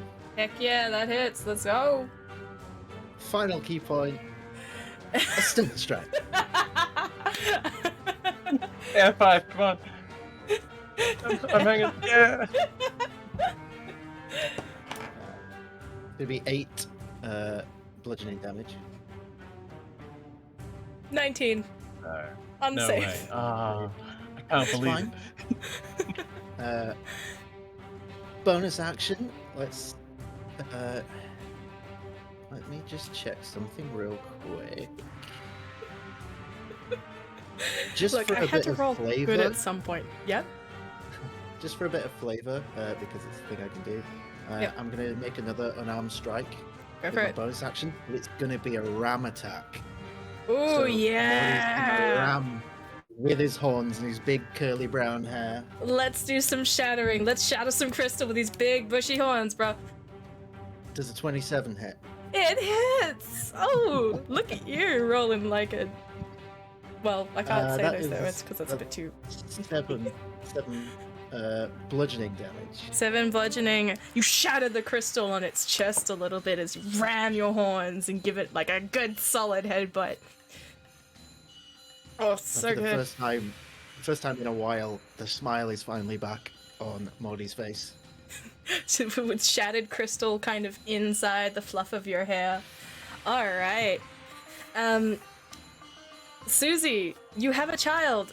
Bouncing towards you, its spry feathers catching the light as it's fleeing in your direction.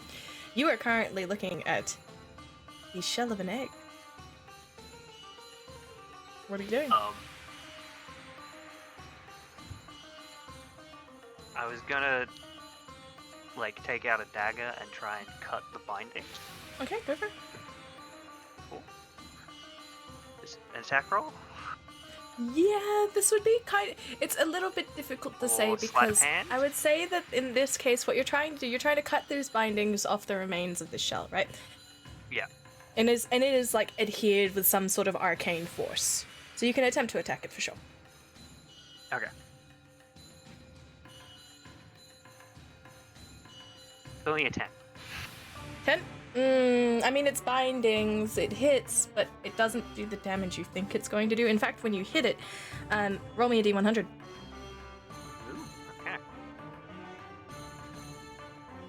85. Nice.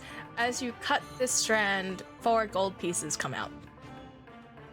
It does not fully cut, but for some reason there's 4 gold pieces just hanging out at the bottom of this bowl. Oh my god, Huh. it's Mordecai's pouch.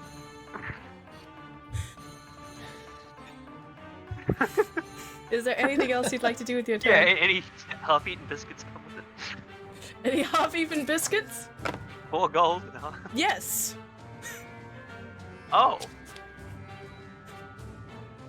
Amazing. All right. okay.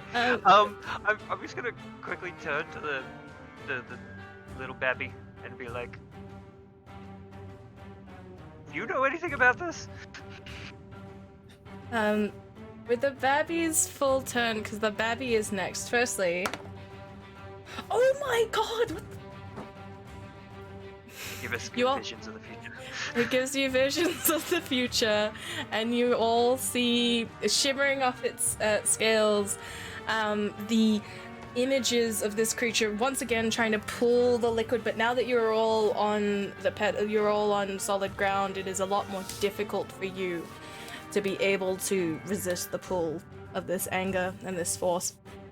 Along with targeting at Mordecai, who is, just rammed it in the face. It delivers a couple of blows with its long, elongated claws.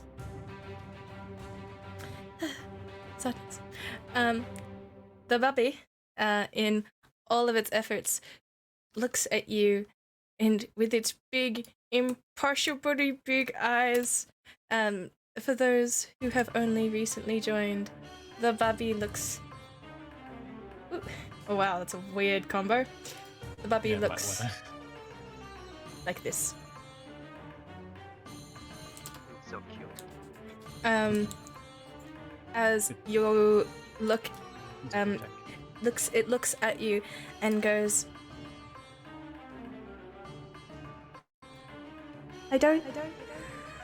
I'm not sure. I woke up and I was angry and hazy, but once I ran off, it was fine. But if you... They're connected, I think. I can't see mine. I can't see my own.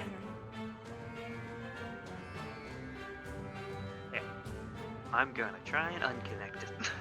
Alright. So that was its turn. We are back to the top of the round, and the creature does exactly what I said I was going to do because you guys keep getting stupidly wrong. Let's roll. Anyway, you guys go and you need to roll me those dex saves with advantage because you got it thanks to the baby.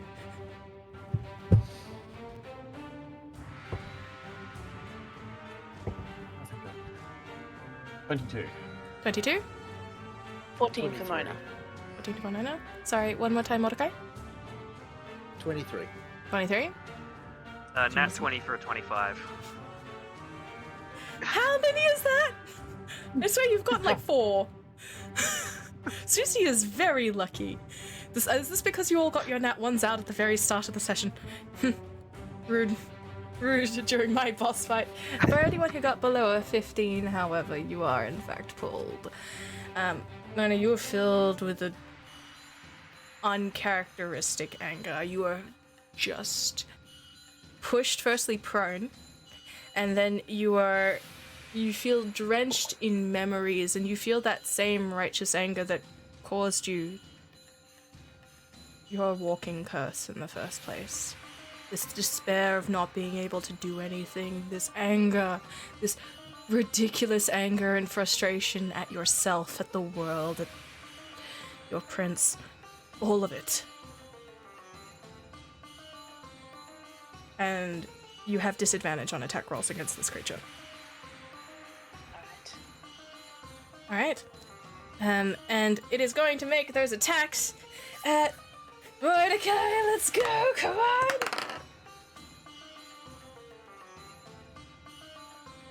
I don't I like have- the way. It is a nat 20 on my end. Oh no. And as we have described, the no shitty critty rule applies to me as well. Except it could be a lot better, quite frankly. You take 15 points of piercing damage from the first strike. Ow. Not fun. Does a 18 hit? Just hits. Alright. You take 6 points of damage again Okay. on the next strike. How dare you? Alrighty. That is their turn. Mona, you are angry. Oh, Mona's so angry. An anger that has been buried deep for a long time. Something that she thought she had put behind her when Professor had found her. And it bubbles up now, and she staggers to her feet with half her movement, and is definitely, to any observer, disorientated and lacking a lot of finesse in her attack. Yes. As it's driven by rage. That first strike is a 14. Alas, that is insufficient. So she stumbles and, in her blind rage, tries one more time. One of those is a nat 20. The other Alas. one's only a 22. Oh, nicely done! I love it. Thank you. And that anger, though it is kind of blinding her right now, it packs a punch when it finally hits.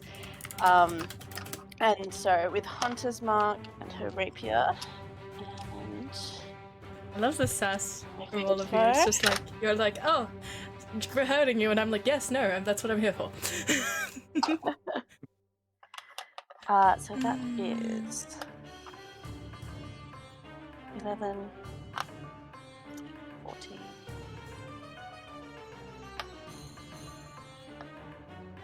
That's 18 points of damage. Woo, it is looking rough. As she finally catching it with her rapier says, "How dare you hurt a child? You're an absolute monster." Yes. All right. Very, very, very nice. Okay, which leads us up to because I keep losing my piece of paper with all of my notes because I'm a little bit tired. That leads us up to Val. Right. You've just seen Mordecai get oofed. Yes. Stick strong. Time to just lay into this creature. Mhm. Don't know who he is. I infer that he is some ancient denizen of this place. And he doesn't have to live much longer. The 17 hit. Yes, it does. I need this dice and this dice. That is 10 slashing, 3 piercing. Ooh, still up. Still up. 16? Hits. Oh! 8 slashing, 3 piercing. It's so... Oh, yeah, no. Very, very injured looking bub right here. That starting strike at the start really screwed it over. And finally, And finally, there's more. Oh, for me? Really? I'm gonna punch it in the face. Yeah!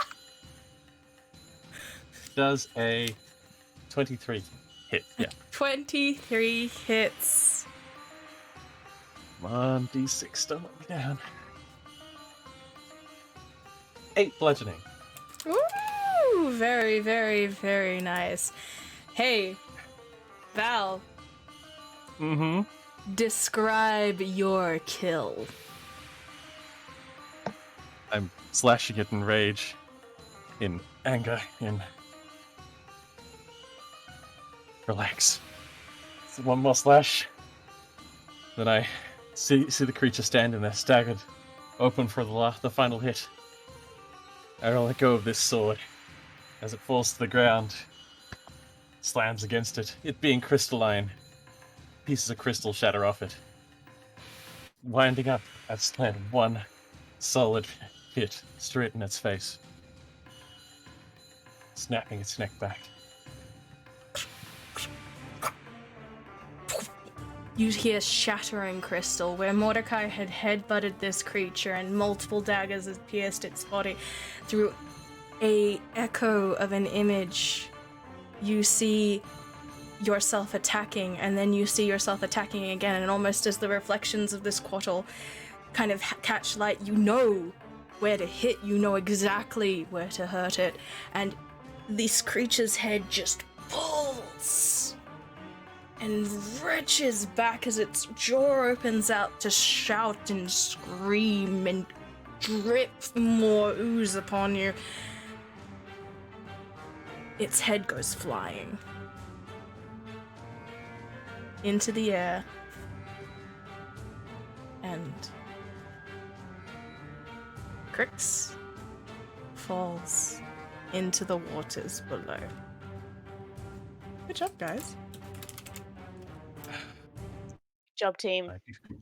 Yeah. My All people right. ran, but they are not I did. cowards. I helped so much. Speaking of which, You Susie. protected the child. I can ask no much more.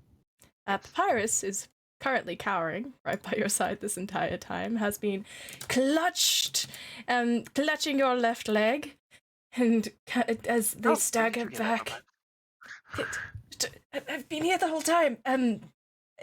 Hi. Are you That was a sick? rather That was a rather scary entity, wasn't it? Interesting visage, looked like some sort of high priest of some kind, I believe. The diadem gave it away, or perhaps that was just more crystal. It's a little bit hard to tell, and the head is rather deep in that scary water.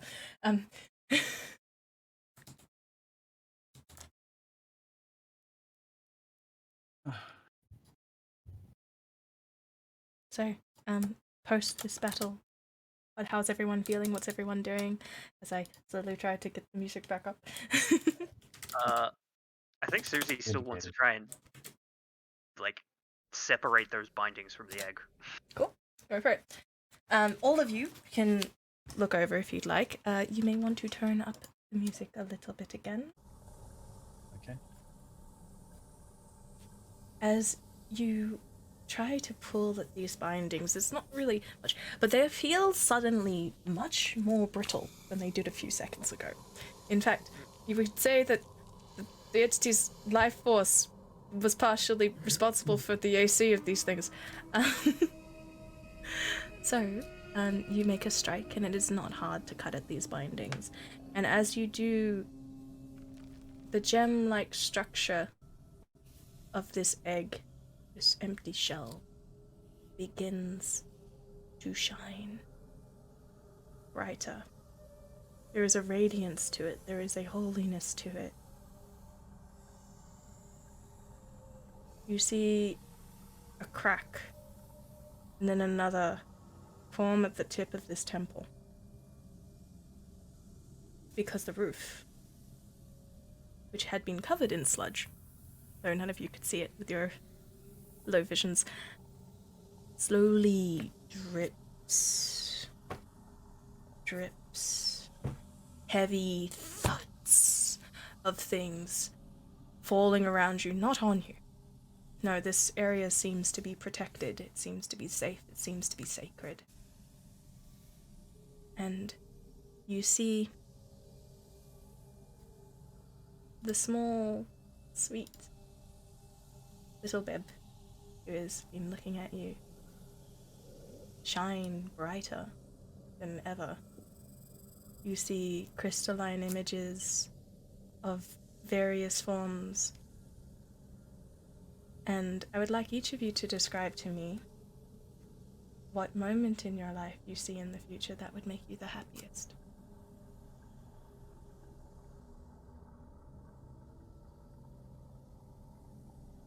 Who wants to go first? If not, I can roll. Oh no, I'm not giving up my moment. I just want to see. I just don't want to talk over anyone. Well, what do we want to see? I'll go first, I guess. Okay. I see a flash of like my mother and my father, like standing beside me, looking proud, as the three of us look over a gaggle of children running by, then they themselves having markings much bearing my own. And to completely subvert it, my sister and brother walk up, and their partners. And it's clear at this point that these are their children. As I put a hand around one of their shoulders and look on and enjoy. Alright. Who's next? Mona, I might actually save you for last. I'll go next. I think Susie just, you see her at a desk in some office, like surrounded by bookcases and scrolls and everything, and like she seems to be writing into a pile of parchment sort of next to her, and she just seems to finish whatever she is doing. She's like, done. Lifetimes of exploration, and all my findings are here for the future generations. And just sort of smiles.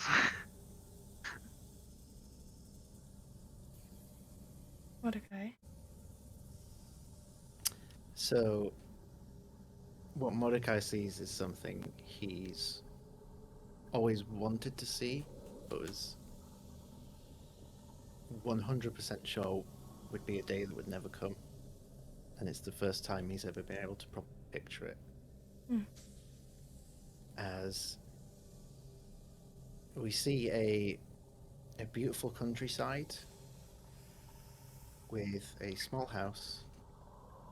Outside there are 3 young satyr girls playing in the garden.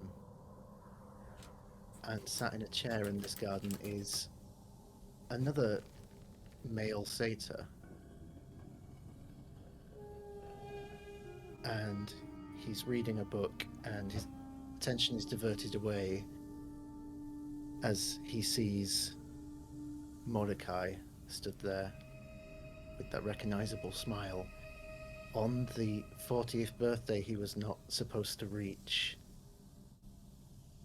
And he welcomes him to a loving embrace.